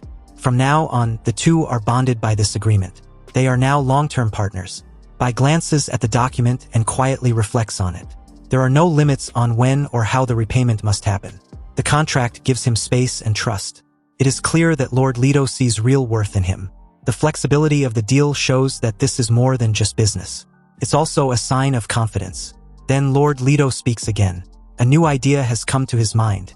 He suggests that if Bai ever rises high enough to control the abyss, they can bring in the Goblin Merchant Guild. With that, they could start teaching even the mindless demons the value of trade. Lord Leto seems eager to spread his business, even in a place as wild as this. Bai agrees without hesitation, giving a calm nod. But deep down, he sees through it. This was likely Lord Leto's plan from the start. The abyss is massive, with each layer as large as a planet and filled with rare and untapped resources. For a trade guild, the profits here could be enormous. Lord Leto stands to gain much more than he lets on. The two then reach out and shake hands, sealing their deal. One is the investor, the other the recipient. Lord Leto bursts into loud laughter, clearly pleased with how things have turned out. The deal is made, and both sides know that the future holds far more than just this one agreement. Lord Leto then leans forward. His eyes seem full of excitement. He politely asks if Bai could use the scroll now. He wants to witness the transformation with his own eyes. The chance to see such a rare miracle unfold in real time is something even the god of trade finds thrilling. Bai nods without hesitation. He is ready. A notification appears in front of him, showing the full details of the scroll. It is no ordinary item. This scroll is a product of the highest level of goblin craftsmanship, combining their most advanced industry and alchemy. It gives the user the power to hold 2 job classes at the same time. All the skills, stats, and growth from both classes will work together, creating unmatched strength. The scroll is a treasure once kept under heavy protection by Lord Leto, the goblin god of trade. The scroll requires that the user is at least level 10 and has not gone through any previous class changes. Bai meets both conditions. He grips the scroll tightly, then crushes it in his palm. A powerful sound echoes as the scroll breaks apart, and a new message confirms that his class limit has been raised. He can now take on 2 job classes at once. Right away, a purple aura begins to flow out of his body. The energy thickens and spreads fast. It feels alive, strong, and filled with ancient force. Lord Leto watches closely, unable to look away. Suddenly, the ground beneath them trembles. The entire layer of the abyss starts to shake. Waves of mana explode outward from Bai like a storm, and the energy spreads far across the land. Lord Leto quickly reaches for his mask and covers his face. He stares at the growing power and mutters to himself. He senses it clearly. The terrifying combination of plague and abyss powers now gathered inside one person. The surge of power spreading from Bai doesn't stop at just the first layer. It reaches deep into the abyss, traveling far across every corner. From the first floor all the way to the 600th, every lord feels the sudden shift in energy. A strange pressure fills the air, shaking the balance that held for ages. On the 100th floor, the demon lord stares into the dark sky above. His senses sharpen as he picks up on the rare disturbance. The abyss rarely trembles like this. His thoughts circle around one idea, that the human might have reached the end of the abyss. On the 200th floor, the goat lord leans forward on his throne, his eyes filled with frustration. He remembers the strange battle that made him give up without even fighting properly. Rage returns to his face. His hand slams down on the armrest, refusing to accept what now feels like defeat. On the 300th floor, the massive 9-headed snake stirs. Head 6 turns to Head 3 and asks about a bet they made. Head 3 bounces in excitement and proudly confirms their win. The 400th floor holds Lady Mekentooth. She lies lazily on her bed, her gaze half serious. But now, her lips curl to a smile that Bai had made it that far. For the first time in a long while, something truly interesting has appeared. Deep within the 500th floor, Lord Agars is overcome with joy. His eyes light up with hope. He begins to believe that Satan has finally taken over the body of that human. His heart races with pride and devotion. He shouts in triumph and dreams of rising again. In his mind, their rule will spread from the depths of hell to the entire multiverse. Far away, back in the real world, the changes felt too. Back in the villa, the women of Bai stop what they're doing. Their eyes stay locked on the screen floating before them. A grand announcement appears in glowing letters, catching everyone's attention. The message is clear. Bai has become the first to complete a full-class transition. His name is now known across the stars. The cosmic trial moves into a new stage. Regional rankings have now been unlocked. The world is watching, and everything is about to change. Meanwhile, elsewhere at the White Eagle Empire, specifically the Job Change Instance Dungeon, the Day Shift Amusement Park, an SSS-grade dry shifter evolver, Anthony Douglas, was fighting a boss clown for his job change advancement. Anyway, like a typical clown, inflatable punching gloves suddenly popped out from its rounded body. Then, as the clown began to spin wildly at an incredible speed, the inflatable punching gloves span with it and destroyed everything in its path. Fortunately for Anthony Douglas, he had already figured out every move of the clown, so it was easy to counter. He transformed his right hand into a sharp, pointed blade, with his lower body stretching out and coiling around the huge rock where he stood. Then, like a snake, he extended his body, maneuvered his way on top of the spinning clown. He first popped the last balloon on top of the clown's head, then decapitated it soon after. With the decapitation came along with the job-changing scroll. Pleased with himself, Anthony Douglas grabbed the scroll in the air. He recalls how the mysterious evolver, Chen Bai, had always been one step ahead of him. But this time, things would be different since he gotten his job change scroll. He crushes the scroll with the intention of being the first to change job before Bai, but unfortunately for him, as always, it seems he was late again. Because when the Universal Will notification announced the first evolver to complete his job change, it wasn't him, but Bai. The Universal Will congratulated Bai, then announced that the trial arena would now enter its next phase and activate the regional leaderboard. Anthony Douglas's knees gave out from the shock as he screams in frustration of being just a step behind Bai again. His job change was also successful, acquiring an S-grade profession, the Trickster Clown. Meanwhile, across all the entire Blue Star and platforms, Bai's recent achievement was the topic of discussion, especially his White Emperor's chat group. They guessed it must be SSS-grade job change profession Hanshao's mentioned. The chat was abuzz with mockery and trash talks when someone alerted the rest to an update. Apparently, after Bai successfully changed his profession, there's been a new leaderboard feature. Anyway, as the scene cuts back to Bai, he was notified that his faction was by default assigned as Dragon Kingdom, but he had 10 minutes to adjust his faction on his own. Once the faction was confirmed, any future changes will come at a great cost. Bai, without any hesitation in his voice, confirmed the name of his Dragon Kingdom faction on the Global Evolvers level leaderboard. The Universal will also informed him that only those with a level 10 who have completed their job change can enter the level leaderboard, and the top 10 on the leaderboard can grant +1 reputation to all evolvers in their faction. There was also a drop rate increase by an additional 20% to the leader of the world, who happens to be the current number 1 evolver on the Global Evolver leaderboard. Bai was pleased with this news. It wasn't bad because the additional drop rate boost applies at the very final stage of the loot calculation. Any drop rate increases he gets through other methods, everyone can enjoy the bonus. The benefits of this ranking have not yet been fully revealed. It becomes more and more useful as time goes by. Bai opened his class panel, wanting to have a better look at his class abilities and class skills. His first job change was an SSS grade, Calamity of Living Beings. With each level up, Bai's strength and agility increased by 10, his physique and spirit increased by 15, and he also gains 20 free attribute points. Also, with his Plague Control ability class, all Plague-type creatures and Plague-infected creatures whose attributes do not exceed the owner's can be controlled at will. For each Plague creature controlled, his Calamity of Living Things class skill and the effects of viruses and fungi that he had mastered can receive a certain bonus. Bai's Plague immunity now made him immune to all plagues, poisons, and other special effects. When it comes to his newly acquired class skill, Son of Plague, he can condense the Plague Sun, which contains viruses that spread instantly wherever this condensed Plague Sun shines.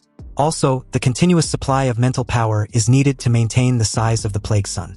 The other was the Black Death, which explains that a target infected by any virus will also be infected with the Black Death.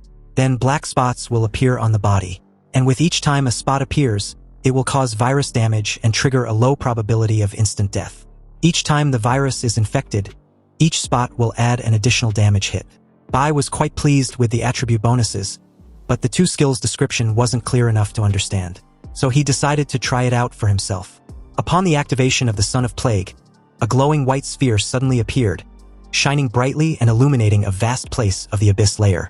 The unfortunate lower demons who got shown upon instantly began to cough repeatedly, followed by dark spots on their skin. The moment Bai clenched his fist, the shining sphere in the sky suddenly closed. Lord Leto approached him, quite impressed. In just 3 seconds, there were hardly any remaining demons within several kilometers around. Bai thought Lord Leto was exaggerating, but when he showed him the effect the plague had had on him, Bai couldn't help being shocked. Even the god of trade was infected. Lord Leto confirmed this, proving that he hadn't just lied about Bai's abilities. He had indeed become stronger, but his skill had one flaw. His current spirit power wasn't enough to fully control everything within the Plague Sun's range, so he needed to use the skill carefully. Bai agreed and thanked the god of trade. He can't clearly see hundreds of meters away, so it's easy to accidentally harm his allies. Bai then moved on to his next profession, which was the Abyss Overlord. With the effects of these two professions stacking together, Bai deduced that there must be some unexpected surprises. With this SSS special grade profession, there was no attributes gained from upgrading and no job transfer. But the abilities gained from this job improves depending on how many layers of the Abyss are controlled. Initially, Bai was shocked and a bit appalled by this, but he soon calmed down, deciding to take a look at the job's abilities and skills. Bai's first ability was the Infinite Abyss, which states that each time he levels up, his current attributes permanently increase by 2%. The second was the Endless Abyss, which informs him that the level cap for the job skill equals the number of Abyss layers that currently exist. Then there's the Abyss Ruler Authority. For each conquered Abyss layer, Bai gains the highest authority over that layer's domain. At the same time, his lower attributes permanently increase by a value equal to the number of abyss layers he had conquered multiplied by 1. Finally understanding what his job abilities means, Bai felt the feeling of having a promising future. A level cap hundreds higher than everyone else, with attribute boots that keeps getting stronger, plus hundreds of domains big and small. Bai did a mental calculation and realized that the attributes he gained from conquering 600 layers were over 180,000. There's also his career skills named I Am the Abyss. It allows Bai to enter any layer of the abyss from anywhere and leave the abyss at will. If he does not actively harm any abyss creatures, no abyss creatures can harm him.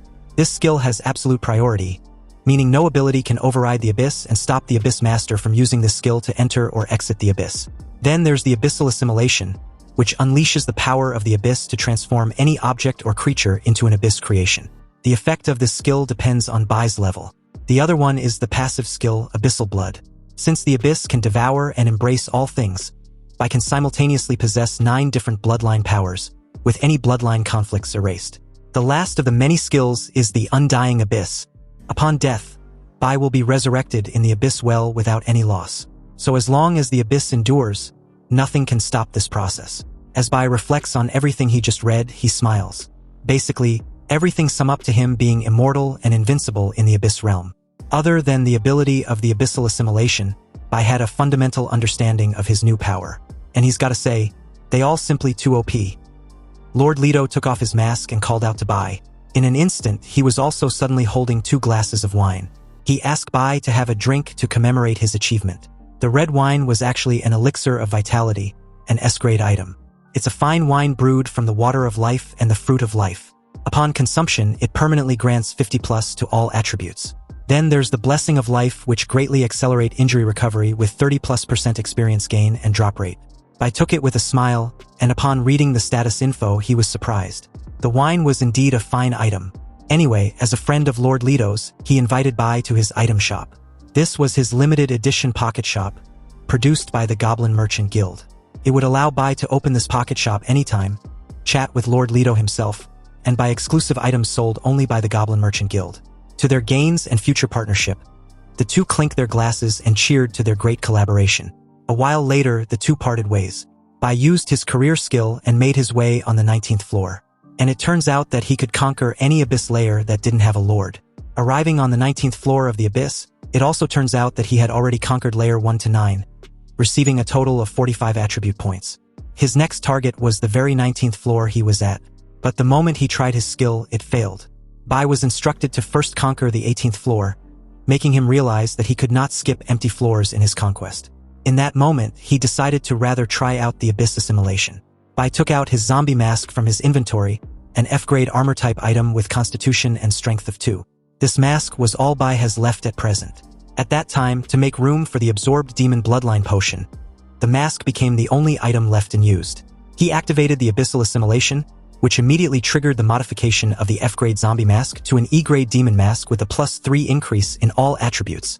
The mask now possessed the Demon Kiss, which grants a lifesteal effect, implying that each time the user kill an enemy, his health and spirit would be restored, and his wounds would also be healed. The usage requirement, however, was level 21. There was also a notice attached, informing him on how wasteful it was to use the abyssal power to modify an F-grade mask. But since this was an experiment to see how the abyssal assimilation works, Bai didn't give a shit. He was more curious about what changes the abyssal assimilation would have if used on humans. Then, his expression suddenly turned serious as he remembered something. Bai puts the demon mask back into his inventory and took out the holy equipment that had resisted his attempts when he tried to use it. The F-grade spear of Longinus even burned his hands at that point. Curious about what changes would happen, Bai spared no time using the abyssal assimilation on it. However, he was surprised to realize that the spear was resisting. But upon thinking things over, he should have expected this from an evolvable weapon. There was still a huge gap compared to the zombie mask, even though they were both initially F-grade. The modification went on for a while, but nothing happened. If Bai keeps going on like that, his strength won't be enough to remodel the spear. So he decided to try another method. Instead of using the abyssal assimilation directly on the spear, Bai used the abyssal well as a medium to amplify the modification process. This proves to be successful as the overwhelming power of the abyssal well could suppress the holy spear to the greatest extent, allowing the assimilation to be easily done. The once F-grade Holy Spear of Longinus was now a special long-handle weapon. And although it was still F-class, all its attributes had increased by 2. It has a Life's Wail which deals a 100% damage, a Killing Spear which gains experience and evolves by killing creatures. But the current experience was 0 out of 10. The notification even added that even a so-called holy relic could only sink into the abyss. Bai was visibly pleased because wielding the spear was now much easier to handle. Next, it was time for him to go check something out. Back on the 500th floor of the abyss, Agars, immensely honored that his great master had been revived, welcomed Bai with sheer delight. Bai stood there, expressionless and unimpressed. It was just as he thought. Agars believes he was Satan. Bai told Agars that he had plenty of time to celebrate later. But for now, he needed to pledge his loyalty to him once more. Agars did so without hesitation. He willingly took out a purple flame from his heart and handed it over to Bai. The moment Bai received the flame, the system informed him that the second seat of the 72 demon princes, the Eternal Knight, Lord Agars, now had his soul returned to his desired place. And the Hell King's seal of Solomon's ring rank had also been upgraded to rank A. Bai was internally pleased. This significant upgrade was truly worthy of being the second in command. But he still wanted to see what other good items he could receive from Agars before he realizes he'd been deceived. He told Agars that his current body was still too weak, so he wanted to know if he had anything that could boost his strength. Agars, upon hearing this, immediately took out an SS-grade potion and handed it over. It was the essence of the bloodline of the great Hell Demon Lord, and the only thing Agars had on hand at the moment which was useful to his lord. Bai, with the potion in hand, feigned a disappointed expression. Although it was unfortunate that the potion was not SSS rank, it would still do. Unbeknownst to him, this slip-up was all it took for Agars to realize that he wasn't Satan. Agars asked who Bai was, because his master, Satan, was very much aware of this potion being SS rank and wouldn't lament over it. After all, he was the one who gave it to him to use when transforming into a demon when he leaves the abyss. But judging by Bai's tone, it seems he didn't know shit about the potion. Agars asked where his master was. Bai smiled and replied that he was now Agars' master. So why was he clinging to a lingering fragment of a soul? Agars declared that he wouldn't submit, and Bai couldn't make him either. But if he tells him the whereabouts of his master, he would spare his life. Bai chuckled at the empty threat he just heard. It seems Agars had forgotten what profession he now has in the abyss. Did he honestly believe he could even harm a hair on him? Bai showed off a bit of his power, shattering just a small fragment layer of the abyssal floor to prove his point. He was now the Abyss Lord, the Dominator. He was the Abyss itself. If he doesn't actively harm any of the Abyss creatures, no Abyss creature could harm him either.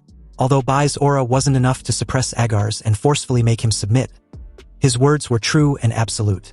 Agars still refuses to submit, but Bai was unbothered. He opened his inventory and questioned the tiny Satan.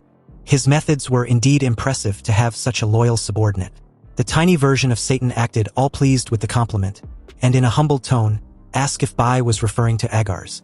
He explains that Agars didn't require any extraordinary skill, because at his level, the only thing he really stays loyal to was the next step up. Agars was always looking to climb higher. A brief, awkward silence stretched out between the two. It wasn't until Agars, although a bit puzzled about sensing Satan's presence just moments ago, asked for confirmation if he was still alive. Bai didn't deny this. Satan was truly alive. Agars might even have the chance to serve him as his master and work together in the future. But before that, he would stay on this layer and wait for a while. Bai made his way back to the 437th layer of the abyss. Mechanthut gave a devious smile, already expecting this. She knew Bai would come. Bai replied with a smile, explaining that he was looking for someone who truly understands the abyss and could help him answer some questions. Bai wondered if Mechanthut, the Queen of Pleasure, would be willing to clear his doubts. Mechanthut readily agreed to share what she knows. After all, Bai was the Abyss Lord with endless possibilities, so owing her a favor was actually a good thing to have. However, Mechanthut was not a fan of simple and boring conversations, so she challenged Bai to better come up with some interesting ways to get her to speak. She grabbed her hunter's whip with her tail and handed it over. Bai took the whip with a devious grin. If Mechanthut was this eager, then he would gladly show his skills.